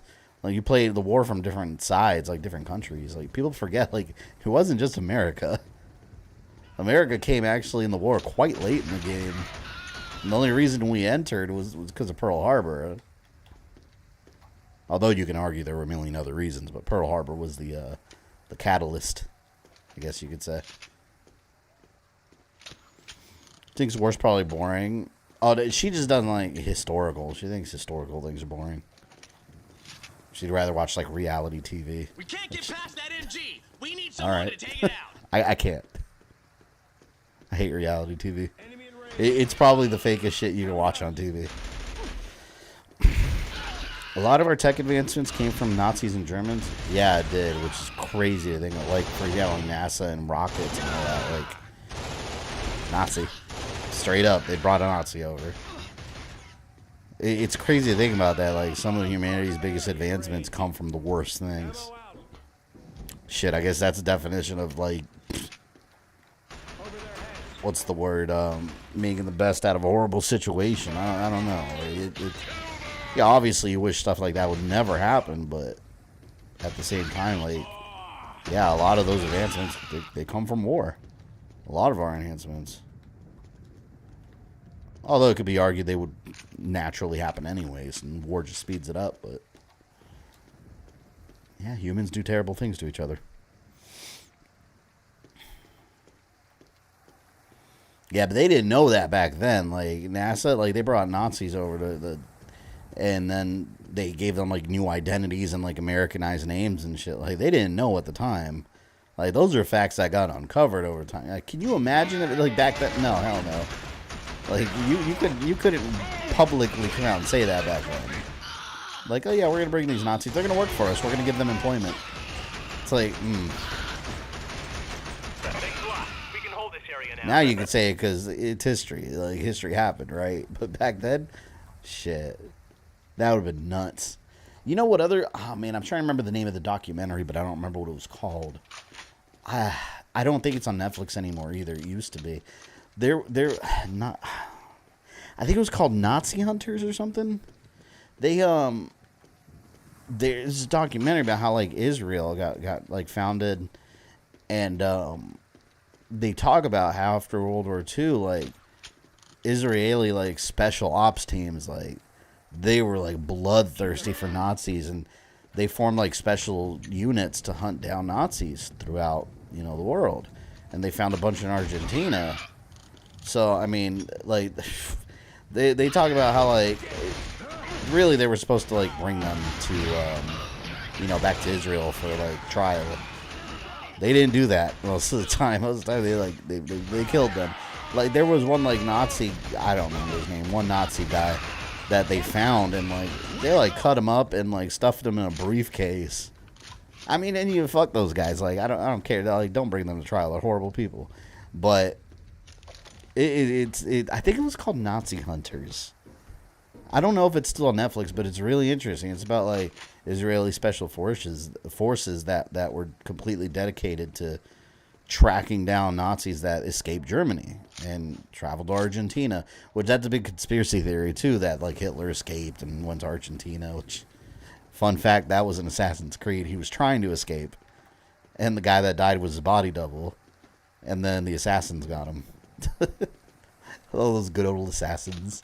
Those meddling assassins. Sort of how, like, I've been learning about how Yakuza operates recently. I don't think I've seen any Yakuza documentaries. If there's any on and are there any good ones on Netflix? I'm always up for a good documentary. I know what you're talking about. Yeah, I think it was called Nazi Hunters. It sounds familiar, the title. I think that's what it was, but I just don't know if it's still on Netflix. It was a long time ago. It kind of reminds me of the scene in, you guys remember the scene in X-Men First Class when Magneto, like, when he was an adult? Oh shit, look at this. The way ahead is blocked with Helghast laser mines. They're programmed to let Helghast past. You can scout ahead. We'll... Wait! You're not gonna trust this freak to... Hacker can scout ahead. We'll find another way around. But it kind of reminds me of that scene in First Class when Magneto's an adult and he goes out and starts looking for revenge, and he tracks the Nazis down to Argentina and he, like, slaughters them in the bar. So, like, that's what it reminds me of.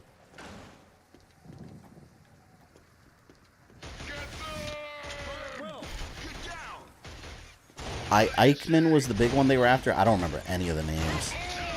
But yeah, they were like, man, like, some of them like really, like, developed, like, entire lives and entire new identities, like, in Argentina. Like, one of them, I forgot who it was. One of the Nazis, like, was it Dr. Mengele? I think it was Mengele. Really evil fuck that did, like, horrible experiments on children, and especially twins and all that. He escaped and went to Argentina, and, like, he, like, built a whole life over there, I think, with, like, a family and everything. And I think he ended up, like, having, like, a heart attack or a stroke or something at the beach while he was swimming. He just drowned. Like I said, you know, fuck that asshole. Who cares? But, like, that's how he ended up. He had, like, a stroke in the beach or something, and he ended up drowning. At least they think. They never like officially. I don't think they ever officially found him, but that was like the most widely accepted version of what happened to him or something. But that dude was twisted, man. The kind of shit he was doing on kids and experimenting, it's heartbreaking that like that sort of evil like happened in not so distant history. If you think about World War II, like by human history standards, like that wasn't that long ago. Like, have we really grown as a species that something like that will never happen again? I don't think so. Like, crazy shit like that happens all around the world still. It's crazy. What is this? What do I have? Why do I have this rock? I guess I'll hold on to the rocket launcher. I don't know. I feel like I'm not going to use it indoors that much, but you know what? Let me use it right now. Screw you. There we go. What do we have? 2 more? Nazi were the kings of ungodly experiments. Not just that, like, the Japanese, they had, like, I forgot what they called it. They had, like, some secret facility where they're doing, like, biological experiments on people, too. Some people in Japan still don't acknowledge that happened either. Like some politicians, like some of the more like conservative Japanese politicians don't acknowledge that it happened, but it did. Shit, there's people over here that still don't believe the Holocaust happened. You got to be a real asshole to think that didn't happen. I don't care what anyone says. Like, if you really believe that didn't happen, then you're an asshole.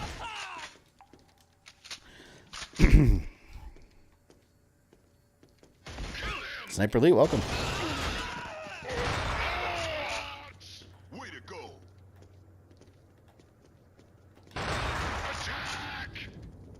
Sex bot. Oh no, we've been dealing with the sex bots all day, or well, all night. Like this is the most bot activity that I've ever seen on one of my streams. I've never seen this much bot activity ever. I don't know why, especially at night. Like, maybe they saw Killzone in the tags and they're just like, we love Killzone. Let's go.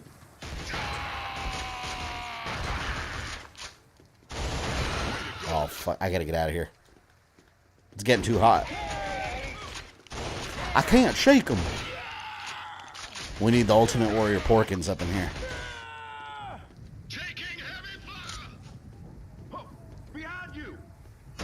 Oh no, Jan. I wonder why they named Porkins. Like, they had to have done that on purpose. Like, the fact that he's a larger guy and the name Pork is in there. Like, they had to have known they were doing that. I feel bad for the actor. I'm trying to think of what movie it was. One of my friends sent me a link the other day and showed me a movie that I've seen 1,000,000 times. And apparently Porkins was in it. The guy that played him. And I was like, I never realized the same actor. And I'm trying to remember what movie it was. I've seen it a bunch of times, too. Did you forget to turn your VPN on? Yeah, apparently they've infiltrated me. It was funny, speaking of, like, bots. Because people that come to your house try to sell shit. That's the equivalent of, like, real-life bots. Before I started my stream, I'm sitting in here, and over here, I could see, like, my window towards the front of my house. So if someone gets to my house and walks up to the door, I could see them walking up the little, the little curb coming up to the door. Behold my true form and despair. I saw someone with a clipboard walking up today, and I saw him like come to a dead stop and like put his hands up in the air, fill out his clipboard, and turn around. And I was like, yes, because I have a sticker on my door. It says like no soliciting, and I ended up having to get that because my neighborhood, for a couple of years when we moved in, we had this issue where, and mind you, when someone rings my doorbell, like it's complete chaos in the house. Like, both dogs start barking. They run to the front of the door. They'll look through the curtain to see who's there. And my daughter will start running to the door asking who's there. She'll be looking out the window. Complete chaos. Complete chaos. I got fucking sick of it. Of people ringing my doorbell, and it's always some salesman. And, like, I've seen them. Like, these fucking people. Like, they'll sit there and, like, walk towards the driveway and, like, look towards the window that's open and, like, look inside to see if someone's there. Like, what the fuck? Like, don't look in my windows, creep. But, no, I got sick of it, and I was like, fuck this. I'm going on Amazon buying a sticker. I just literally looked up, like, no soliciting sticker, and it has just a list of, like, everything you think of. No soliciting, please. And it actually works. Like, I see these assholes coming up to my door and stop halfway and then just turn around. And I was like, oh, it's so beautiful. Like, people don't sit there and, like, harass my doorbell anymore. Every once in a while. The only time I ever liked that a solicitor came up was AT&T rung my doorbell once, and they were like, hey, we're putting fiber lines in your neighborhood. And I was like, oh, yeah, give me a pamphlet. I'm interested. It's when I went from, like, cable to fiber internet. It just makes a huge difference uploading videos. But I hate people that come, like, ring my doorbell and try to sell me something. A, I'm not going to buy anything. B, if I come out, my dogs are going to be trying to run out. They're going to be poking their head out the door. They're going to be barking like crazy, and you're going to be sitting there trying to talk to me. Like, no, I don't want to buy any of your shit. Porkins is the top men guy in Raiders and the Detective Joker kills. That's what it was. It was the detective that Joker killed. That's what I was thinking about. Yeah, I didn't know that him and Porkins were the same person. That's creepy that salesmen look at the window to see if they scam some people. No, that's what I'm saying. Like, even if the window's open, like, don't look. That's weird, man. Like, I'm just sitting there and I'll just look at you. It's going to be awkward for the both of us. Like, go away. I'm not going to open the door, damn it. Stark, welcome. Welcome to the Killzone stream. God, this level stretches on for a bit, doesn't it? And everything looks the same in this level.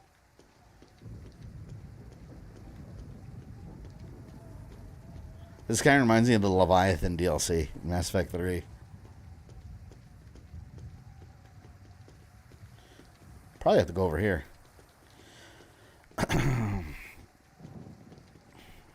Detective at Cart. Yeah, I keep thinking Bullock. I don't have that option. Fiber optic internet. It really sucks. We just... where I live, we were actually the first neighborhood in my area, in like our district, to get fiber. And we were just kind of like the experiment, and I was like, oh, thank God. Like, fiber is such an enormous difference. It really, if you get fiber internet in your area, even if it costs more than your regular internet, like, get it. It's so reliable. I've never had, I don't think I've ever had an internet outage. What are you ever since I went fiber. And Grant, thank you for the 5. Appreciate it. Sorry, I used to do surveys as a college kid for a good cause. Lead abatement? But yeah, no soliciting signs are legit, yeah. Hey, like I said, if you're a college kid doing your thing, go for it. But yeah, if you see a soliciting sticker, don't knock on that door. My thing is the freaking salesman, and it's just like, sometimes they'll catch me outside. Like, I'll be outside, they're like, sir, do you own or rent? I'm like, we rent. And they're like, oh, all right. Because if you don't own the house, like, they can't sell you anything. But sometimes they'll still try to talk to you. I remember the word. Oh my God! No, you know what? I remember exactly why I got a no soliciting sticker. So I think I've told this story before, but it was the most annoying shit ever. So, and I guess it was partly my mistake because I fell for it. I opened the door, and it was some girl. I thought it was like an Amazon person or something, like Amazon delivering something, or like the post office. Sometimes they'll knock and leave me something. So I open it real quick. And she's like, hi, do you live here? I remember she said something weird, like, do you live here? And I was like, yes. Like, it's my door. And she started telling me that they were a small company that just opened in the area. It was the biggest false advertising ever. They were a small company that just opened in the area. And they were like a carpet cleaning service. And they just wanted to get the word out and promote themselves. If they could schedule time to come and just do a little carpet cleaning for free. And I'm like, knowing, like, I've worked retail, nothing is free. And so I said no. And she said it was free, and she's like, no, it's a courtesy. We're a small businesses, we're up in the air, we're literally just trying to get our name out. We're not asking to buy anything. And I was like, completely free. You guys come clean the carpet, free, go. That's it? And she's like, yeah, it's just, so I thought it was just like some small business, as she described it, that they were trying to get the word out in the neighborhood, and here's a sample carpet cleaning. So my fiance came over, and I told her, and she's like, I guess? And I was like, all right. So they scheduled, like, they were going to come the next day.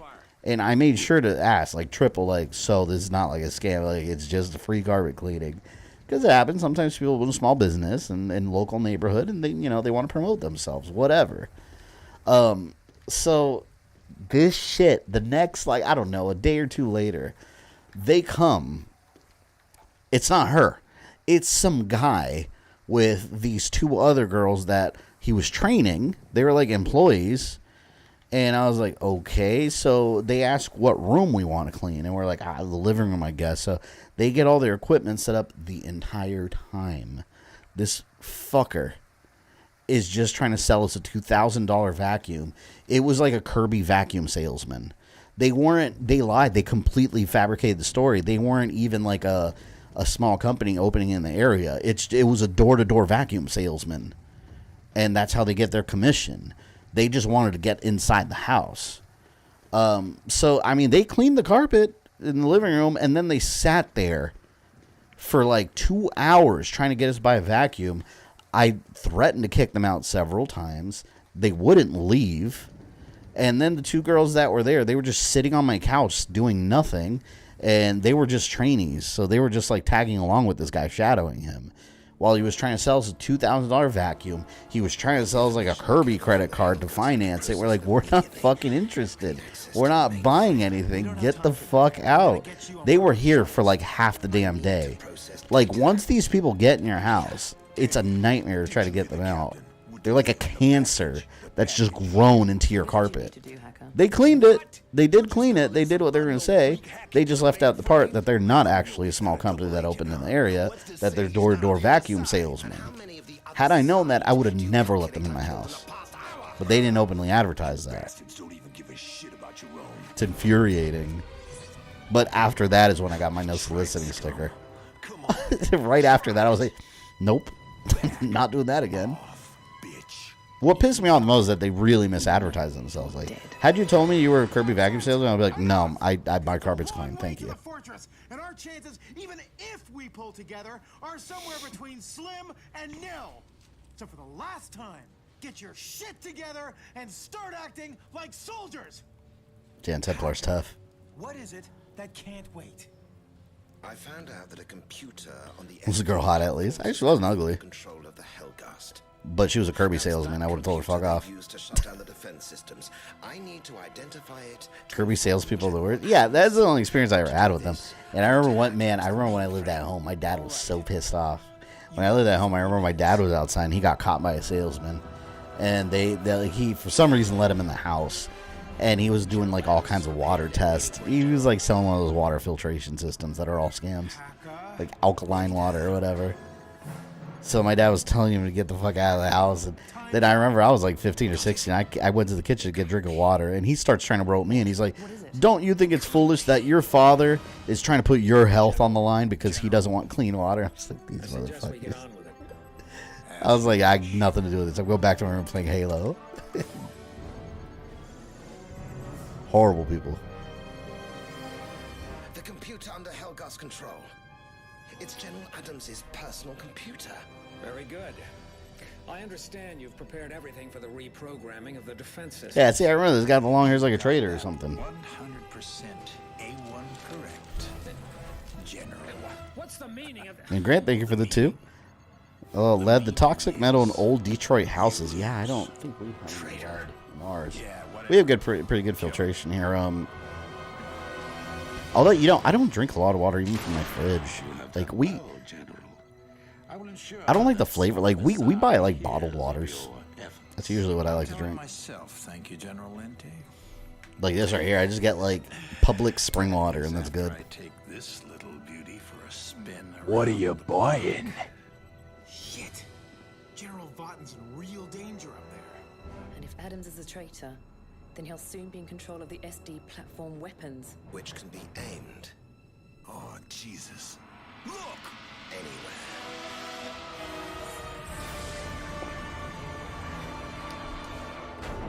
He's a traitor. Now he's got Death Star laser weapons. Clean water. Nothing's cleaner than water from the garden hose. Yeah. It was crazy. Today, I actually took my daughter out to the backyard so she could play in her little like kiddie pool that I bought. It was so hot. Like, obviously the water hose just sitting outside all day. Usually that water comes out cold. That water, I had to be real careful because the water, when it came out, for like 2 minutes straight, it was boiling hot. I was like, whoa. I was like, why is it so hot? The water was burning hot to the touch. It was nuts. It eventually got colder. Did you see the actor that played Doctor in TMN2 Secret of the Ooze passed away? Oh, that was the same guy. You're totally right. I saw the news of the actor. I didn't realize that was the same actor. You're right.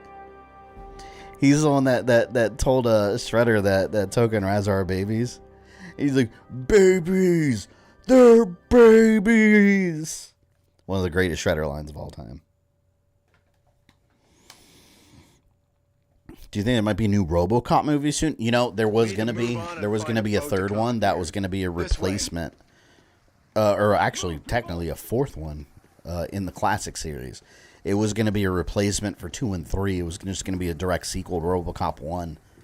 I think it got canceled though. I don't think they're gonna do it anymore. They were gonna have the same actor and everything come back. That would have been freaking interesting. Yeah, we'll probably do this one last level here. And then because we're already like at the halfway point of this game. We'll do this last level, and then the next Monday we'll finish this game completely. He was the one that played Stark and Dillinger. Yo, I'd never realized. I've seen these movies countless times. I never realized these are the same actors. It's crazy. He was also several characters in Star Trek. I don't remember him in Titanic. Star Trek, I wouldn't know. I don't follow Star Trek.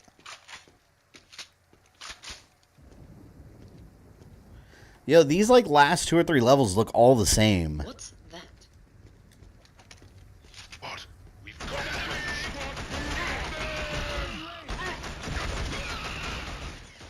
like it's just like industrial area outside. And docks. Rinse and repeat.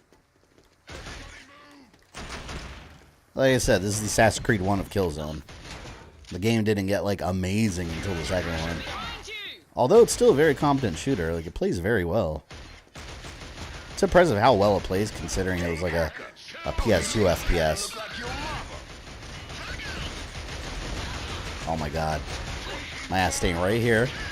And when they come over, I'm gonna light them up. Go Rico, get them. Where's Rico? He's all the way over there. Here he comes.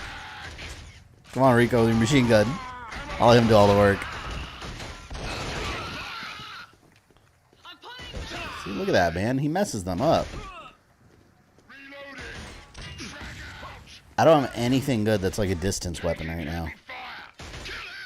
What are you buying? Oh my god. And Grant with the 2. Thank you. It was free state funded. It was free state funded. It F's with kids' brains. Oh, what are you talking about? The lead? Are you talking about the lead in the water?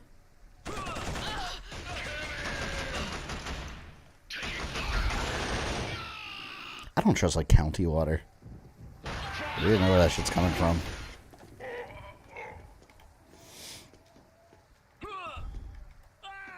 So it's all the same.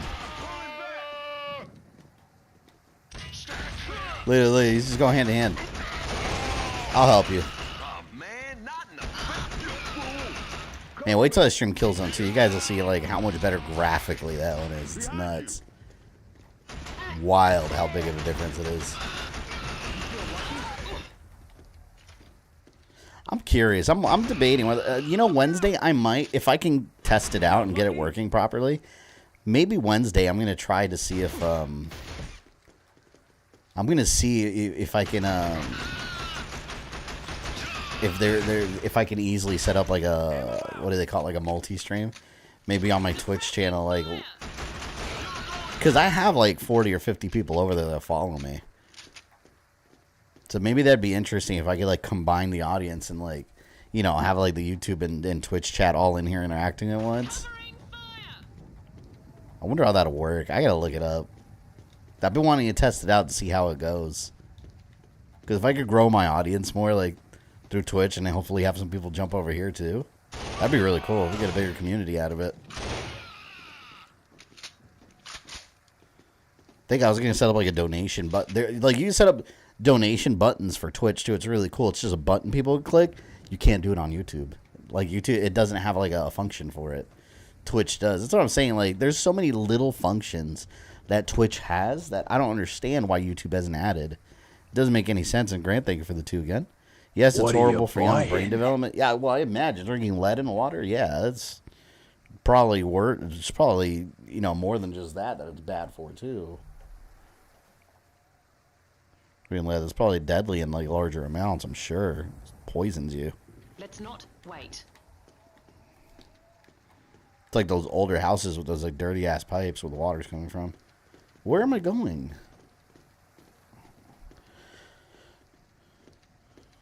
Oh, can I take this? Oh, thank you. Hold on. I have something more competent now. Oh, yeah. This is what I was looking for. Something good. I heard YouTube's adding something like that on their streaming platform. YouTube's doing a lot of stuff for stream. I haven't heard of a donation button that they're doing. Because that, even on Twitch, that's like a third-party thing that you do. But Twitch has like the function that allows for it. Whereas YouTube, like, there's not really a way to do it. Which, like, even an external donation link on YouTube, if you guys look at the description, like, you have to put it in the description with a manual link. Like, it'd be so much easier if there was just a button you click, but... If you open the sluice gate, we can go through this sewage pipe. I said that. YouTube's got its shortcomings. You know, they all do, all these streaming platforms, but... It'd be interesting to see what kind of audience we attract by going... Maybe nobody. I don't know. It'd be interesting to see what kind of audience I attract streaming on YouTube, but Twitch people also get a notification that I'm going live. And then they jump in to see the exact same things you guys are saying. But, I mean, think about it. If we ever get to a situation where, like, shit, maybe one day it'll be like, you know, there's 35 of you in here right now. Maybe there'll be 35 people from Twitch, and then there'll be like 70 people all watching, you know? It will be an interesting experiment.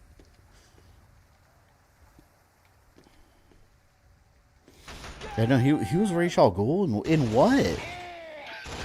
Are you talking about the animated series? Was he the voice?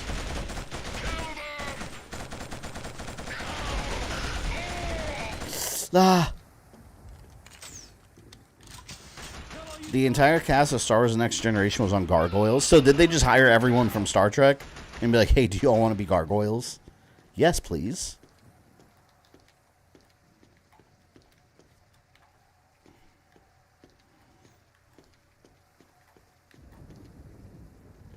My favorite voice is Goliath.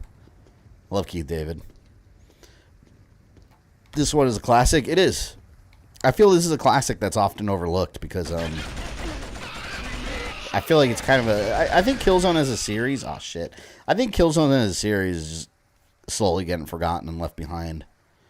It's what happens when you have a PS2 game, some PS3 games, and a Vita game, and then you don't mess with it anymore and after the PS4. Like, right now, like... There's still some life left in the Killzone series. I think we could have a really cool first-person shooter if they really want to do one. And you know how good it would look now? And how well it would control? This control's good, but, you know, it's got a little bit of clunkiness. It was PS2 FPS. You know, those games weren't perfect yet. Keep quiet. He was Ra's al Ghul in Batman the Animated Series. Damn, so he did a lot of stuff then. Resistance 2, sadly, I missed that series. Yeah.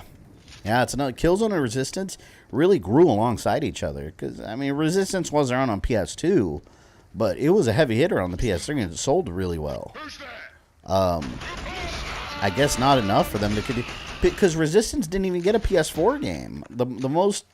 It got a Vita game, which wasn't that great, honestly. Burning Skies, it was just okay.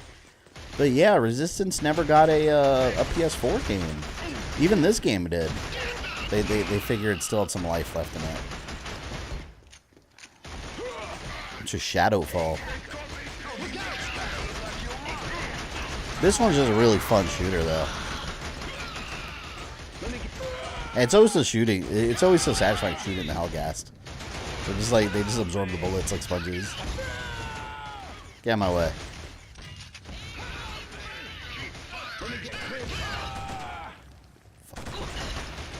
Oh my god, there's a ton of them down here. We're putting down. We're reloading. Wasn't SOCOM another one of those PlayStation exclusives during the PS2 era? I think so. I never really got into the SOCOM games though. There is one on PS3 I like. I think it was called SOCOM U.S. Navy SEALs, and I think Nolan North is in that one too as a voice. But that one was a good shooter, and it worked with the PlayStation Move, and it had fun multiplayer. That, by the way, they decommissioned, so you can't even play the multiplayer anymore. I can stream that sometime too. That was a good game. I think it was. What was it? Hold on, I still have it. Let me see what it was. Wait a minute. Here it is. Soul Calibur. I forgot about this game. It was Sports Champions on the PS3. It was basically their. It was their Wii Sports.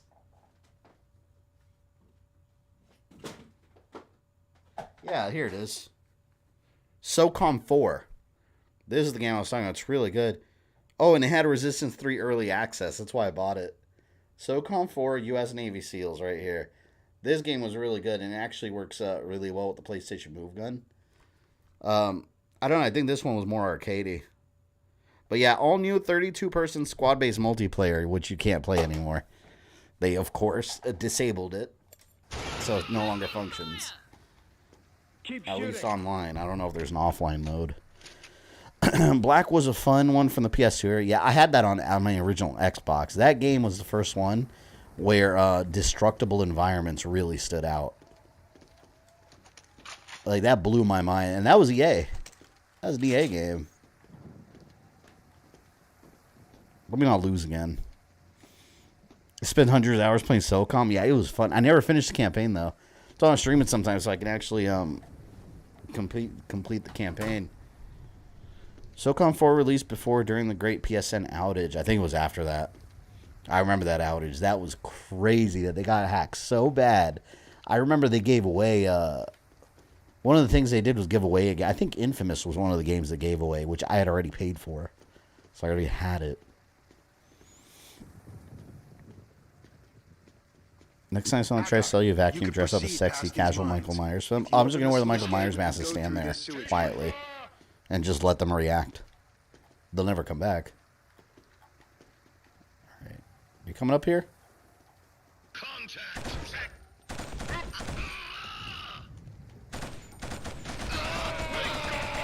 Jackasses.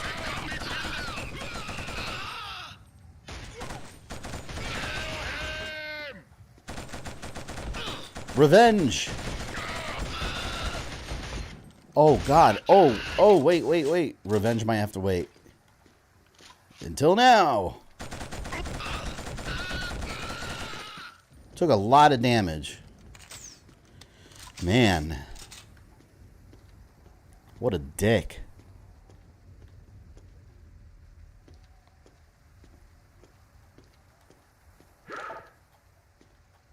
Oh, these are the guys that killed me, I think, right? Fuck.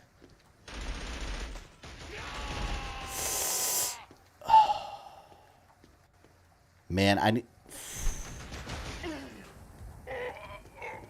Oh, thank God. All right, I'm up close. I got cover now.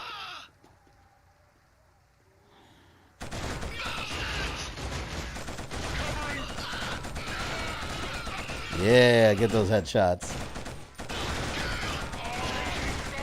Die, Uncle Festers.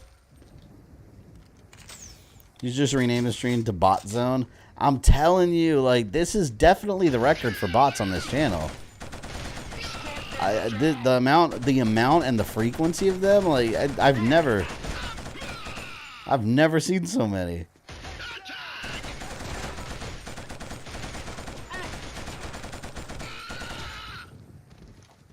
You know, another thing I've heard about Twitch, though, like going back to like multi-streaming, I've heard that like with Twitch you have to like it limit. I don't know if it's still this way. I have to research it, but I know they used to limit at what bandwidth you can stream at, what bit rate, and on YouTube they don't. It just, you go as far as your internet connection will let you, which is why these streams, like I can stream at 4K if I wanted to, but it'll cause the chat to be so delayed it's not worth it. So I keep it at 1440p. Like 1440p is, I mean, you can have it like sub 4K right now. If you wanted to watch it in 1440p, you could.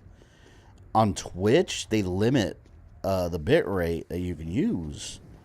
So like, if that's the case and they limit me below that, I'm not even gonna bother with Twitch, because like I'd rather my shit look quality than, you know, than like shitty quality just because Twitch doesn't want me to stream at a higher bit rate. I don't know if they still have that though. I know that used to be a thing, but to me that's a deal breaker. Like, I want to stream at the highest quality my internet that I pay for allows me to. Not to mention my PC setup.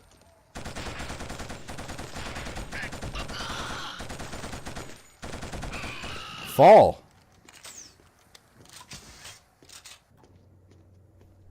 Look out. Who's left? I heard someone. If I hear you, you get shot. If you ever made a different channel that covered things that didn't fit on this channel, what would you cover on it? You know, I've thought about that before. Huge downsides of doing that on YouTube, besides splitting your audience up in the obvious. I toyed with the idea in the past of making like a streaming only channel, and maybe like only a movie review channel or a game channel. Most importantly, I don't like the idea of splitting up my audience like that. And honestly, like, after being an established channel and then doing that, people are not going to realize that or have no idea that I had another channel. And anytime you see big YouTubers do that and start another channel, those channels always grow very slowly because people don't even realize that they did it for years. But aside from that, obviously I'm monetized since I do this as a job. And I think this is something YouTube needs to change. Let's say I started a streaming channel right now, and it was just streams, and this was all videos. That channel wouldn't be monetized. There'd be no super chats, no donations, no members, no ad revenue. It would not be allowed to be monetized because YouTube treats it like a completely brand new channel, and it's got to do the whole process all over again. The watch time, the subscriber count, and I think that's stupid because sometimes it would make sense if you want to, you know, cover a different topic and start a new channel. But then it's like, okay, but you're already monetized. But if you open a second channel, you can't monetize that channel even though you're already monetized, you know? And I think that's a really stupid thing to do because that's going to discourage people from starting a second channel. They should do it to where it's based on your account. So, like, if my account's already monetized, why can't I start another channel? It's also monetized as a secondary channel. Why do I have to treat that channel like it's a completely brand new presence on YouTube? It doesn't make sense to me. But I've thought about doing that in the past, but that's what's kept me from doing it. It's like, at that point, I'm just willingly going to be working for free for who knows how long. Just because YouTube says that channel can't be monetized yet because it's, quote, new. This doesn't make sense.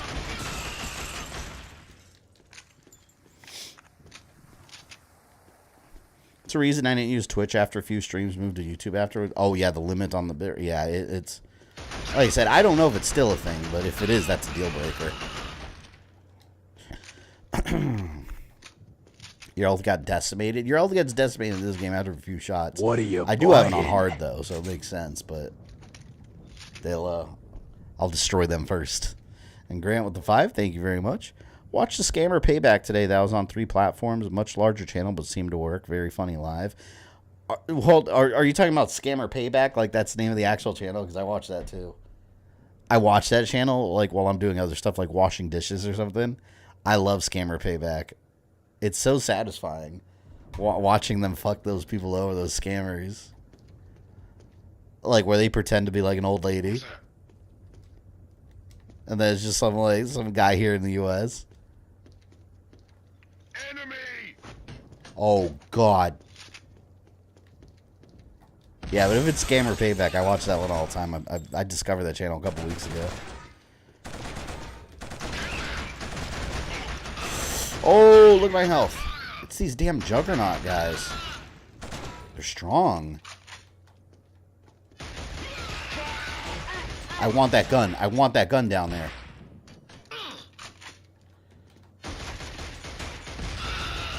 There we go. Got him. Now how do I get that gun? Gotta get down there. This whole level looks exactly like the last level I did.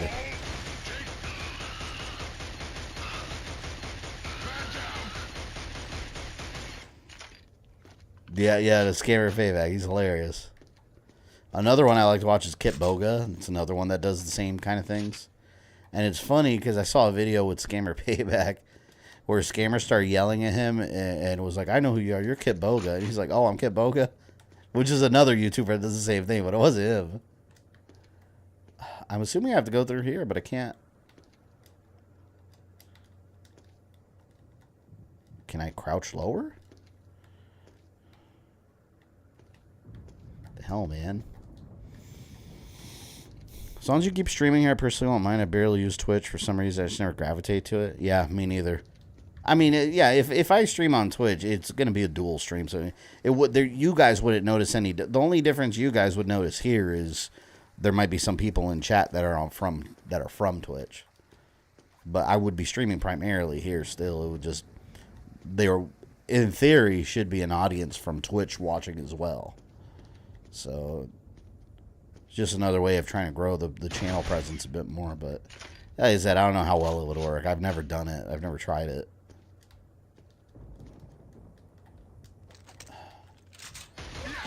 I can't.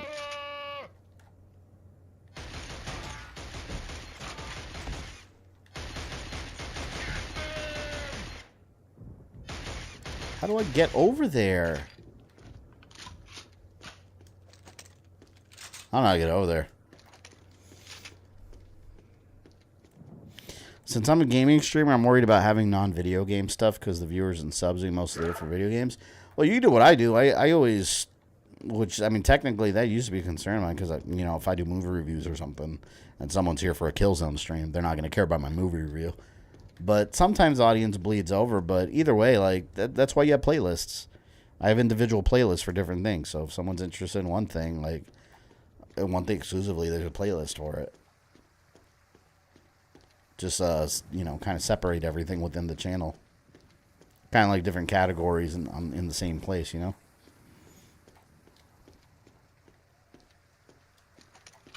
How the hell do I get over there?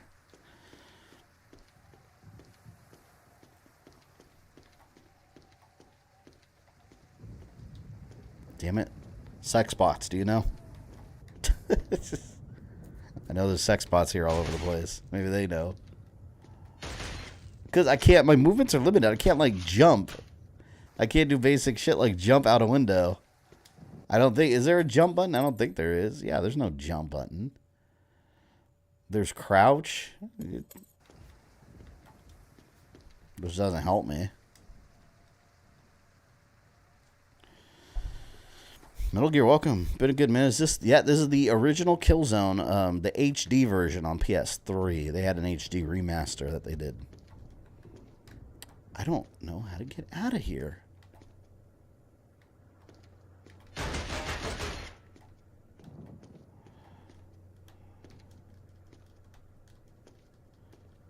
Tap an axe.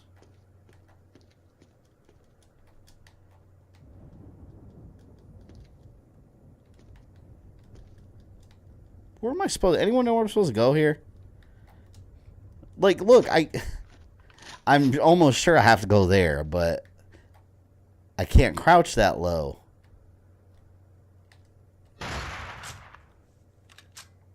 Can't crouch in the vet. That's what I'm trying to do. Look.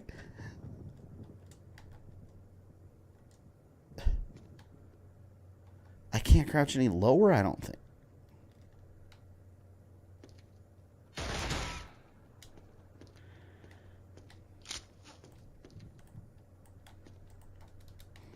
That has to be the way. Like, there's nothing else here. This shouldn't be that complicated.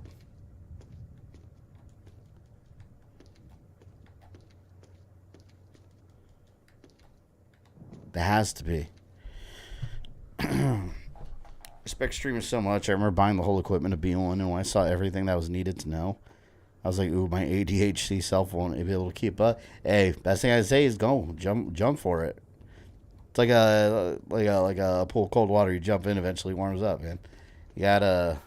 That's the thing. You can't be scared. Well, I mean, it's okay to be scared trying new things, but you can't let your fear take over. You never know what you could do by doing that. If you already bought all equipment, shit, I say go for it again. You never know.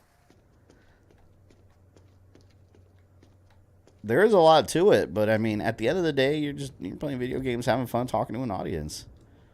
It's like inviting a bunch of friends to your house, and you're just playing on the couch, and they're watching you play. The only Killzone I played is the one on PSP. Love that one, but it's far different. Yeah, no, you're talking about Killzone Liberation. Yeah, that was more like the RTS version.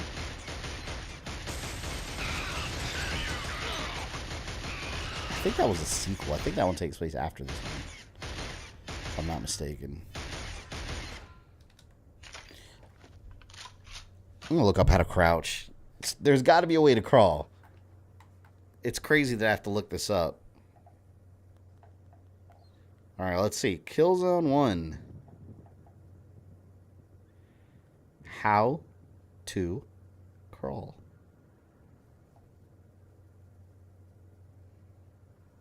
How do you crawl in Killzone? You can't crawl, but you can crouch. Well, how the hell did I get in the vent, man? Unless I'm not supposed to.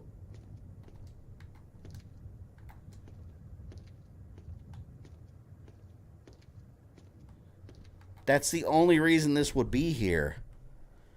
You got to go from the outside? Let me see. Like, why can't I get through that vent? There's clearly a spot.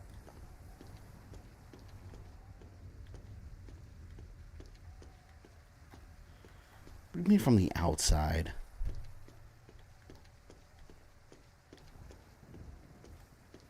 It's a shooting game, man. I shouldn't have to be going through this.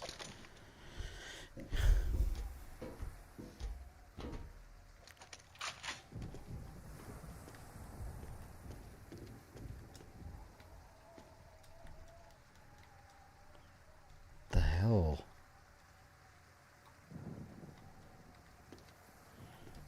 Why are all these little holes on these buildings that I can't go into?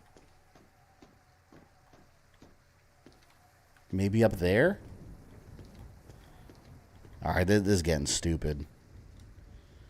Can you press a button to enter the vent? I thought I could press X or something like the other time, but no.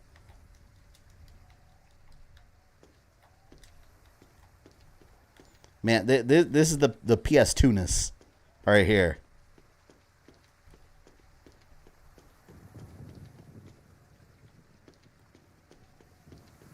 Let me see if I go all the way to the top over there.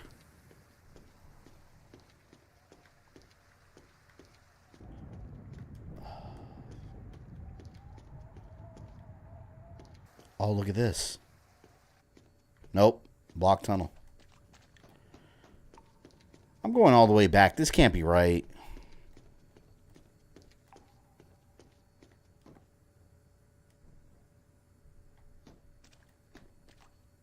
This all shows all kinds of invisible walls. Nope. Yeah, it's definitely the last level I'm playing tonight. I've had it. What is happening right now? I don't want to have to pull up a guide just to figure out, like, how to get into some little hole that I can't fit into.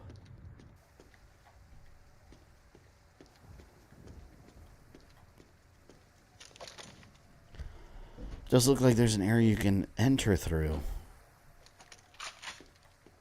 Yeah, it looks like going through there. There's an opening for a reason. I'm crouched. This is as low as I can crouch.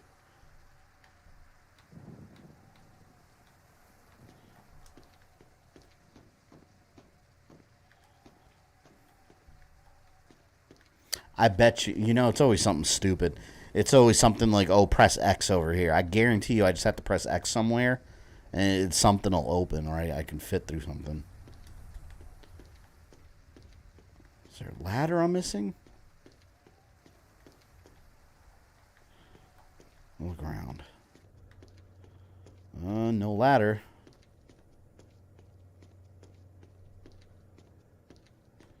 Can't climb up there.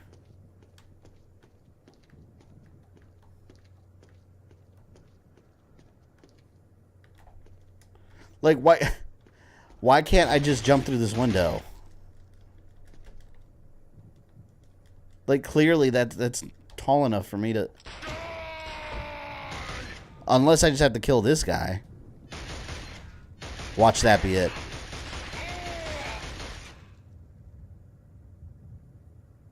He's still alive.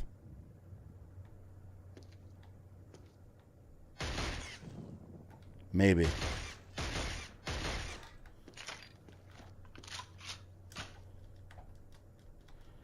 door doesn't open. That says 69 on it.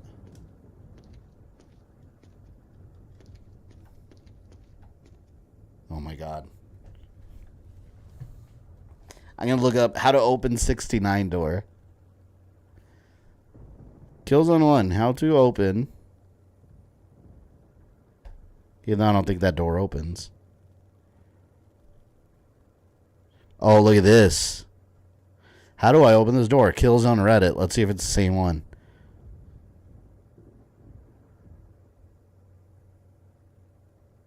Oh, never mind. They're talking about Shadowfall.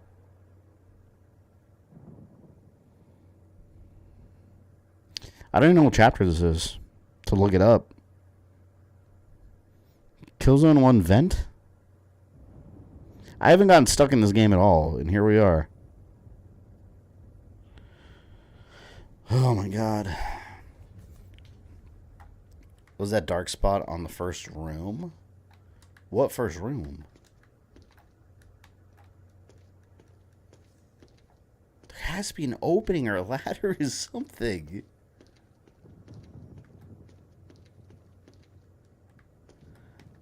Early PS2. Early PS2.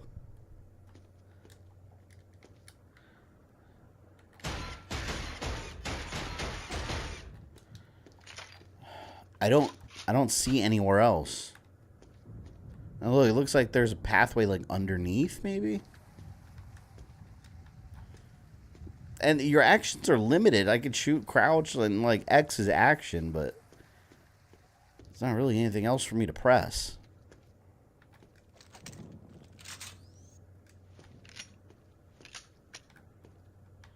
Does this blow up? Nope. I'm assuming I have to travel underground somehow. Can't even progress at all? I don't know.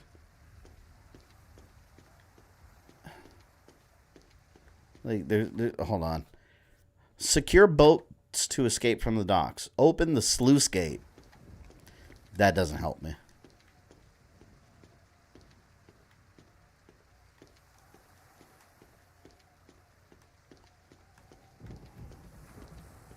Can I swim? Put me in the water. Yo, there is nothing here.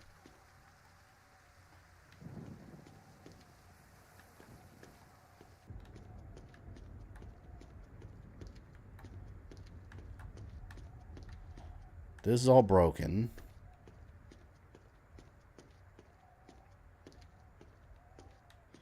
Nothing. Man, this is going to be real stupid when we figure it out. Right entrance, left wall?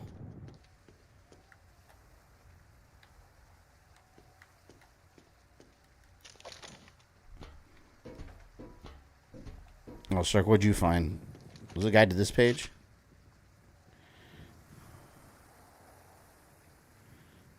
Guide part 7. Is this it? I think you might have found it. Yeah, I think you found it. Let me see what area it is.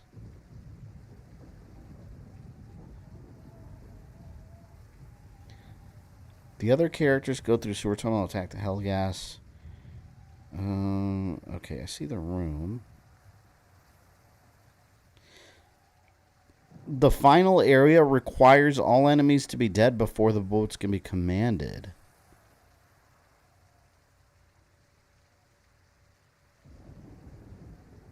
Is that it? I wonder if that's it.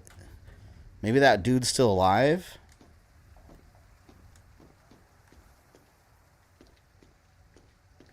Because there was still a guy over. I shot him, but I'm not entirely sure he died. Is the thing. I didn't mean to do that. Let's go back over because I was shooting at him through the window.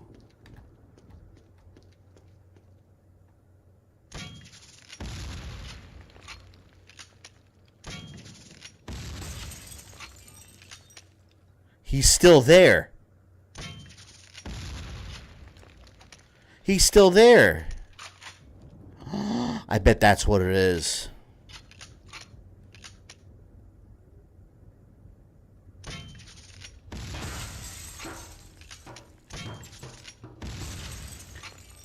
Man, look. He's like right there in that corner.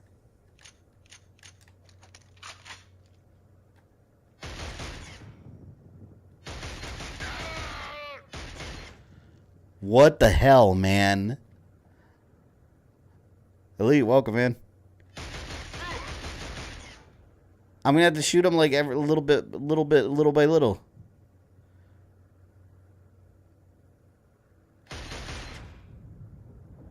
Wow.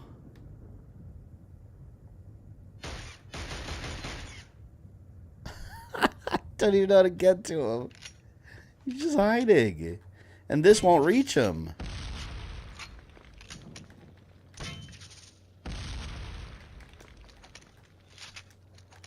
This is some BS. How can I get him to come out?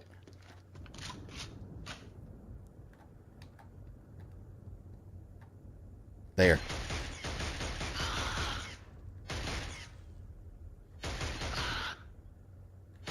I've shot him so many times. Is it glitch? No, I don't think so. I think this guy just has to die. In the guide, it says that everyone has to be dead for you to be able to command the boats. That's probably what happened. He's still alive.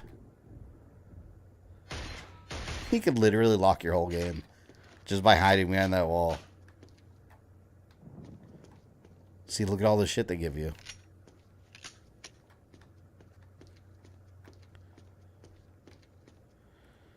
I don't even know if my grenades will reach over there. Get down!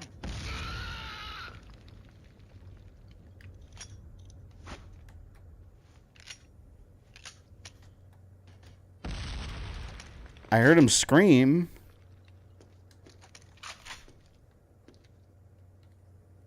That doesn't mean he's dead, though. How the hell? How can I confirm? Oh, let me look at this guide real quick. The sewage part of the docks require Haka to make a small detour to activate a switch to open the sewer gate.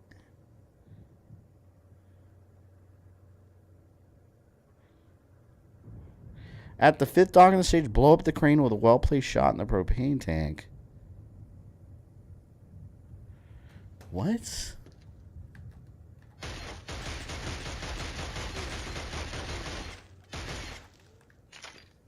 This is the worst level in the game. It's not even hard.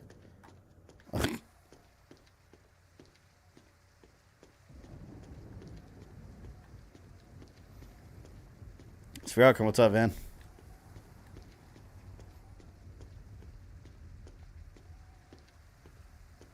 I wonder if it's the same level I'm looking at. Let's see what this guy says about level 5-2. I think this is 5-1.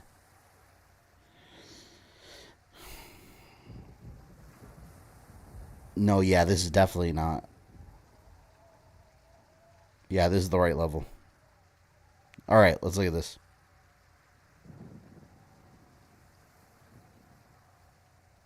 Alright, they're outside.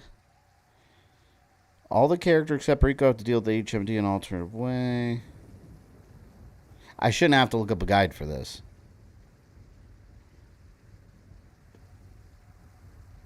None of this looks familiar.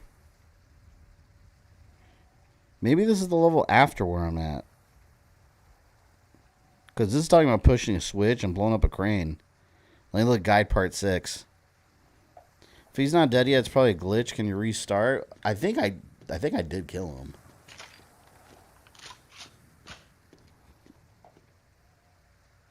Let me see guide part 6. I might be in part 6.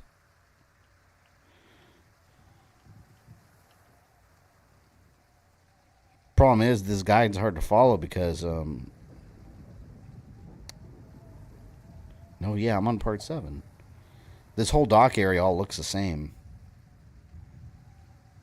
Alright, here we are. Stage 5-2. Deal with the assault boats. You guys remember those. We dealt with the assault boats. Other characters need to fight through this area normally. When the grenade soldier is attacking, find a manner to get above the soldiers. We did that. At the 5th dock in the stage, blow up the crane with a well-placed shot in the propane tank. Above left photo, it should collapse so you can move on to the other enemies on the dock. I don't even see that crane they're talking about. I think that's where I'm stuck. I don't see anything about a... Did you guys see a tank? Like a propane tank? Man, this might have glitched. I don't know. Shit. That's so annoying, man. Why is it that every game I play, there's always something? There's always something. Accidental jank puzzles. I don't even think this is a puzzle. I think it's a problem.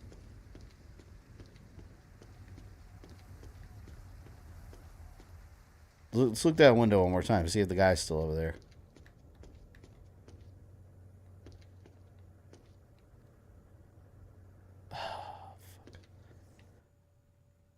I might have to restart the section.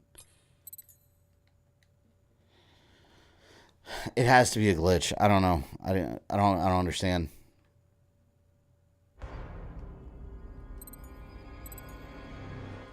Okay, let's try that again.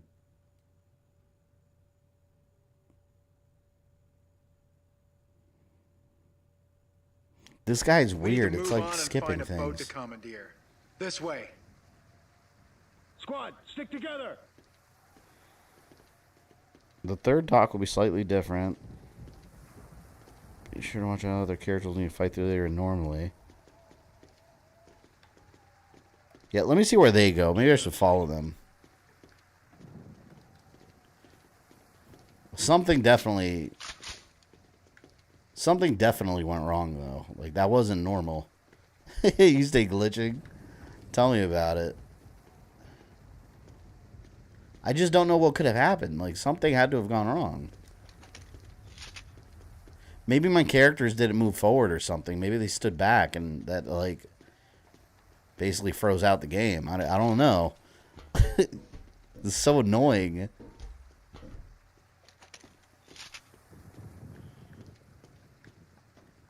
Now I'm paranoid that they're going to stop following me.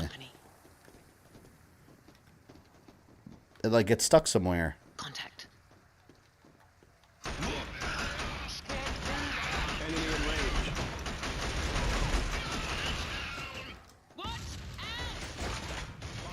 I'm going to watch them.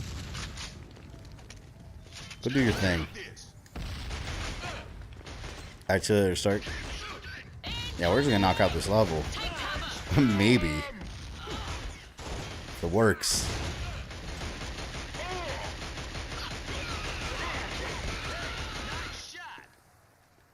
You guys still with me? Yeah, they're still with me.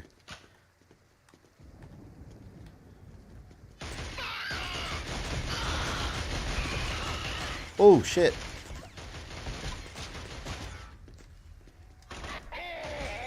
See, it's saying the 3rd dock. I don't even know what dock number this is.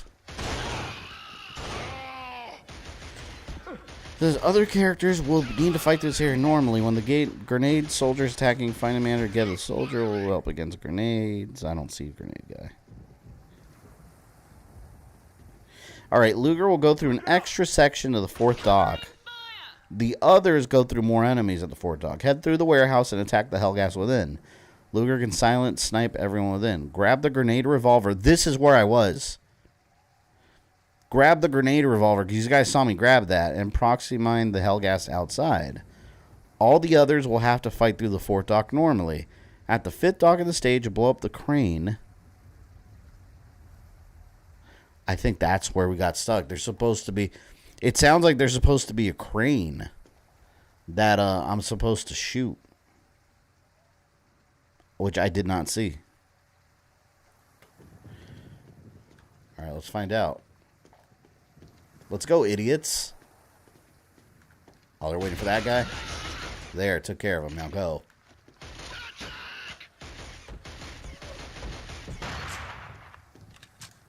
God. I wish I had a sniper rifle. Ah! Damn it, damn it, damn it. Alright. I think I'm safe right here. They'll keep me safe.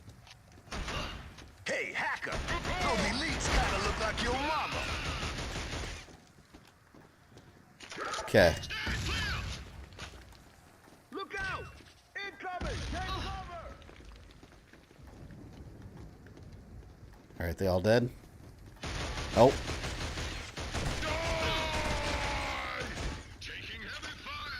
Come down here.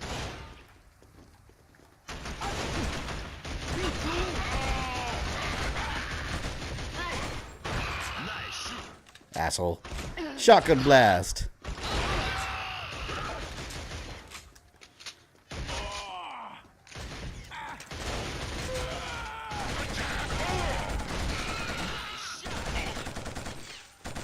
See, now I'm paranoid that I'm going to let one live accidentally. Can mess up the whole game.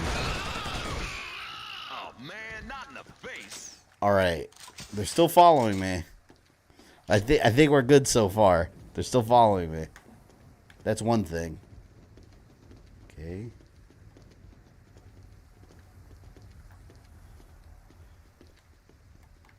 Watch it not be a glitch and there was like a switch I had to press. Glad this is the last level for tonight. See, look, this is where I got stuck over here. Oh, hold on. I saw this in the guide, these two things. I was in the right spot. Let me see what it said about these. These big square things. The sewage part of the docks will require Haka to make a small detour to activate a switch to open the... There's a switch. There's a switch? It says activate a switch to open the sewer gate. Oh, shit. I think I... Oh, god damn. I think I see the switch. Is that a... I would have never known.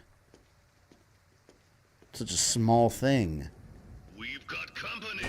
I think there is a switch there.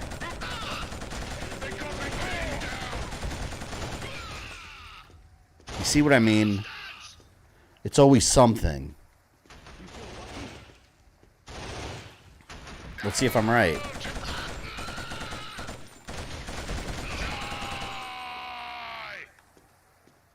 Let's see if I'm right. I'd be so mad if I'm right. I'd rather it be a glitch. Here we go.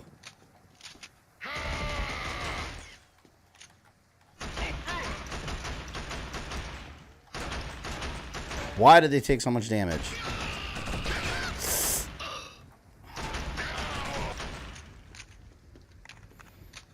It's voice actor for Sergeant Cortez from Time Splitters. I don't know. People were talking about Time Splitters earlier, so maybe.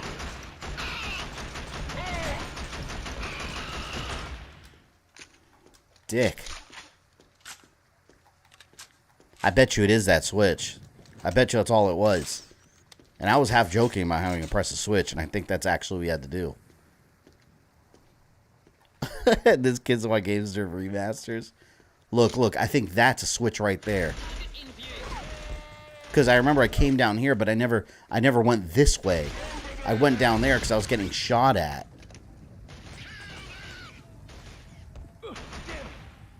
Shit. There's a switch I gotta press. That's all it is. We need to move on and find a boat to commandeer. This way. Squad, move up. You know what? I'm done. I don't want to play this anymore right now. We're done. We know what it is. Look. Right there, we have to press a switch and it opens a sewer gate that you have to go through. That's what it was. And you guys noticed when I passed by it, there was a little X next to it that you can't see. A little X that pops up real quick when you run by it. It's a damn switch you have to press. That's all it is. Oh my god. We'll finish it next time. We're already past the halfway point. Channel members, if you have not voted. Actually, I'm about to close out the poll right now anyway, so it's probably too late. But let's see what the winners are. Actually, if you could sneak in real quick and vote, you can do so on the membership tab for the next for an upcoming Monday and a Wednesday stream. All right, winner. Oh, it's not tied anymore. We got a winner. We have a wiener. For poll number 1 for an upcoming Wednesday stream after Sands of Time and God of War, we have Uncharted 3, Drake's Deception. Came in close, 33% versus Ratchet & Clank's 30%. So we will be playing Uncharted 3 on an upcoming Wednesday stream. And for the second poll, the winner is Circle of the Moon. So Castlevania Circle of the Moon's coming up on a Monday. That is after Killzone and Resident Evil 2 HD. HD mod for GameCube. So, yeah. Thank you everyone that voted. We had 32 votes on each one, 33 on the other.